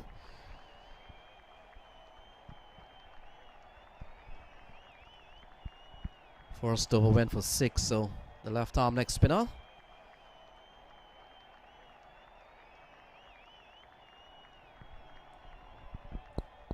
That one is hammered in the covers. So playoff game starts tomorrow. And it'll be just what, 2 games, Lenny? Yeah, the 2 semi-finals and then the grand final on Sunday as usual. All US Open finals have happened on Sunday. Do you remember one year it was well into the night here? At 10 or 12 o'clock in the night? I remember vaguely that it would have gone on to that time because the authorities were trying to straighten out a lot of things up in the executive suite. Well, there was a considerable rain delay. And what had happened, like anything else, rain came suddenly. 50 on the board, by the way, to Samp Army as Stanley picks up another run. And on that year, rain came, and these events have always gone on with not established groundsmen at the ground. And by the time the big shower came, and the volunteers were able to get the covers on, the pitch got a soaking, and it was delayed for several hours. In fact, the pitch at the set time was deemed unplayable for that Sunday, but there was the groundsman at one time, Samuel Plummer, caught behind now. So Zwanan Patel is gone. He's gone off the bowling of Zishan Qureshi, and all of a sudden now it becomes 51 for 3. Yes, they were going along so nicely, taking the 2s, the singles, and the 4s whenever the opportunity arises, and now they have lost some 3 quick wickets, and one would have to wonder why they lost those wickets in quick succession. Well, they've lost their first wicket at 32, and then 47, and now 51. So in the space of probably 2 or 3 overs, they've lost 3 wickets. Not good for Samp Army. They got off to a very good start. They posted 32 by the openers, and now we're beginning to see a decline. Yeah, they're flying. They're falling like flies, as my good friend Ivor Henry would say. 51 it is after a good start, but let's see if they will be able to pick it up from here, Lenny, because sometimes you have one and two batters who would have realized or recognized the situation is a die one and it would need their assistance, and you just would have that batter come out in the middle and perform. So we have some 9.5 overs, and I'm looking to make my exit, and my good friend Ivor Henry along with Audley Watson, and I think it's going to be Watson who's going to replace yours truly, Eddie Edwards, after this delivery. So 51 it is for 3. The overs are going extremely well. I can't believe it's almost 10 overs already, Lenny.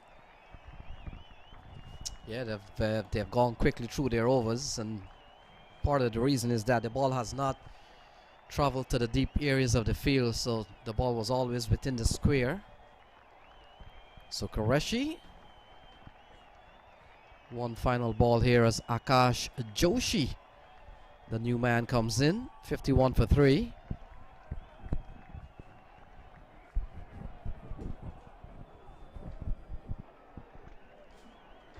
So after this ball, we'll have a double change in commentators, and it will be the turn of Audley Watson and Ivor Henry. Welcome, guys.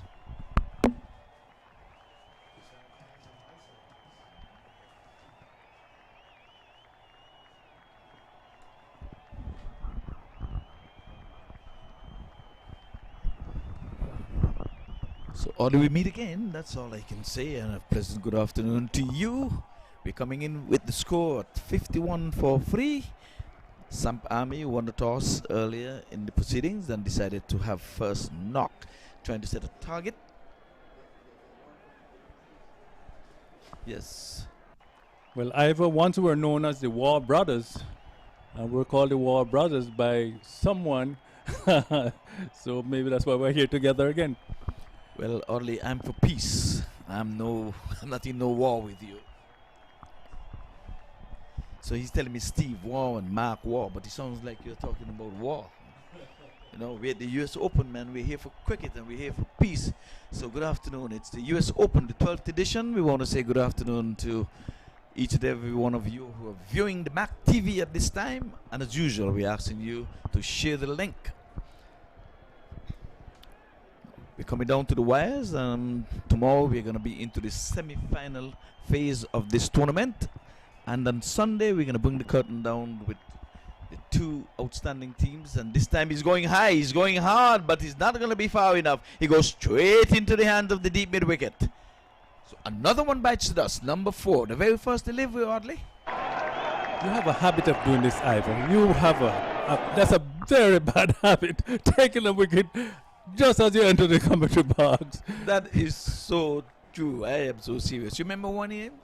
I think you were here, Lenny, when no one could have made a 50. Every time I come in, they're getting out in the 40.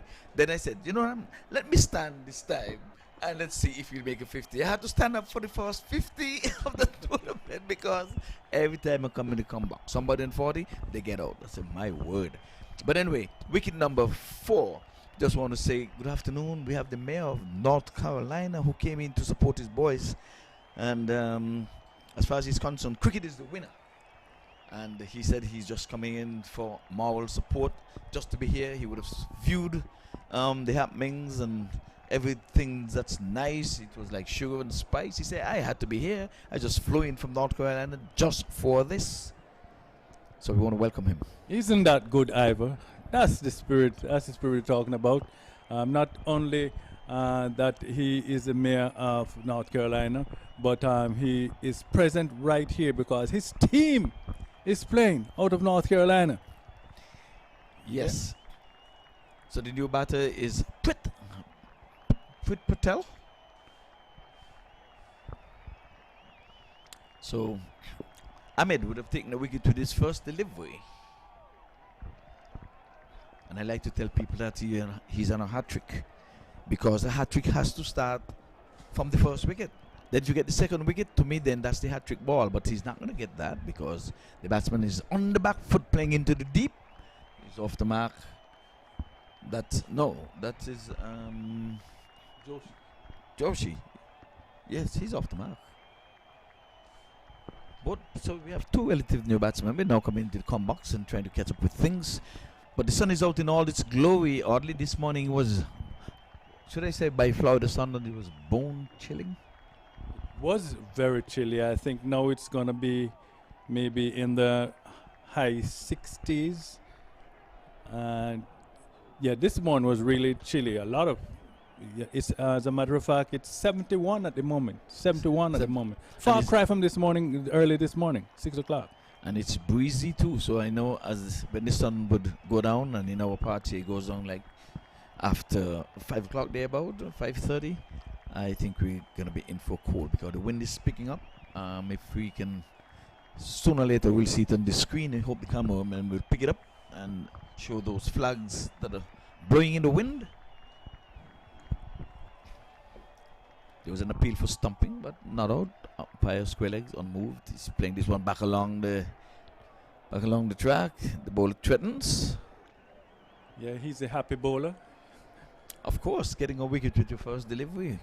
Why won't you be happy, Audley? Cricket is a runs and wickets game.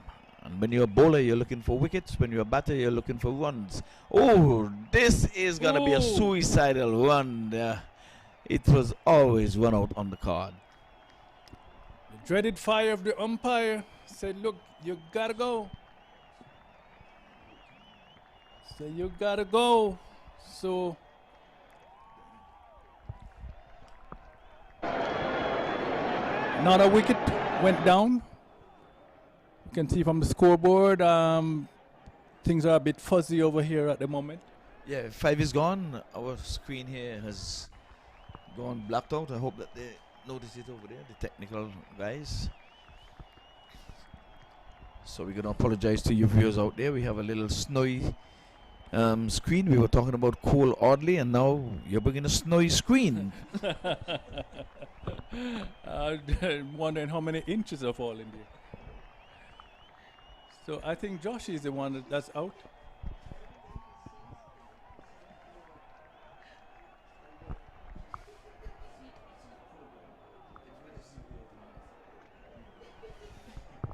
Again, this is the 12th edition of the US Open. We have an inside joke, so okay, I think we're back. All the snow's gone. But not all the information up as yet, but it's coming back slowly as we look at the scoreboard in a distance. It's saying 53 for 5.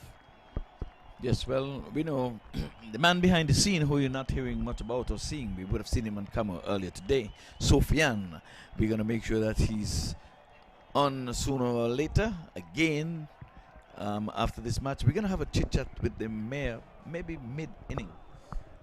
And I'm going to summon Mr. Sofian to come with me, and I'll talk with him also to keep it interesting, maybe during the break before we take it back upstairs. Now, I think we're cooking on gas now. We're off the wood and the, the 3-stone fire. This time the batsman getting on the back foot, and he's getting a single. He goes out to deep cover. Yes, this showed the importance of the people who are working behind the scene. On many occasions, the viewers are only seeing those who are in front, but in order for anything to happen, there's a large preparation, a lot of preparation need to be going on before anything can happen, and any little glitch, then it will come to the forefront. But they are the foundation that lays everything for everything to happen. And that's why they refer to Sofian this morning as the engine that is covered with the bonnet. Yes. And you're just looking at the pretty car, but you don't realize that, boy, that engine's in there. Yes, that engine. So we have to say all hails to Mr. Sofian. He's producing this. He has his production crew. We want to big up the production crew as well. And the cameramen, they're getting it all together. We know COVID would have prevented a whole lot of things, from the commentary to the cameramen to the everything. The only thing that stayed right and correct and were enforced were the teams, because the teams were cut down from 32 teams to 8. So a lot of teams here would have played for their original teams. They were drafted into one of these 8 teams. thus strengthening the teams early, which is a overall. good thing. Yes. And back to the support staff, the cameramen and so forth. Yesterday, you could say they all worth their salt, because with the rain, you found the cameras were out, and then the rain came and they got to be rushing to go get the camera, get it all covered or move all together. So it was a lot of things going on here yesterday. Yes, 54 for 5. And Ollie, we have another match after this one, so we're urging the players to stick and stay. We've been here early this morning, taking the first match from 10 o'clock this morning. This is match number 2, and in all honesty, is match number 8 of the tournament. There's another one to go. Tomorrow's proceeding will see 2 matches. So 4 teams at the end of today would be told that you would have made it into the playoff stage. And after Saturday, it's going to be down to the best 2 teams that would be who would have survived from Tuesday. So for the viewers who are coming on now, yes, this tournament has been going on from since Tuesday, since the 15th. It goes until the 20th. And of course, there was a lot of preparation coming in, and with this COVID going on, a lot of sanitizing the whole place, and the social distancing, everything put together. So this was a particular very difficult situation, but through it all, we continue to have US Open. Yes, so the skipper, Sijuan Qureshi, is in for his 3rd over. He's got no wicket, and some 13 runs he has given up so far. Bowls around the wicket, and this time he can pass the shot mid-off. As that over comes to an end, it remains 58 for the loss of 5 wickets. We have Bassetti, he is on 2, and Joshi, he is on 4. They're going at a count run rate of 4.8, having inserted themselves into bat because they would have won the toss, and they said they wanted to set a target. I think it's a little below par. I don't think that was the intended target at this time after 12 overs, but you never know. The happy hour is yet to come. If they can bat through the next maybe 3 overs early without losing a wicket, I think they can go to plan B. That's the key, without losing a wicket. Yes.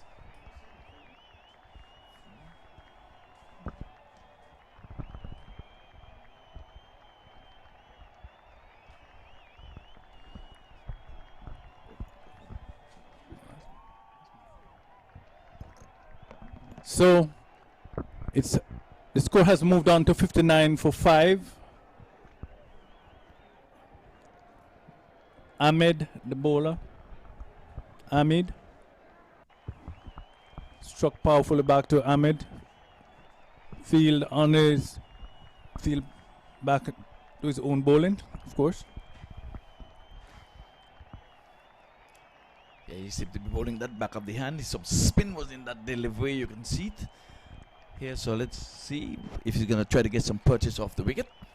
So spin has been employed from both ends, but he's a right-hander. He's bowling over the wicket. So we'll have a good look. Keeping things pretty tight.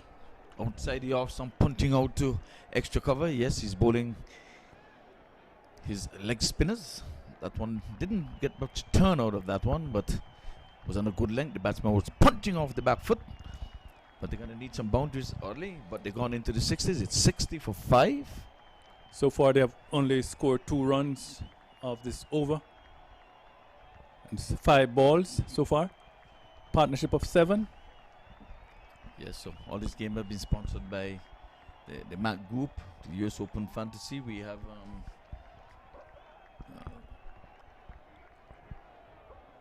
the advertisement board going up all around, so you can see some on the screen here right now.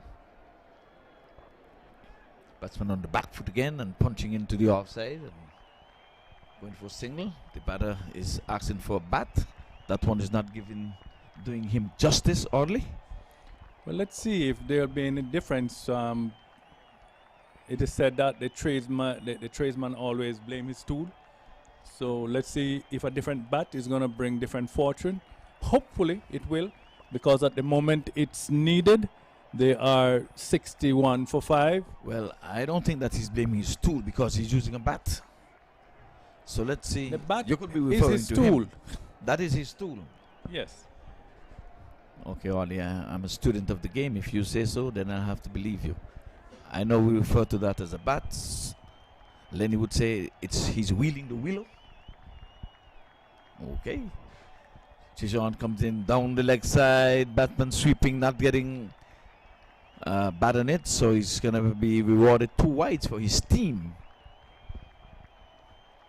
There goes the signal. So the umpire would have signaled uncalled the wide. So he's in his 4th and final over, Qureshi. Yes, because for the newcomers, you can only bowl no more than 4 overs in this format. It's we call it the microwave format. We call it the American quick turnaround, quick food, fast food. That's what we will call 2020. Yeah, I like the microwave version. The microwave version. Yes. Okay, I'm telling you that I Quick. think 2020 cricket is really suited. That was a ball and court chance there by Croatia. He was struck from the meat of the bat. He was struck hard, but at this level, you're supposed to take those. And as the captain, you have to lead from the front. You've got to take one for the team. Yeah, that was very hard. Back to You know, him. it's like Flashes his arms and it's a ball in hand. No, but it's like a hot put. This one is hitting this one in the air. He's gonna drop safely. There's a lot of acreage out there. The scamper through for 2. But I was saying that as a skipper, and this tournament, the biggest in all of North America, including the good old Canada, you've got to take those. Yes, yep. What I'm telling, he's even flashing his hand. No. So, I I understand. We have Band-Aid over here. We have I'm not making plasters. excuses, but I'm saying that was a real hard one. I'm just kidding. Mr. Qureshi did well. He saved his team a run because they did not run from it, but it was really struck powerfully. And one of the reasons, just don't look at the stature of the person. They're making these big, heavy bats now, and sometimes I want to think that they're illegal. But for some strange reason, even the edges of these bats, you can hit a 6 from the edges of these bats. It's happening. Not you can. It's happening. It's top happened. edge for 6 over the slips. And the third man, top Yes. edge. So I'm agreeing with you that Croatia, yes, he would have done his best there. But I have to just put a little oomph into it. You know that. When we got into the com box, I heard Lenny and Eddie saying, "Oh man, 10 overs went by already so quickly." You know what that Because they means? were having fun. They were having fun. They were having Yes, fun. They were having fun.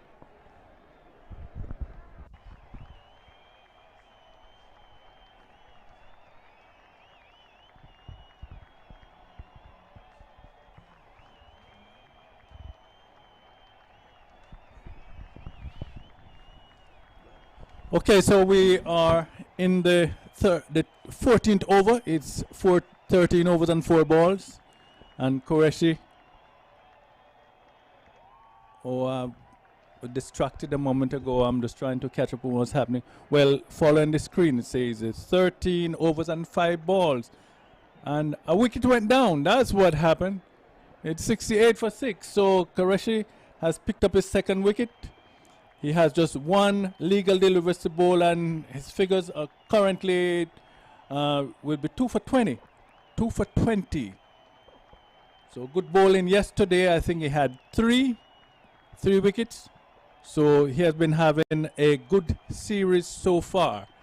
Did not make any runs, but he backed it up by taking some wickets, and he got some big wickets. So here we go. Samp Army, they are struggling at the moment. They won the toss, and they decided to send, or was it at the end, they decided to bat to set a total, and in order to stop this US All-Stars team, they would have to set quite an impressive score, something like what was set by the Somerset Cavaliers, and at the moment it's not in the making. I think they'll be struggling to get to 100 at this time. Only 4 wickets to go, and 69 runs in all. 69 for 6. So at the end of the 14th over, it's 69 for 6 for Samp Army, and they are tackling the US All-Stars. Zwanan Chima will be the new bowler. He has already bowled Sharma. It has changed. Sharma. Rajat Sharma will be the new bowler.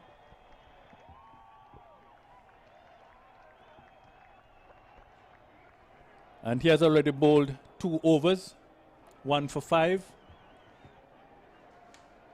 So he'll be coming in from the northern end.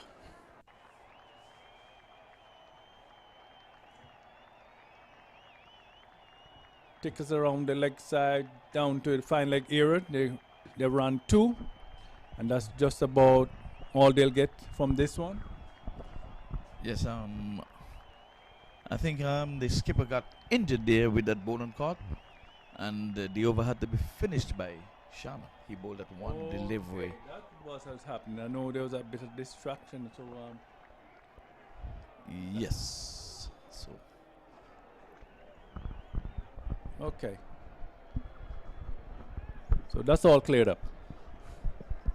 Yes, we're standing by. We're gonna have the mayor of North Carolina. He's gonna be standing by. You're gonna be hearing him audible. We were trying to get the camera put on him. We're not successful so far.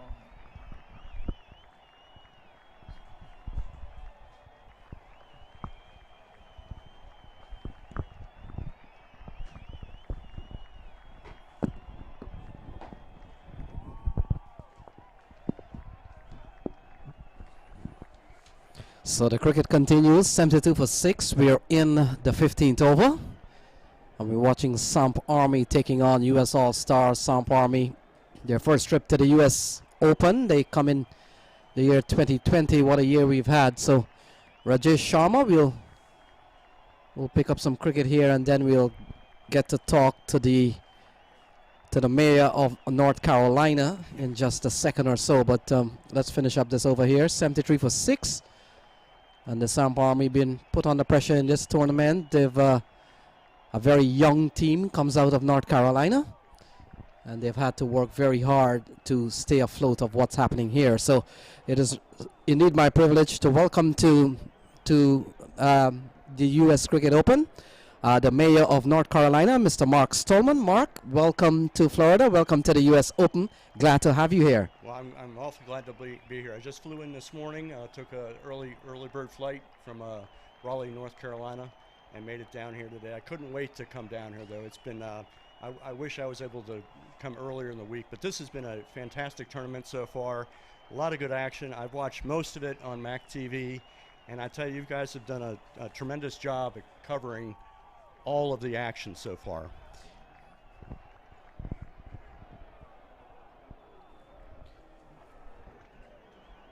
Yeah. So 73 for 6. We've seen the end of the 15th over. And so far, Samp Army having won the toss, electing that they'll bat first. And we have the mayor of North Carolina, Mr. Mark Stallman. And so momentarily we'll... Okay. Mark, well, yeah. Thank you for having me here. This has been great so far. Right, and Mark, in addition to being the mayor of certainly North Carolina, you are also the batting team ambassador. So tell us a little bit about the Samp Army and how things have gone for them. Well, the Samp Army is it's a younger group, right? So these are up and coming players that have proven themselves in our local league, which is called the Triangle Cricket League, which is the greater Raleigh area, and they have proven themselves over the years to be exceptional players. And for them to get this kind of exposure is really fantastic. So I'm awfully proud of the work that they're doing. They're trying to get better each and every game. I think they got off to a really good start this match. A little bit of a slowdown here. Hopefully they'll close it out strong and crack that century barrier that we talk about. You know your cricket very well. This high in the air, field is coming around. Malhotra, will he get to it? in front of the side screen, and he may have spilled the chance, but a very good effort by Jaskar and Malhotra. Got both hands to it, was not able to hold on, and that pushes the score up to 75 for 6. Yes, Mark, unfortunately, they lost the first game against a top team. They scored 133, and Somerset Cavaliers, one of the better teams of the tournament, a team that has won the tournament twice in 3 years. So no shame in losing to absolutely not. Somerset Cavaliers. Yesterday, we saw they only put up 73, and I'm pretty sure by now you're acquainted. 73 is not a big score in cricket. That's good for T10. T10, very good. Not so much T20. Well, but yes, we're getting someplace. Now you know your stuff. Absolutely. So, but on the other hand, it got a little bit tense in the stadium yesterday because 73 looked a lot against Punjab Blues. So there was a little bit of a tense situation, and Samp Army went down the second time. Now, we're witnessing what's happening out here. Now, I know Morrisville, the beautiful ground that you've had there. Church Street grounds. Yeah, yep. Church Street ground came into prominent a couple of years ago when the ICC had a big event there. Tell us about that event. Well, that was tremendous. We actually met with the ICC probably about 5 years ago when we didn't even have a decent pitch. They came out, gave us some suggestions on how to dial in that pitch. Our local group put in a lot of time and effort to get that pitch up and running to ICC standards. They finally approved it for a T20 qualifying round back in 2018. So we had teams that flew in from Panama, Belize, Canada, and U.S. And I tell you what, we had some tremendous matches in North Carolina. Some of the U.S.-Canada matches went down to the last ball. And so we were seeing a lot of those players out here today and throughout the week. Team USA is very well represented in the U.S. Open. So it's good to see some of the old guys here. Yeah, sure. We all watched it. I know the crowds. Crowds were big. I had a lot of comments. Big for our standards. We don't even have proper stands, but it's a beautiful grounds, great pitch.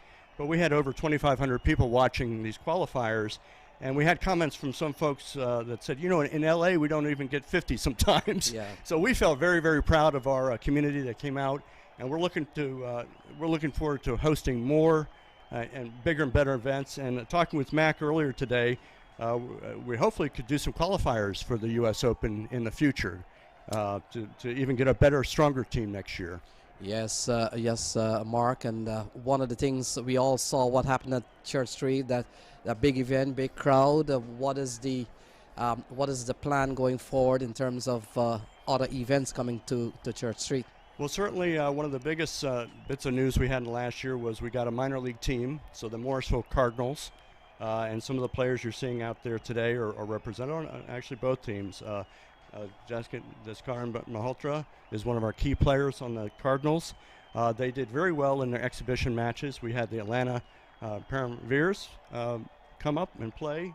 We swept that series against them, which was exciting. Good crowds, even though we didn't allow crowds, but we still managed to get about 200 people that snuck in. Yeah. So it's only going to grow in North Carolina. Yes, Mark. So some news you may not want to hear about. Another wicket goes down. I know. That's how it goes. And Mark, Samp Army is coming up against a very strong team here. U.S. Army. That's Mark Qureshi's team. Some strong players in this team. Some Pakistan first-class players. Some Canadian national. Rizwan Chima is here. You would have seen him at Morrisville. And so, what is the plan to develop other infrastructure at State Park? Well, at the Church Street Park, we've had meetings with ACE and USA Cricket to come in, and they are talking about investing some funds within our stadium. This is a municipal stadium, so this is a publicly funded stadium, so we have to be careful on how we develop it.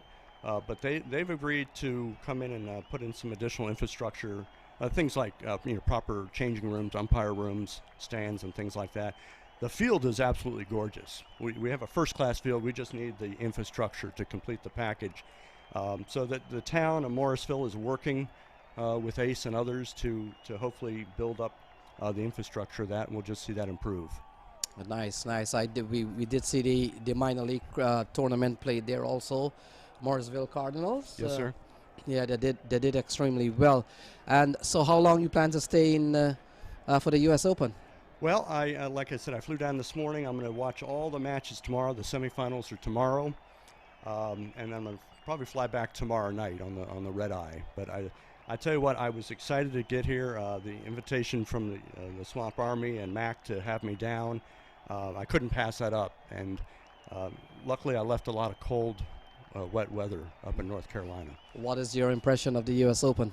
Oh, I love it. I love it. This is, anytime you can watch cricket, live cricket, MAQ TV is doing an exceptional job. So I just love it. It's anytime, I watched a lot of the IPL this year, and I don't see the Big Bash too much in North Carolina. Yes. So It's this too is early in the morning. I'm trying to get my fix of cricket, and it's been it's wonderful. It's a nice venue here. The quality of players is exceptional. It's the who's who of cricket, international cricket. Yes, Mark. This is the 12th year, as you heard that, and this tournament has grown from strength to strength. It's a world-class approved stadium. We've already seen several T20 international matches here. The Indians were here, Bangladesh has played here, New Zealand has played here. So a good opportunity for the local boys to play on something that the international players play. And you're right, we've seen as typical the influx of former international, national players from all across the world coming to play in the U.S. Open. Yeah. So, Mark, I hope you have a wonderful stay at the U.S. Open. I appreciate it. Can I give a shout out to my sure. my home team back in North Carolina? I play on a team of sponsors, everyone that's volunteers in the Triangle Cricket League. So our team is called Chicky Chicky Boom Boom. Cheer us on. We're in between seasons right now, but I'm looking forward to getting the season started again. Thank you so much for having me. Mark, just before you go, Yes, sir. you talked about the support that you get over in North Carolina. That's one of the things that stood out when we heard that ICC running an event there. The report we got is that the support and the outpouring of volunteers at that event was out of this world. It truly is. Triangle Cricket League has been around for over 10 years now. We have over 125 teams, some 1,500 players. All that, you also have the families associated. We get a lot of volunteers when we hold tournaments, and that's how you can be successful. So all the municipalities out there that are looking to grow tennis, anyone that wants to grow cricket, forget I mentioned tennis. If you want to grow cricket, get the towns involved, get the volunteers, and get those youth out there playing lots and lots of cricket. All right, so Mark, you look at the scorecard here. It's 100 for 7. Second time. There you go. If we talked enough, they were going to start scoring. So second time you've gone over. You've reached 100. So we wish the boys the best of luck. And I got to say that I know the Samp Army is a very young team. Yeah. And one of the things with the U.S. Open over the years, it's really a top level tournament. And not to say that the Samp Army boys that you brought this year or you sent are not good enough, but this is a good learning experience from them. I'm pretty sure they're going to take away the positives on this tournament. They will try to fix what went wrong. Yeah. And I hope to see you and the Sam boys next year again. I will look forward to it. And on the bus over here, the guys were really excited. Even though they've faced a couple tough challenges so far, they really appreciate the opportunity to be here. And I know they're going to take this home with them and just grow from here. Yeah, we've seen a couple of we've seen a few of talented players. I've known Sanjay Stanley. He's a standout player, having played at the U.S. on the 19 level. We've seen Kunal Seagal. He got among the runs. It was looking good today. We also saw Mujtaba Tariq. He was pretty good today.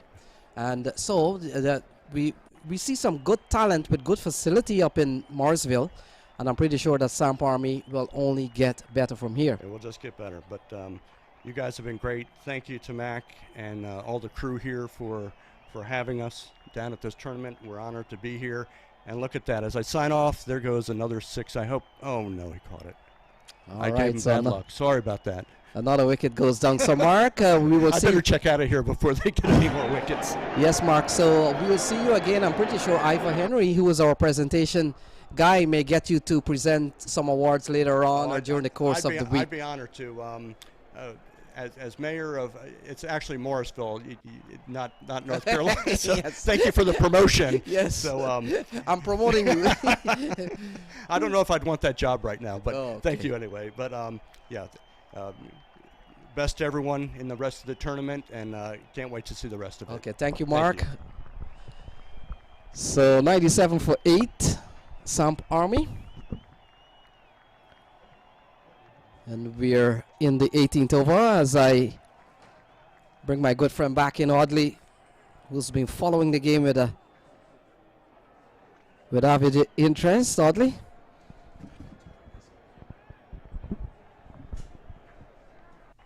Yes, so they, for a moment, 100 was on the board. Now it's saying 97. I don't know what went wrong there, but they're saying 97.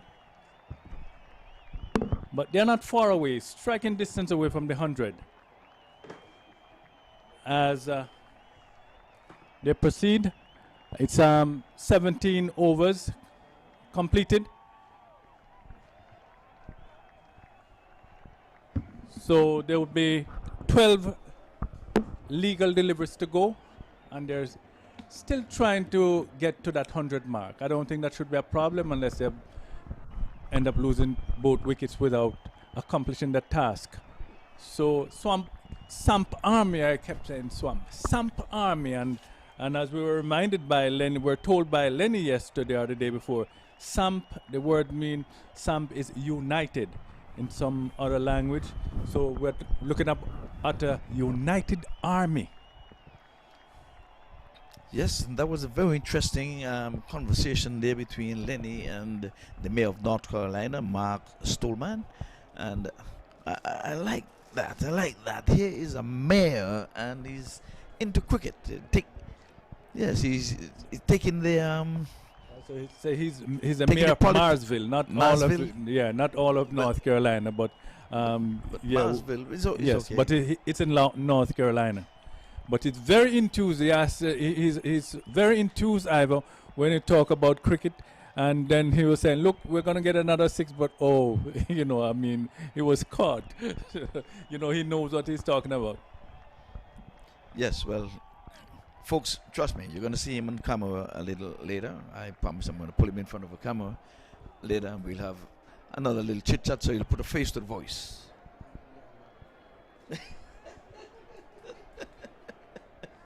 Well, you will see, there's a camera here, but it's the only camera that's pointing towards the playing area. Couldn't interfere with that, otherwise you, the viewers, would be losing some of the cricket itself. Yeah. Can't have that. This inning is coming fast to an end. Oddly, we just have 1 over and 4 balls, so this is the penultimate over. And the screws has been tightened. Oh, he's going big lights, and he is out stumped. He didn't get the back foot down in time. His bat was nowhere there, so at least his back foot had to be beyond the popping crease. So he is gone. And the spinners would have taken most of the wickets here in this tournament so far. Today, when we speak about the pitch, it's day 4 of this pitch, but it has not disappointed. It does not disappoint, trust me, because you tell him the score in the last match. 216 for 3. Okay, so can we say that this wicket, a 4-day-old wicket, is not a batting paradise? Still is. It still is. Still It is. still is. It's So the holding wicket, up quite well for both batters and bowlers. right, the wicket has not disappointed anyone. So we have to give it up to the curators, Mr. Milton Taylor, head curator, and he's using the same pitch throughout this duration. But between games, we noticed they've been rolling the pitch number pitch 3. Yes, I've been noticing that, and I'm saying maybe just want to make sure that it doesn't deteriorate too far, because they may have to use it tomorrow or some other time. But they kept rolling that pitch.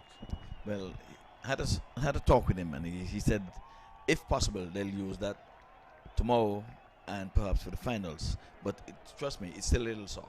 I try to pressing it. Did a this little morning with my inspection. fingers. Yes, and it's still soft. Yes, but this one is adding up nicely. Batsman playing on the back foot, but There's a man in the cover sweeper area. He comes in, fields, and there is 1 run. Takes the total on to 99 for 9. All of the nines are on the board. That is possible in cricket. All in I don't think you're going to get 999 runs. So I can say without a shadow of a doubt, 99 for 9 is the only time you're going to see 999 in cricket in a 2020 game. And that's where it will stay, because the final ball was bowled. Or it's a 19. Oh, so I'm getting ahead of myself. Excuse me, I'm getting ahead of myself. Yeah, just looking 19 overs. I thought it was the 20th. Well, we know you had a little hiccup there. The mayor came in and took your spot, and we were booted out. He was welcome, always welcome. Yes. Yes, but Lenny did a fine job, because we're just meeting him for the first time, and they just came and fantastic job. had And to of get course, him in. Lenny know all about what's happening in North Carolina, Knows in the leagues field and all around the America. He's Mr. Cricket. When He it is comes to Mr. knowledge, Cricket. I always Yes, refer to Mr. him as Cricket. the walking computer, the man of knowledge. And I think Lenny may have only missed, I think, 1 tournament here. So in all of the 12, he would have been here for 11. So the 100 is on the board. 100 for 9. And it could So make a big difference. Who knows? little Psychologically, stuff it could here. be a difference. Yes. 3 figures. And I think they'll be very careful not to be bowled out. Well, we would have seen that happening twice. This one is in the air. There's a man down there getting it home. Spilled the catch. I thought he lost sight of it at some stage. He started, stopped, and then he's pointing towards the sun. Yes, he's looking pretty much, in the direction of the sun. But you had to see the ball for you to come in at some stage. Yes. And he got there, did all the hard work, got in there. It was always keeping low. He was always going low. He would have been a shoestring catch. And we always see those shoestrings catch in that mid-wicket area. Yeah. Always remind us of Allen. It seems the batters just favor that area. That's their favorite spot. To bring off some spectacular catches. But the spectacular catch, and this time it's in the air, and he's not going to be 2 times lucky. He is a goner. 10 wickets down, they've been bowled out. So this is the 3rd team that has been bowled out in this tournament, losing all 10 wickets. And Mr. Cardinal over there in St. Croix in the U.S. Virgin Islands, his name is Cardinal Mills. We're going to give him this sin. That is a cardinal sin. I didn't say that, Cardinal. Well, I didn't say that. Yes, he's to get bowled out in 20 overs. It doesn't matter the standard of cricket. But at the same time, we still have to give the bowlers credit. Eh? Oh, of course, Now of we have a course. top score of some 22 here with Sigal getting 22 from 18. And then we have the sweet 16. Adjigar Gupta, he got 16 from 11. And at the top, Tariq, he got 15 from 21. 103 all out from 19.4 overs. But the extras helped along the way. It was all of 14 extras. Now in the bowling department, we just had Safar. He would have been opening the bowling. He got 2 for 22, all 2s for him. 22, 2 for 22. And we have the skipper, Jishon Qureshi. He took 2 for 20 from 5. He went to just 5.2 runs and over. So not bad at all. And on the... Oh, Sharma, yes, look at Sharma. Sharma been amongst the wicket too. As a matter of fact, he has got a man of the match already. He took some, 3 for 16 in the opening match, the match that they won first. He got 2 for 27. Ramiz Ahmed, 2 for 10 and 4. Yes, so they 2 for 10 in 2.5. So they were quite a bit. We had 1, 2, 3, 4 guys would have been in the wicket column. So every game, we have the player of the match. So we have to just run through this to see which one of them, if it's the bowling or it's going to be a batter who's going to take it away. But there's a good-looking scorecard when it comes to the bowling section. Not so good for the batting scorecard. Well, that's where we're going to leave you here in the com box until we resume play. So stand by. It's time for a cup of tea.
So welcome back, US All-Stars. The batsmen taking the field.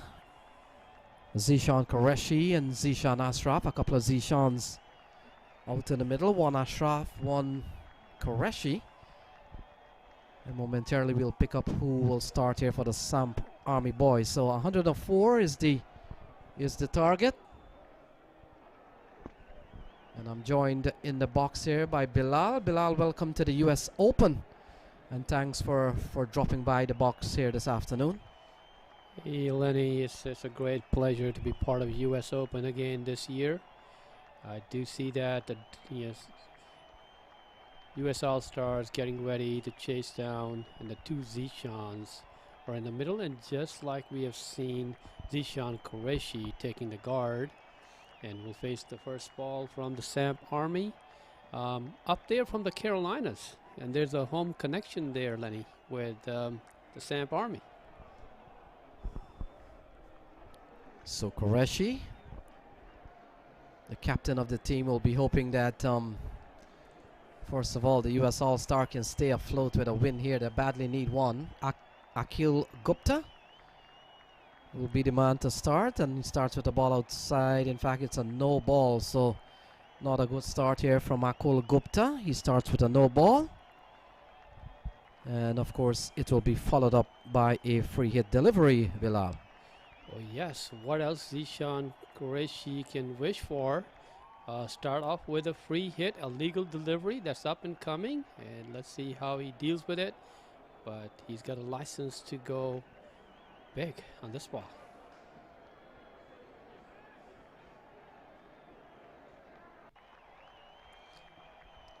So still a no ball, so he's overstepped twice.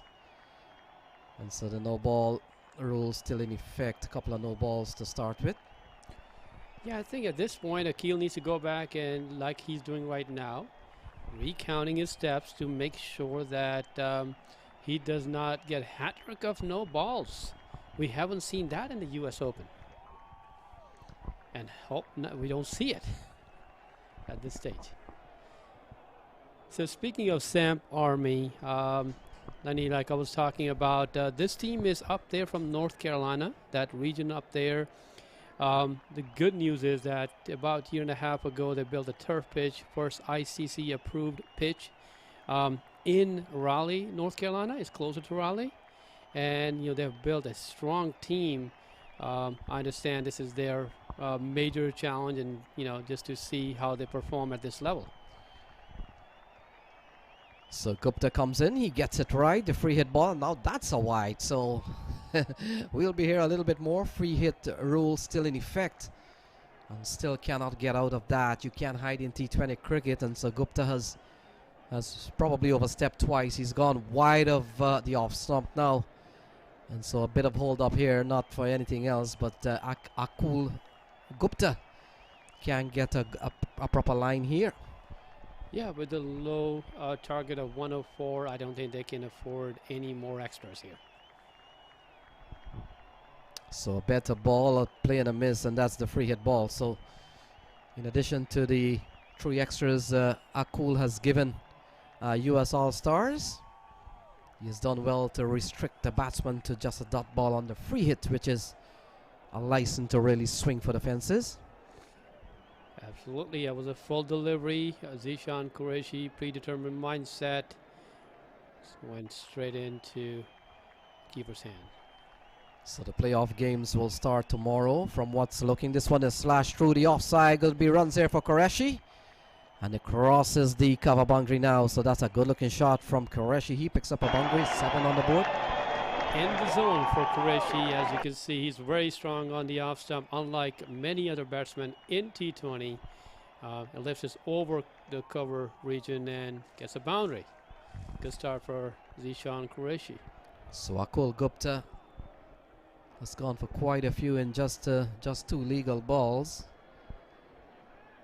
Would have started with 3 extras, giving the US All-Star a little bit of early Christmas gift. So 97 to win from 118 balls. Here he is. Qureshi goes similar position. And fielder will come around, so they'll pick up a single here. And that brings the other Zishan Ashraf, a man out of Multan Sultan. We've seen him here last year. He was quite outstanding.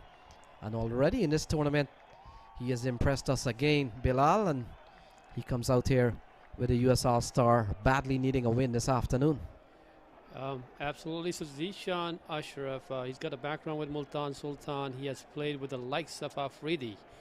Just a few months ago, their team was about to get into the finals of PSL, and he was a key part of that team as well, playing with those superstars. So let's see how he approaches. He understands there's a low total to chase, so he may take his time, but that's not how he acts out there.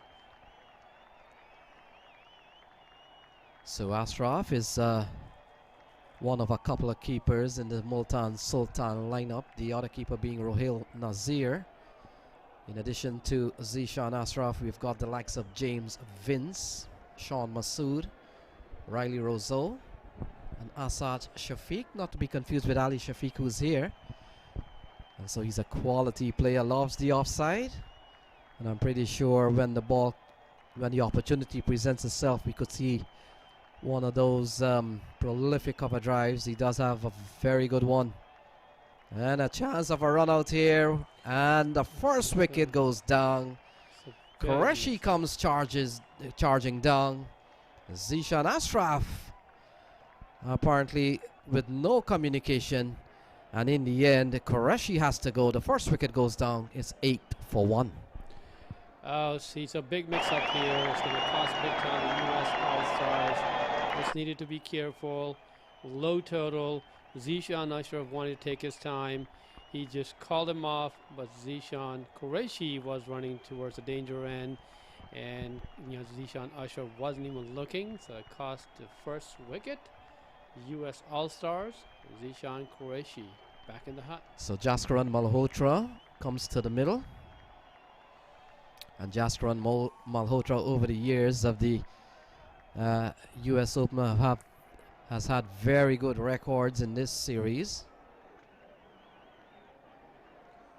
Yeah, Jaskaran Malhotra, as we know, he scored a superb 50, almost took his team home against Russell's group yesterday, but you know how it is. They fell short by a few runs, but let's see how they make a comeback here now. U.S. All-Stars, they need to regroup now. The good news is Zishan Ashraf is still there. So apparently, while all this was going on, it was a no-ball run out. I did see the umpire giving a signal. Yes, free hit ball. So while it's a run out off a no ball, which is perfectly legal in cricket. So here we go, free hit ball. Gupta runs into ball to Ashraf, and Ashraf is stroking this one straight down the ground. Can't score. So apparently, Akul, when there is a free hit, somehow he comes back with one of his best deliveries. It has happened twice. First, Zishan Qureshi, and there was a dot ball, and now Zishan Ashraf, which is surprising to me because he's such a classy batsman, rarely misses opportunities like those. So Ashraf stroking this one through the offside. Will get runs there. Field is giving chase. And not able to prevent a good-looking shot from Zishan Ashraf. He gets off the mark with a boundary. And at the end of one, it's 13 on the board. 13 runs in the first over. That's where Zishan Ashraf just showed his class, what he's about, through the gap and through to the extra cover boundary. 4 runs added to the U.S. All-Stars. And it seemed like they're in a hurry. And of course, if the chase is down earlier, let's say within 10 to 15 overs, it's going to help improve their net run rate as well.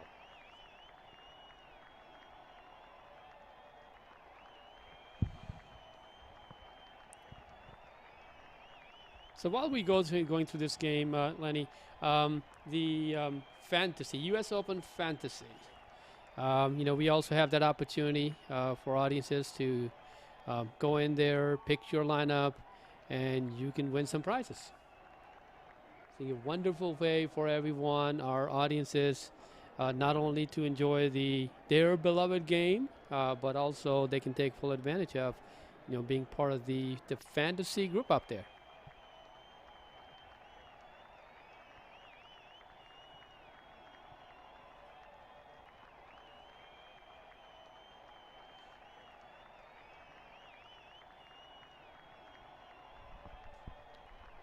So Gaurav Khanna comes into the attack from the come box end. Zwanan Malhotra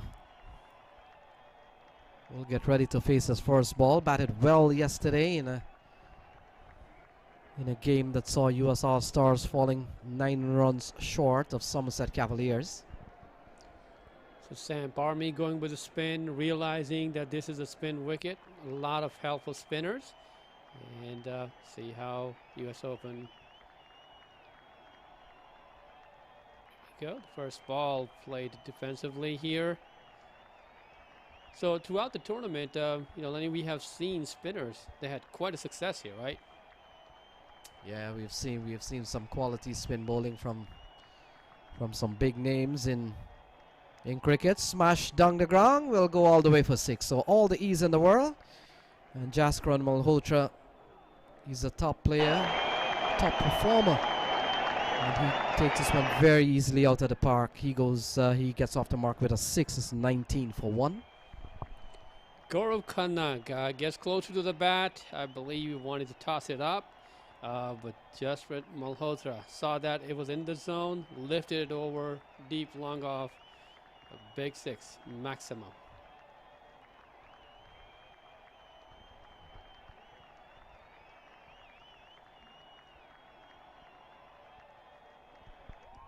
So the other game coming up, we will see the Atlanta Param Veers in action.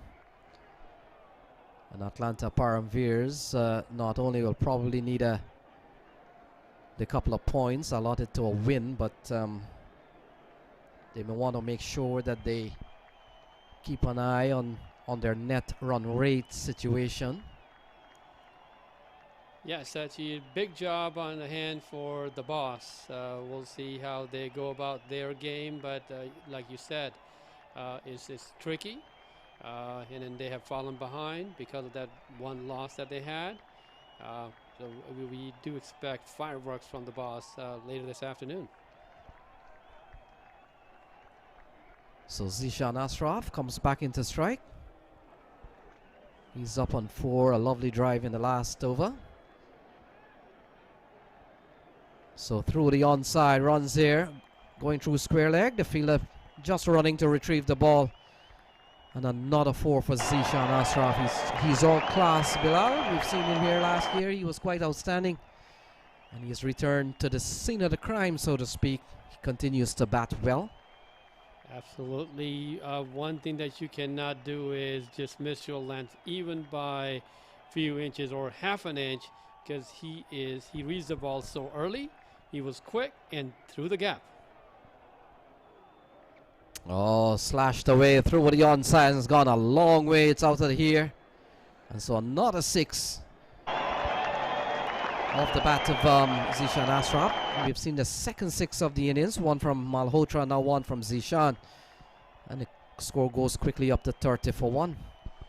Yeah, Zishan Ashraf was ready for it. So far, 17 runs off of Gaurav Khanna's over.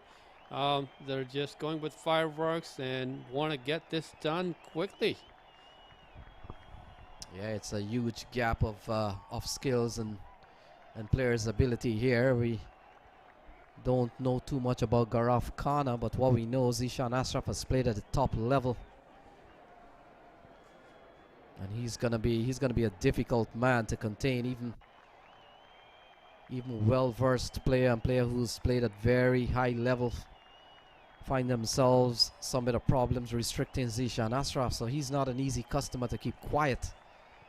30 for 1 at the end of 2. Yeah, near perfect length is required to contain Zishan Ashraf, or you need to display extraordinary efforts like they displayed yesterday to get him out.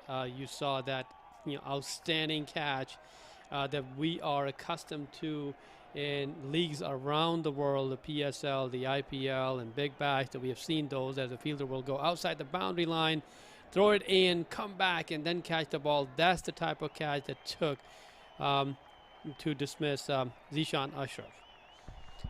So Abhiram Bolasetti has been given the ball. And it will be a big ask for the bowler not only to get 10 wickets here, Bilal, but certainly 10 wickets against a team that has done extremely well over the years in the US Open.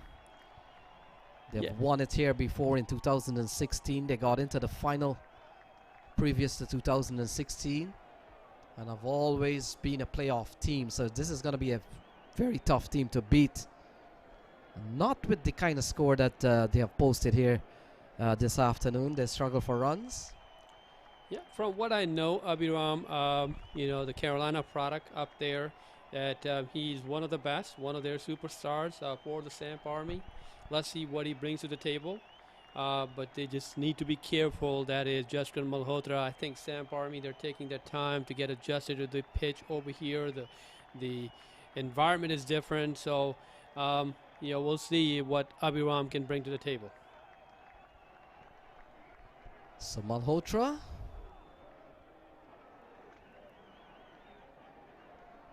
He gets a good delivery from Bolasetti. Not a big score by any means. In this series, Samp Army, their highest score has been 133. And they got 133 against one of the hottest team in the tournament, Somerset Cavaliers. And struggled yesterday to put runs on the table. They posted 73, made a valiant effort to defend that, but in the end, they lost by some 3 wickets.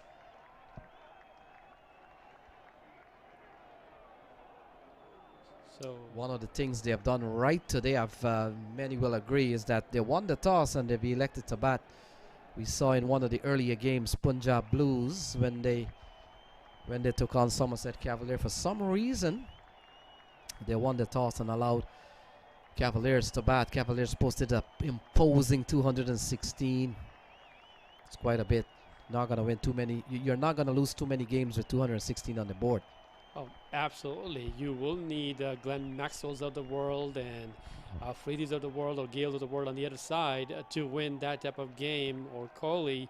And we have seen that in the past, but, you know, 216 was just too much to handle. And I think one of the reasons that they wanted to bowl first is Mohammad Asif. You know, we know that, you know, his history and the type of bowler that he had been. I understand now that the age factor comes into play, but, you know, a superb bowler, but they could not contain a big lineup.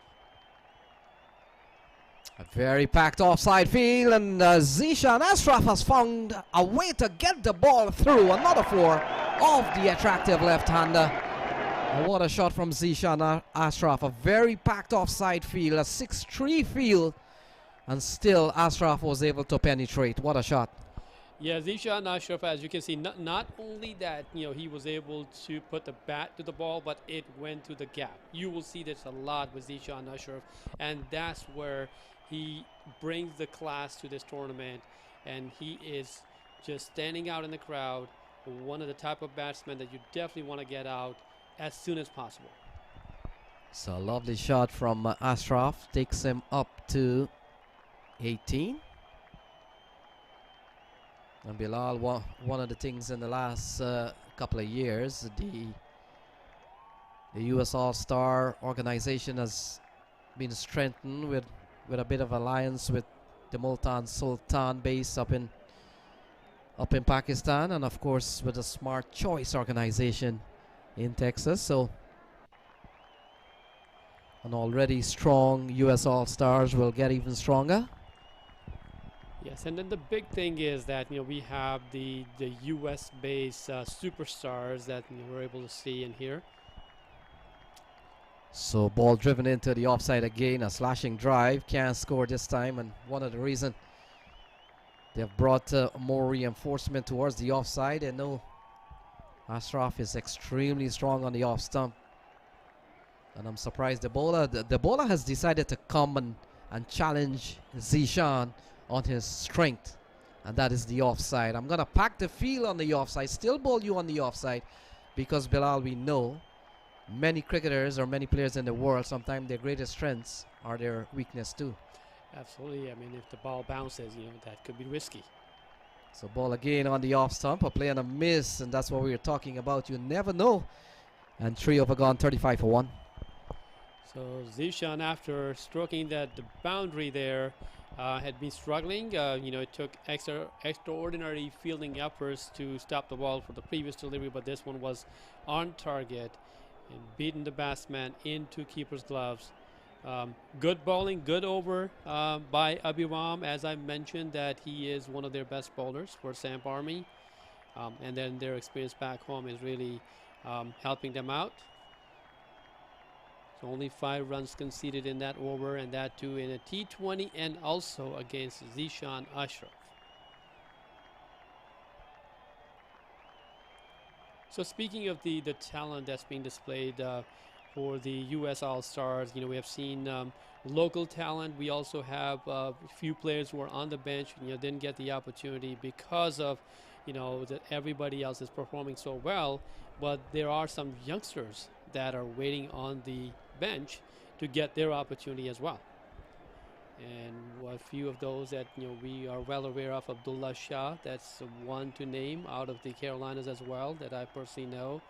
But this is a big opportunity for youngsters like those to come and share the dressing room with players like Zishan Ashraf and Qureshi and Jester Malhotra. So Akul Gupta has been given another bowling spell. They've allowed him to come from the bottom end of the ground or the come box end. We know when he bowled at the top, didn't start very well. In fact, we had to wait some time before the first legal ball was registered. And we would have also gone through free hit during that period of time. So Gupta comes in.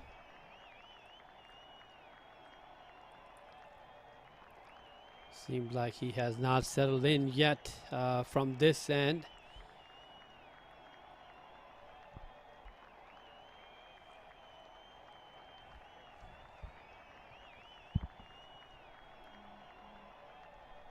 So Malhotra,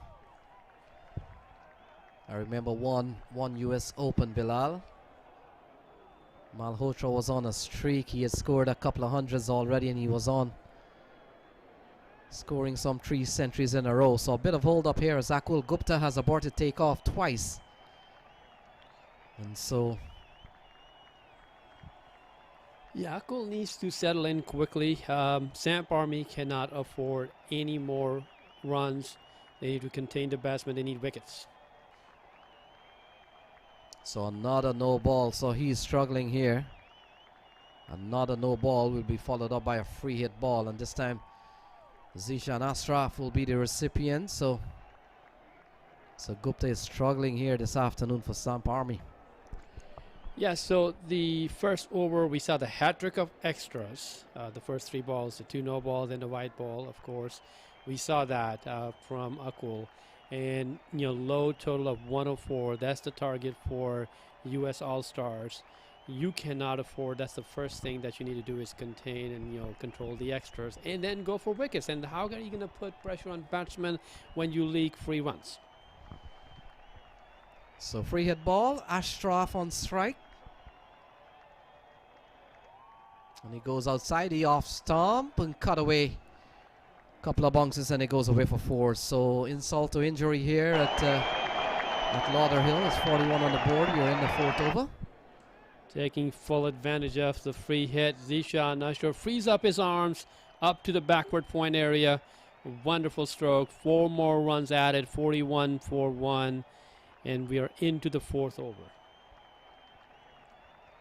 And usually it's always difficult to recover from a string of no balls as Akul Gupta runs away from us. So ball played opishly into the offside. Thankfully it fell in front of the fielder. And Bilal just coming back to any bowler that has does have some problems with the no ball after a while. In fact, during the course of this spell, I'm pretty sure that'll be on his mind where his foot will land. So that's not a good thing to be bowling on when you've struggled with no balls and bowling wide outside the off stump. But the game goes on. Ashraf, the man on strike.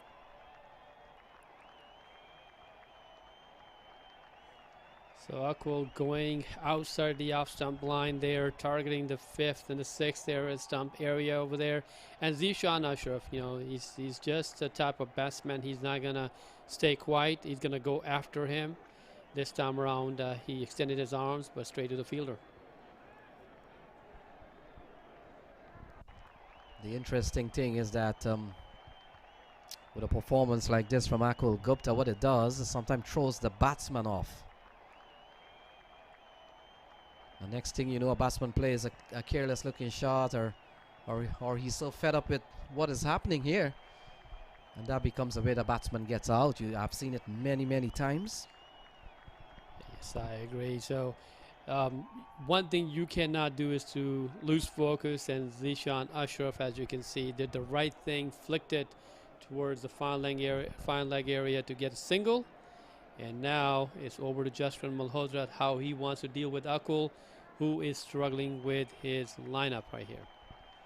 And the fact is, this is the last match of the league stage, and US All Stars might have been hoping that they would have come up against a little bit more of a fight, so that they'll get a little bit more practice and get the other batters who haven't really done much in the tournament so far a chance to get a knockout in the middle. With 103 posted, you reckon it's not gonna happen too much down the order. So what's the signal here? It's a wide, or is it a no ball again? We'll have to wait and see. In fact, no ball is the call that's sliding down the leg side. So Samp Army has to have better bowlers than Akul. I'm pretty sure they have to have better bowlers than Akul. He's struggling here. Yeah, he's absolutely struggling. And, you know, for those who are watching cricket, as you can see, first thing is that it was a no ball, then a white ball. So the umpire has to signal the action that took place first. So free hit, no ball. No ball, free hit, however you want to say that. So the free hit ball becomes a no ball, and then the no ball still in effect, and it becomes a free hit. So the action continues here at Lauderhill. Yeah, so I can tell you right now, Samp Army, probably they're frustrated with what's happening out there. The way that their bowler is going about not settling in at this level. You got to be able to perform better than this. And same thing for the spectators. They are also frustrated because this is not what they want to see out there.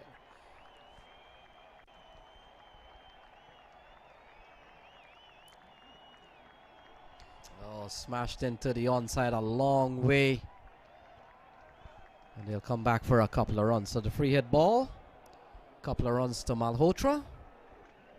And that'll take the score up to 46 for 1. And what I see happening here is, Bilal, is that when the level goes up, when you go to play at a higher level, you've got to bring your level up, or else you'll probably look as if you're struggling to deliver a ball on a wicket here. Wouldn't say anything is wrong with the run-up, but Akul just can't have his foot behind the line.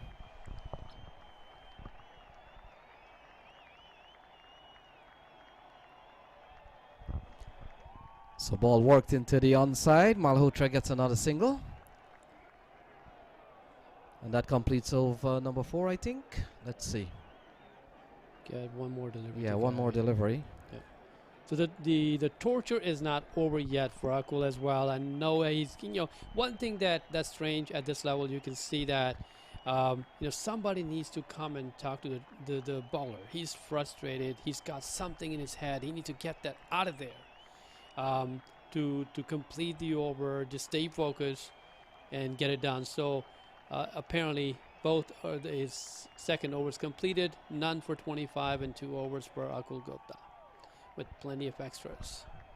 Yeah, a lot of time those problems are attributed to the fact that when you practice, you don't watch the line. You go to nets in many places and you practice, Bilal. You practice in the nets or in indoor, and you don't watch the line where you bowl. And habit becomes practice becomes habit, and habit becomes what you do in the game. So if he's been jumping the line, I'm not saying he is, but I'm speaking generally what the problem is sometimes for many bowlers. And so they come out to real matches, and where an umpire will watch you where your foot is landing, and then you realize I've been doing this wrong all the time. Yeah, and nobody was catching you. And the fact is, as we come up to higher level, the umpiring is better. Of course, might have been where he plays. If someone plays in a local league, they might find that the umpiring is not of a good standard. A lot of umpires may not see that. So smashed into the offside again. They'll pick up an easy single. And you watch Malhotra, and Malhotra seems that he just want to get this over with. Oh yeah, so that's the intention there. You see that he created room for himself, smashed it, but there is protection out there in the extra cover region. So he gets only 1 run, and then you can see Abhiram, he's being consistent, but he's not getting the support that he needs at the other end. So he's able to control it and the damage, but on the other side, they leaked runs. So right now it's 48 for 1 in the 5th over. So Bolosetti has been relatively good, but this one is worked away up on the offside. And Ashraf picks up another run. So the plan continues to bowl to Ashraf's strength. Yep. That's what's happening. And then again, Zishan Ashraf, he's not giving up. You can see that he's still lifting his bat. He's going over the fielder's head. He knows that, the field restrictions are in place, and he wants to take full advantage of that. And now we see Jaskan Malhotra, how he approaches Abhiram. And this will certainly be a good learning experience for the Samp boys. Certainly not a disgraceful performance. They've come here to compete. They've tried their best, but they will have to take some lessons here, lessons learned from a top level tournament. It's not been an easy one. Over the years, we've seen 32 teams competing, and many have not really have come here many times. I've never really got into the quarterfinal or got into the last 8. So it's been a top level tournament, and so Samp Army will have to take lessons from this one and try to tweak some areas and then improve and come again. So this one is driven straight down the ground. Lovely shot from Ashraf. He continues to bat fluently here, and had it not been for the wides and the no ball here, maybe he would have gone further into his innings. But the 50 is up. 54 on the board. 54, and then that was a straight like an arrow. Over pitch, Zishan Ashraf early in his shot, read it very well, and sent it to the deep long off boundary. 4 runs to Zishan Ashraf. He's not holding up. 28 on just 17 deliveries.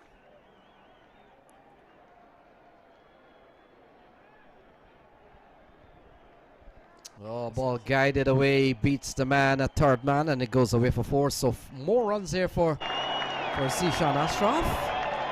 He continues to bat well. Look at that. He's up to 32 from just 18 ball, considering we've seen so many indiscipline in the bowling. 58 for 1.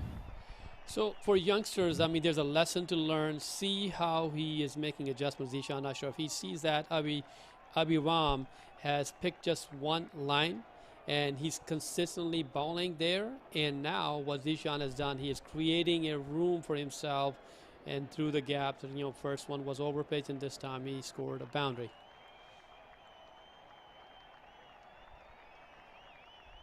So this one has eluded the keeper, could go away for 5 wide. So Samp Army 63 for 1 on the board. US All-Stars all the way. Things are going bad to worse for Samp Army. Abhi, who said maybe commentator's curse. We have seen he was bowling so well, and now with back-to-back boundaries, now getting to a white ball. So not only a white ball, but you also got 4 additional runs because keeper could not collect the ball for obvious reason, because if it's a white ball, that's bowler's responsibility.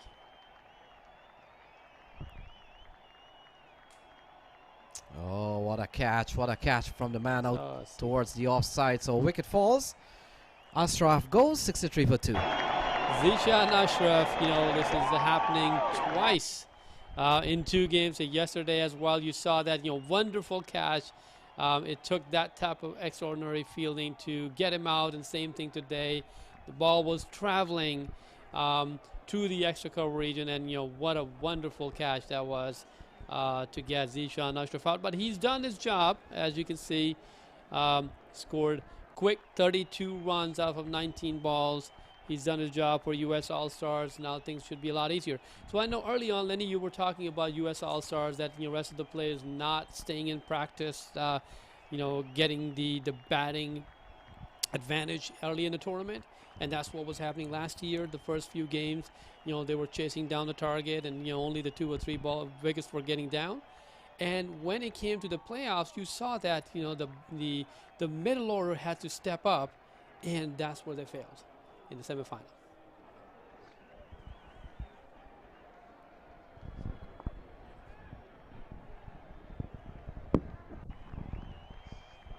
So Rizwan Chima comes to the middle. And we welcome back Eddie Edwards as 5 overs are completed here. So 41 to win, 63 on the board.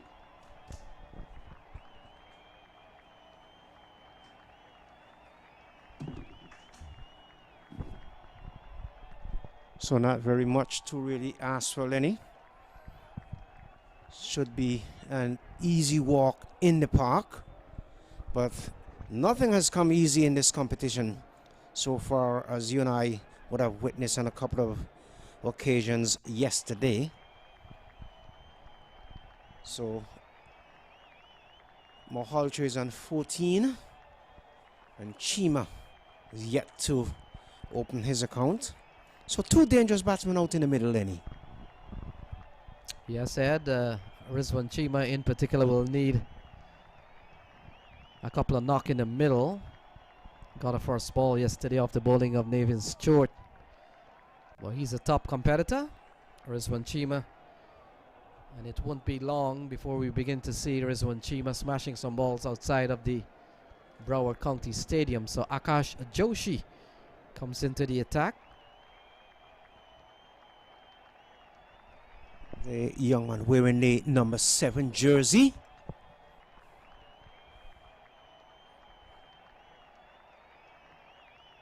And he's bowled him right behind his back. He was walking across, looking to play across the line, missed it completely, and Mohaltra, just when you thought that he would have taken it home, Lenny, he loses his middle stump, and now the USA All-Stars, they have some 63 runs for the loss of 3 wickets.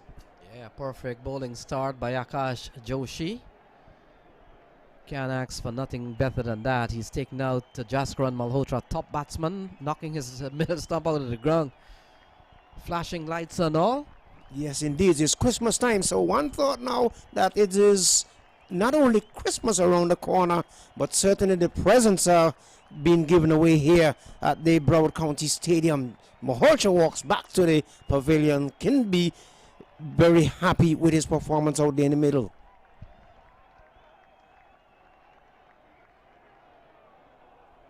So Ahmed is the new batsman, Ramiz Ahmed.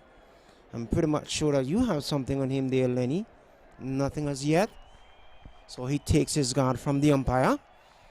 So there's no slips. There's a third man. There's a point, cover, extra cover.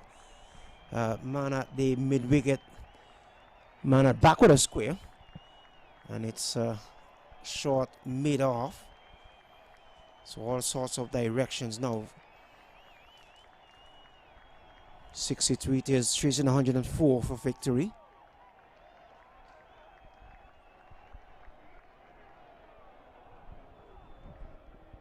Beaten outside the line of the off stump, and the bowler very animated with his hands on top of his head, as if to say, how did that not hit the off stump? Well, all is well that ends well.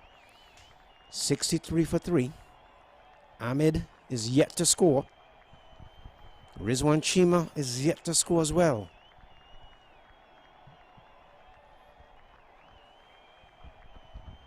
Yeah, a couple of new batsmen, so they've lost 3.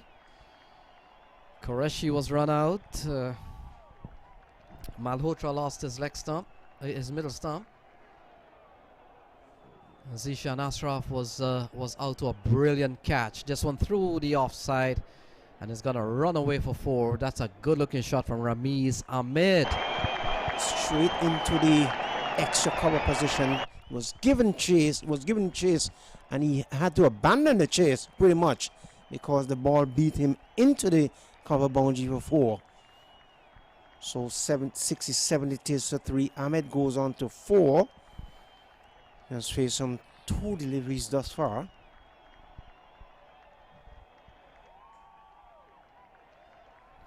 Again into the cover region. So 5.3 overs gone. 5.4 correction. One is slapped away into the covers. This will run away to the boundary. Yes, it does. Same shot, same result. Delivery wide outside the line of the off stump. And Ahmed just slap it down towards deep cover and into the boundary board for 4. Too much width for the batsman. So Ramiz Ahmed goes on to 8 and brings up the total now to some 71 for a loss of 3. As say welcome to Ivor Henry into the comebacks, and this is slapped down towards cover, but there's protection out in the deep. Captain would have learned his lesson, pulled back with man running across to his left. He completes the fielding, rifles the return in, but not before Ahmed complete 2 runs. So the over comes to an end, and at the end of the over, at the end of it, Ramiz Ahmed, he's on 10. Rizwan Cheema is yet to score. 73 it is for the loss of 3 wickets. That's the latest score here from the Broward County Stadium. Ivor Henry. Yes, good to see you again, Mr. Eddie Edwards. Some 10 runs coming from that over. A wicket from the first delivery, 2 boundaries in it, 2 US Open fancy boundary. Eddie 73 for 3. Ahmed is on 10, and Rizwan Cheema Yet to score. Yet to score. It's coming in a little bit late, isn't it? Rizwan Cheema, what do you think? He hasn't faced the deliveries yet. Batting at number that 5. might just change now. Batting at number 5. Well, they would have just gone 6 overs. Early days yet? Yes, I think so. Last time we saw Cheema here a couple of years ago, he was on fire. Very, very explosive. Very destructive batsman too. At one time, he owned his ground. I think he was the outstanding batsman in the early years of this US Open. He was always Rizwan Cheema. Rizwan Cheema. He'd been sucking up all of the awards and the highest runs and aggregate and all the good stuff. But today he's been summoned to repeat some of his heroics. And let's hope that he'll come on just in time. So Hatish Patel is the bowler from the top end. This one is played away down towards backward point. But the fielder can't get no run, so total remains on 73 for 3. These small targets always give trouble, Eddie. Yes, 104 indeed. It is. I agree. They're not in a spot to bother, but at the same time, outside the off stump is putting this one to the point and can't score. He's looking for some pace. You can see that. And the bowler is not giving him any pace to work with. He's got to generate his own pace. Because they know who Cheema is. Yes, good thinking. See? Just holding it back over length. This one is slapped out towards deep long off. Pulls the man off the boundary. So Cheema is off the mark, Ivor Henry. And at one point in the US Open, I thought they was going to rename the park Cheema's Park. Yes, because I said earlier, I think he owned the park because it was always Cheema. It's a pity it was not on TV. It was on radio most of those days. But Eddie, I always say you have a good radio face. Indeed. So 74 for 3. Ahmed is on strike. He's on 10. Well, you make no comment, but it's okay. Well, a lady told me one time Eddie looked really good on radio. So that's why I said that. I think she would have spoken to Ray Charles. So one run it is. Chima, Ahmed goes up to one. Chima comes back into strike. 75 it is Ivor Henry for the loss of 3 wickets. USA All Stars. They're motoring along gingerly and nicely. Not in any spot of a bottom. This one is swinged away out of the park. It is a biggie. And when I say a biggie, Ivor, I'm talking about a huge 6 for Chima. Days of old, memories, they just won't like people do. So he just swung that one out in the mid-wicket area, and the fielder there just looked up as if he was looking at a plane passing overhead. You know, we are right next to the Hollywood Fort Lauderdale airport. From time to time, we'll have the jets just passing. This one is in the air, and he goes. A soft dismissal. Like we said, he was looking for pace, and they was not given any, and he slapped this one straight to the backward point. The guy did not have to move an inch. It was the last ball of the over, as a matter of fact. So the previous over, a wicket was taken with the first delivery. They went for some 10 runs, and now the very last ball of this, the 7th over, Chima gifted his wicket away. And Samp Army now, Ivor, must believe that their chances of winning this game has just increased maybe tenfold with the loss of Rizwan Chima for 7. Well, big wicket. I would hope so, yes. Any wicket at this stage is going to be a good wicket for them, because that's what they will be looking for. They're not going to be able to bowl all of the 20 overs if they intend on winning this match. They've got to search for wickets, and that was good strategy. They took all the pace off of all of the deliveries. Even the one that he would have swatted over deep mid-wicket for 6, it was a slow looping ball. It's just that it came full, and I mean, it was there to be hit, and Rizwan now missed out on that.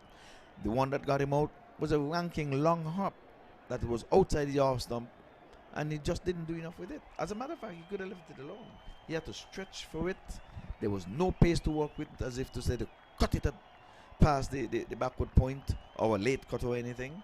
He just threw hands at it as if to say, what nonsense is this? But that is all a part of the strategy.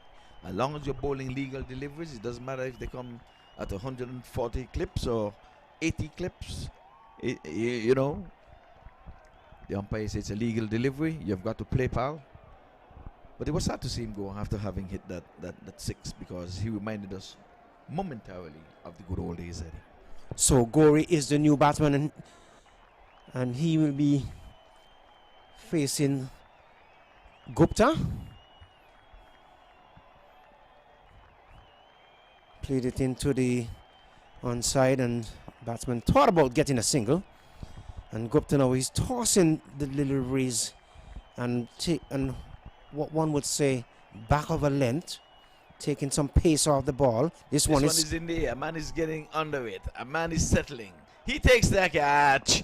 Wicket number 5, Eddie, and that's what I'm saying. They're taking pace off the ball. They're just rolling their fingers over the ball. Seem to be bowling some back of the hand. There's no need to be going aerial. That's number 1. You're talking about 22 runs to win from 75 balls. You now should be aiming. I know you have to get past this game first, but you should be aiming for the playoff and the finals. Take your batting practice. I think they're gonna be in the playoff, because in their group they're still at the number 2 position. But these guys been supported by the mayor out of Northville, and I guess they're putting on a display here for themselves and for him and for the people out of North Carolina. So with 82 for 5, Samp Army, as I said in the previous over, Ivor, they might be looking at the whole situation now differently as opposed to when the match first started. They believe in themselves. They're believing in themselves more than ever before that they can win this game, and they have the US All-Star teams on their ropes right now, just hoping that they will find someone to hit with that knockout punch. Again, they have to keep taking wickets. That's the only way they're going to win. With only 22 to go from some 75 deliveries. Not a chance that they're going to bowl all of the 20 overs. But they're doing the right thing. They're taking pace off. They have attacking fielders everywhere. But then they still have coverage in the deep. And there it is, loud appeal. So the new batter is Sadiq. Sami Sadiq. There's a loud appeal there from the bowler, and just about all the fielder out in the middle, Ivor, and the umpire in the brightness of day says not out. Well, men decked out in purple. They're onto something here. They're on a mission. Slow again. And there's a chance when the begging. There's no first slip. They're attacking, but they needed that first slip fielder. It would have been interested if a first slip was employed, but it eluded the wicketkeeper, who made a gallant effort, but it's none of his fault because there was no first slip. Bowling that back of the arm leg spin, found the outside edge, but Sadiq found the boundary. So off the mark. Good bit of bowling there by Gupta. Certainly have the batsman going for that shot, peeling off the edge and passing the vacant first slip position and passing the diving gloves of the wicket keeper to Ivor Henry. Yes, like again, the US All-Star not in any spot of bother. The worrying column is the wicket column. They're not going to lose this match, no matter how you try, Eddie. But they're not going to want to know that they're losing it this way. But on the other hand, the Samp army is not going down without a fight, and that's what we need to see at this US Open. So they're marching along, really, the Samp army. So they're giving the USA All-Stars everything that they have in their arsenal. So it's the USA All-Stars now chasing 104 for victory. They are 87 for the loss of some 5 wickets. Ahmed is on 12 from 7 deliveries. Sami Sadiq, he's on 12. He's on 5 from 3. And Ivor Henry, 17 runs to win. Where is your money? In my pocket. Well, let's go ahead and just say all hails to the ICC, the International Cricket Council. They would have approved this match, and they would have approved this venue. It's the only venue in all of North America to be approved for 2020 cricket, white ball cricket, Eddie. And So- again, at the same time, we're going to say big up to USA Cricket. And how can we leave out the Broward County? Because without them and getting permission, we would not have had US Open number 12. And then at the same time, we have to give it up to the curator, because we had a whole lot of rain here, Eddie. You were here anyway. This place was flooded. And for them to allow us to prepare a pitch that we can have cricket, and to have it on one pitch. And there's no fault for low scores. Yeah, I'm going to defend the curators now. The low scores has nothing, absolutely nothing to do with low scores, because we almost saw 2 centuries in the same match. We saw 216 good stroke outside in the offside, Eddie. And as I was saying here, let me just finish it up here. We have to give kudos to where it is. We have the scorer, Mr. Wadi. He's been here from ball 1. He's been here before ball 1. And in preparation, it takes a lot of concentration to be just sitting there doing these matches. And we must give kudos to him. So certainly, and I concur with you, particularly with Mr. Roddy, the main scorer, the point man, so to speak, in this competition. So Sami Sadiq, he goes on to some 6 deliveries. The score goes up to 89, and we are watching Hatish Patel from the far end. This one is slapped away down toward behind point. So the man from the gully position comes across, tidies up. So one more to the total. Takes the total now to some 90 for 5. And USA All-Star engine ever so closer to victory, Mr. Henry. Yes, well, a partnership of 8, they would have stemmed the tide. We would have seen 2 wickets go in quick succession. Gave them a little bit of hope, a glimmer of hope. But then these 2 batters have put the brakes on. They know they can do it in singles. And they would have had 3 dots and 3 singles in this over. I guess they're saying easy peasy. With 14 to win, the ball is out of the equation. 66 balls, that's out of the equation. 90 for 5. A required run rate of 1.3 per over. Eddie, if you were batting, I would have been saying we would have been in a spot of bother if you were batting at this time.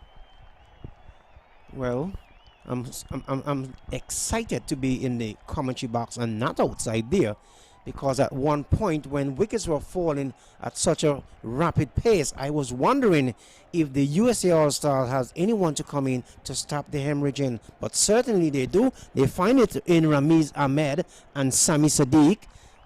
Sadiq is on 7, Ahmed is on 13.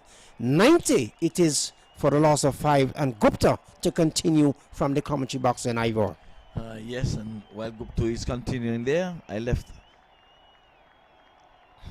the best for last, in that the man for all of this production, the man behind the engine of the car, never mind the clear coat you're seeing in the car, we would not leave out Sofian. Sofian is the brain behind all of this that you're seeing coming out there on MAQ TV. This And time what he's a taken. beauty. Did we ask for that first slip? Got it. Another one bites the dust. Wicket number 6. And they're going down fighting. And look at the happy bunch. They are happy. They're happy to be here. They're happy to be in the game. They're happy to know that they're making the US All-Star work for every bit of it. It's the Christmas season, but there's no Santa Claus in this game, Eddie. They have got to work for all of their worth, for all of their money to get over the hump to 104. It's no gimme. No, you've got to work for it, sir. US All-Star gonna have to have a team meeting, and they're gonna have to say we're getting into the playoff, and I think they will get into the playoff tomorrow. They should be eyeing at some top batsmen, getting their eye in, settling in, coming out on a high. Yes, the win should come first, but the individuals who are batting should not be giving up their wickets this easily, getting into the latter portion of this tournament.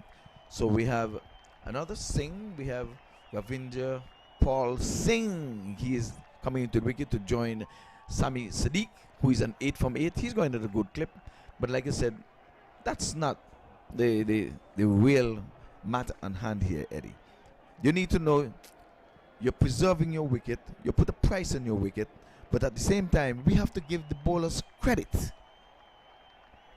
So Ravinder Paul Singh comes to the crease, takes his guard from the umpire, and let's see what he will do. 9.2 overs gone, and the USA All-Stars, they're chasing 104 for victory. 13 to win. He's purchasing a lot of turn here. I don't know why they did not employ that slip before, but not having it, they pay the price with 4 runs. But now, there it is. It was a good sharp catch, Eddie, I can tell you. Yes, indeed. It peeled off the edge of Ahmed, and from the time it peeled off the edge, it went straight to the man at first slip position, and either he held on and just tosses the ball in the air as if to say, I welcome this gift. Yes, in the air, but away from the short extra cover. And they're running. They're going to get a comfortable 2, which now brings the equation down to 6 to get. So just 1 strike away, 1 US Open Fantasy strike away, Eddie. Yes, indeed. That's what they are saying. But let's see, because as much as cricket is a game of glorious uncertainty, I don't think that is going to come into play, particularly not in this match. The over comes to an end, and at the end of over number 10, USA All-Stars, they're chasing 104 for victory. They are 93 for the loss of some 6 wickets. Sadiq is on 8. Singh is on 2. That's the latest score here from the Central Broward Regional Park. Ivor Henry. Yes, well, another successful over there for the Samp Army. They would have just given up some free ones from that. And we have to say 3 dots as well. So at least they're holding their own. They would have been disgusted with themselves. They knew they would have fell short by maybe 20, 25, 30 runs. somewhere thereabouts. Yes, it would have been it would have been game on, maybe with another 30 runs or so. But you still have to give the US All-Star all the credit in the world when they bowled to at least keep them in check to only 103. You have to cut down on their run rate. You have to cut down on how fast they can score and take away the boundaries from them, and then you will be able to take care of your business when you go into bat. So that was played into the offside, down into the cover region, and that takes the total now to some 94 for the loss of some 6 wickets. So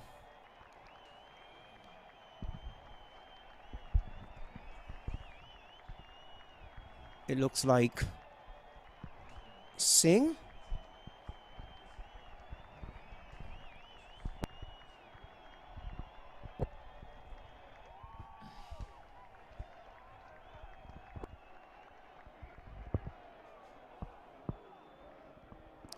So 93 it is for 6.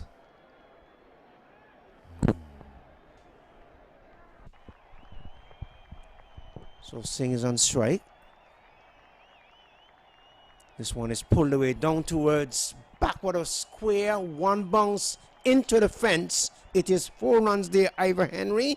It takes the total. That went all the way, Eddie. No. Did it go all the way?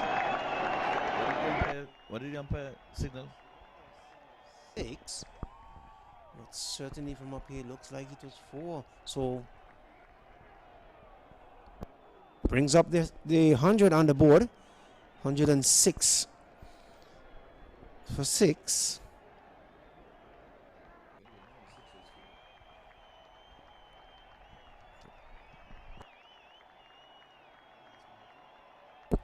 So Singh is on 8. Ahmed is on 21.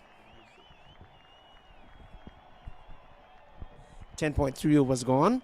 This one is swept away behind square. It will run away into the boundary all along the ground. So Ivor, this is a good groundsman. He swept and swept extremely well.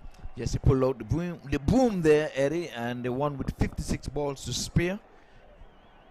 And with that, Eddie, we're going to see if we can find a player of this game while you would read the scorecard when it's presented on board. Top 3 of anybody. So USA All-Star comes out of this victorious, 104 for 6.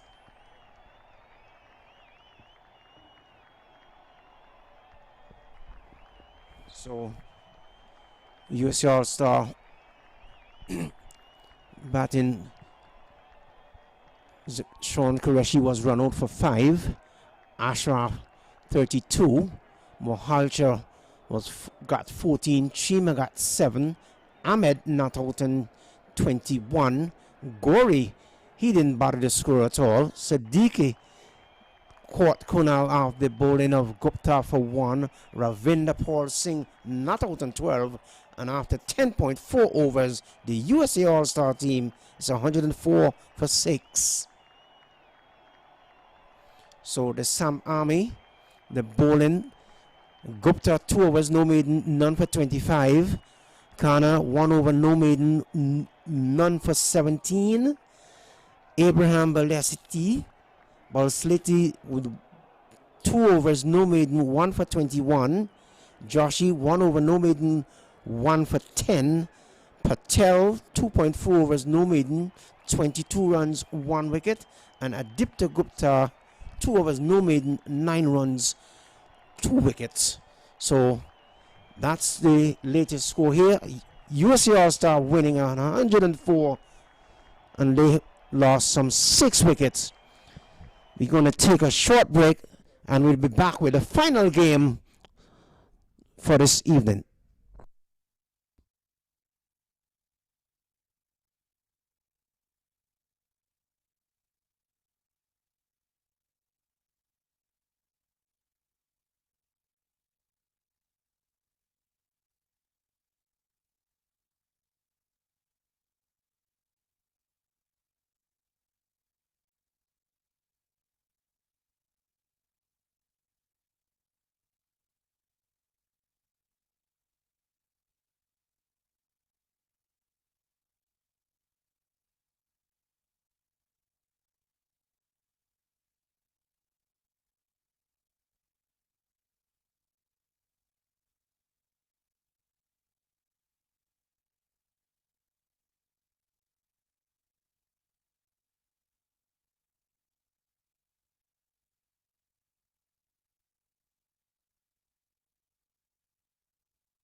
Ladies and gentlemen, viewers, we have with us here the mayor of Morrisville, North Carolina, Mr. Mark Stolman, and you came in today.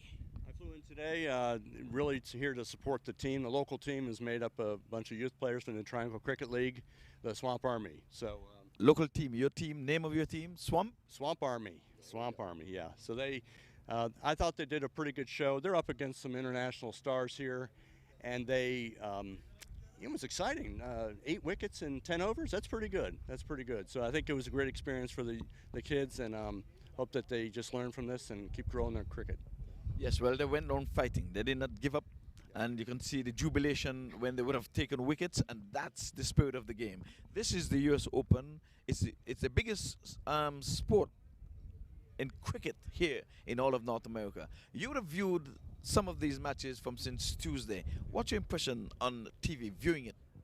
I tell you what, it's anytime you can see live cricket, I'm excited. So I was thankful for MAQ TV to put it on the air.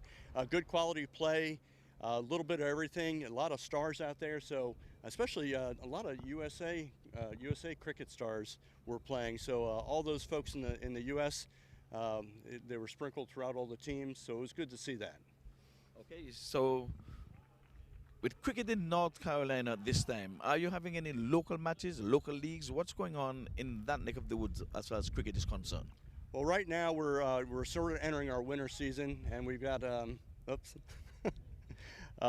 so we're gearing up for the spring. A lot of off-field training, indoor training, things like that. There is some hard tennis leagues that are wrapping up this weekend. So there's it's hard to tell with the weather up there. Right now it's cold, but it could be 70 degrees in 2 weeks. Okay, so you guys would have done pretty well coming here from the cold to play here, having not much, maybe outdoor practice? Yeah, they had limited practice. These guys have been together in some form or fashion for a couple of years, but as a team, they did a lot of indoor practice over at a place called Friends Pavilion. It's an indoor facility in North Carolina. And I think they bonded quite well as a team. I rode the bus over with the team this morning. Very excited about today's match. Win or lose, they're just enthusiastic, ready to represent North Carolina, and just to show that they're the future of cricket. We're going to see a lot more out of them over the years. They were up against some major league stars, and I think they held their own. What an experience, though! You just can't have an experience like that.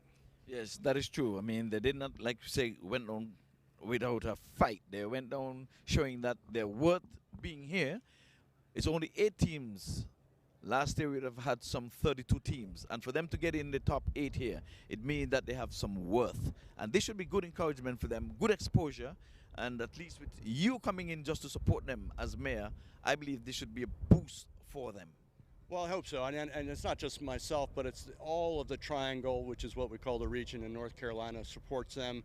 The Triangle Cricket League is huge with a lot of volunteers. We do a lot of work outside of cricket, but we're 1,500 strong, 125 teams in our league, both women, youth, and adult leagues, both hard tennis and leather ball. So we're trying to cover the gamut and build cricket in the U.S. We love it in North Carolina, and I hope the rest of the U.S. takes notice and builds their programs. We need more cricket grounds, so all you municipalities out there, give some love to cricket, turn over some soccer and baseball fields to your cricket friends. Very well said. And I'm going to wish you all the best for the rest of your stay here. Don't know how much longer you're going to be staying here with us. We have the semifinals tomorrow. We have the finals on Sunday. We'll be happy if you can stay. But I'm going to stay through tomorrow, so I'm going to see the semifinal games. Got to fly back tomorrow night. But this is a piece of paradise here in Florida, and I appreciate all the hospitality and MAQ TV and MAQ willing to have us here. So thank you very much. You've been great. I can't believe you're standing after all these days. You've been putting in a lot of hours. So you got a lot of fans back home. Oh, thank you. Well, you tell them from all of us here in South Florida that we said we appreciate them and keep viewing MAQ TV, the home of cricket in all of North America. I thank you, Mr. Mayor. And you can go ahead and enjoy this game. Although you came on the losing side, cricket was the winner, first of all. Absolutely. And they themselves, putting up a fight and coming here, they should hold their head high and be happy, especially you being here with them. I appreciate it. I thank you. so much. Happy holidays. Happy holidays, sir. Bye.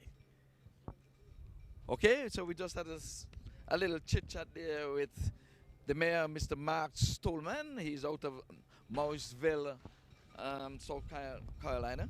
But now we're going to be having the player of the match that was just concluded. The match being played between Samp Army and the U.S. All-Star. We know the All-Star would have been chasing 104 for victory. They hobbled their way there to it, but in the end they got over the hump. The adjudicators would have gone through a few stats, and they would have come up with the name Ramij Ahmed. He's a first-class player from Pakistan, of course. That we know that name. Ramij Ahmed. You come on in. We're gonna have a little presentation and little some hardware here for you. Okay, so your showcase must be filled with a few of these, I could imagine. Yeah, actually, for Bismillah, first of all, thanks to Allah. Yeah, actually the other team played really well at the end. They came back pretty good. So, but again, we have good batting line as well. So we managed to go through that phase.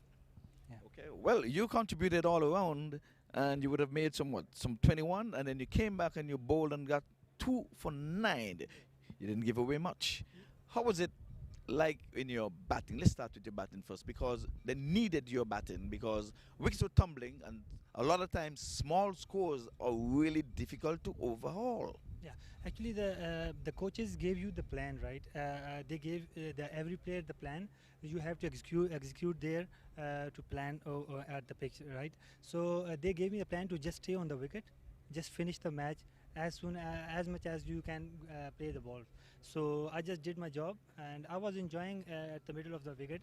So I must say that I really enjoyed my bowling in first match as well. Yes, I was gonna come to the bowling too, because the wicket is the same pitch they've been playing on, but it has not deteriorated in my view from my advantage point. But you're there playing on it. I don't know if they're going to be using third. They're rolling the third pitch now. If it's ready, it's going to be a new pitch for you. Does it matter whether they play on grass, on sand, or what? How confident are you now going into the playoff? Because unofficially, I would think that your team has made it into the playoff. Yes, actually, first of all, we have made it the semi-finals, and I'm seeing that they are making a new wicket, right? So it's going to be fresh wicket.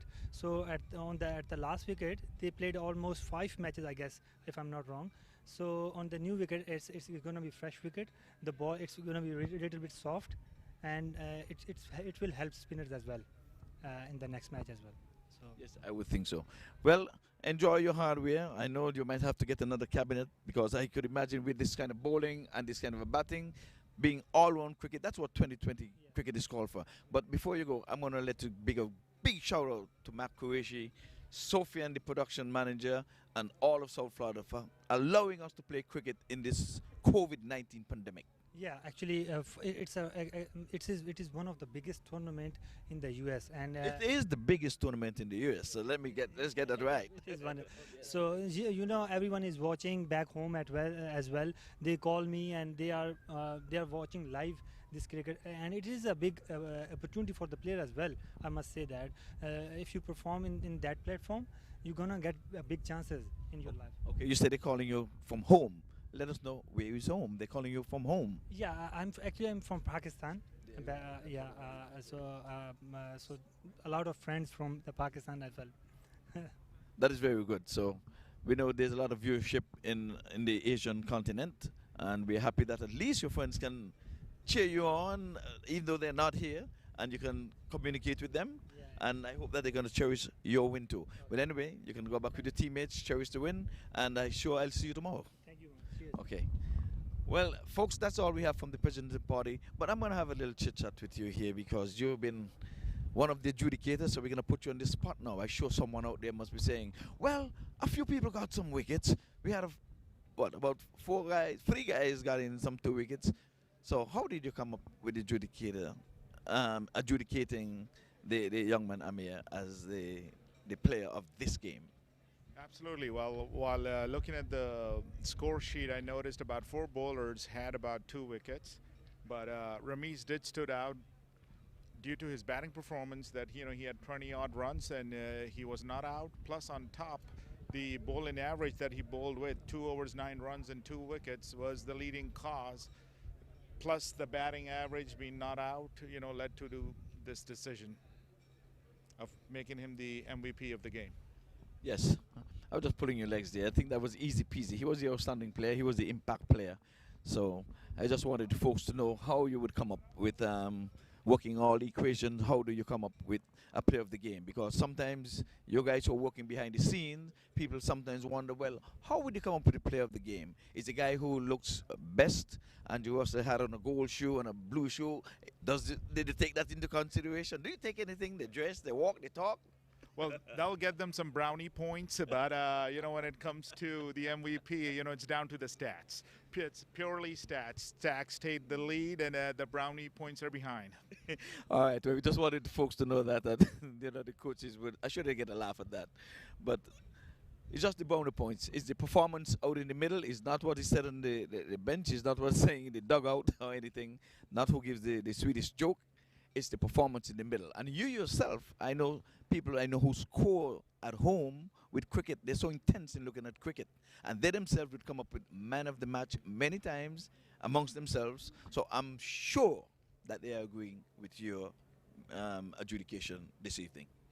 Absolutely, I hope so too. As I again will mention, it was purely based on stats, and he was the leading wicket taker with the best average around with coming not out, because they were about 6 or 7 wickets down. Just chasing about 104 runs, and coming out not out pretty much shows you that he took the lead in the batting, and again his bowling helped him get this award. Yes, so we have a little chit-chat. We can move away from that now and speak to the overall proceedings. And maybe we can say a little something about the production crew. We can say a little something about MAQ Qureshi himself for fighting his way to having us have cricket here in this COVID-19 pandemic. It was not easy. Yep, as folks out there know, U.S. Open is one of the premier tournament, or it is the premier tournament in the U.S. I would appreciate, the help provided by the camera crew, groundsmen, staff, commentators, scorers. As I say, a lot of efforts goes in the back end, and it's hard to see on the camera as to what's going on. So, but staffing. This thing starts right from early morning, right to getting into the stadium. You have a temperature check, COVID restrictions, and social distancing. All these stuff comes into play because it's 2020 has been a different year than others. But I'm glad how things have come around. It's been a successful tournament. We have a good leading going into YouTube, MAQTV.com. I could see the comments coming in, and as I said, it's been pleasant. Yes, well, I want to thank you. We're going to get ready for game number 3.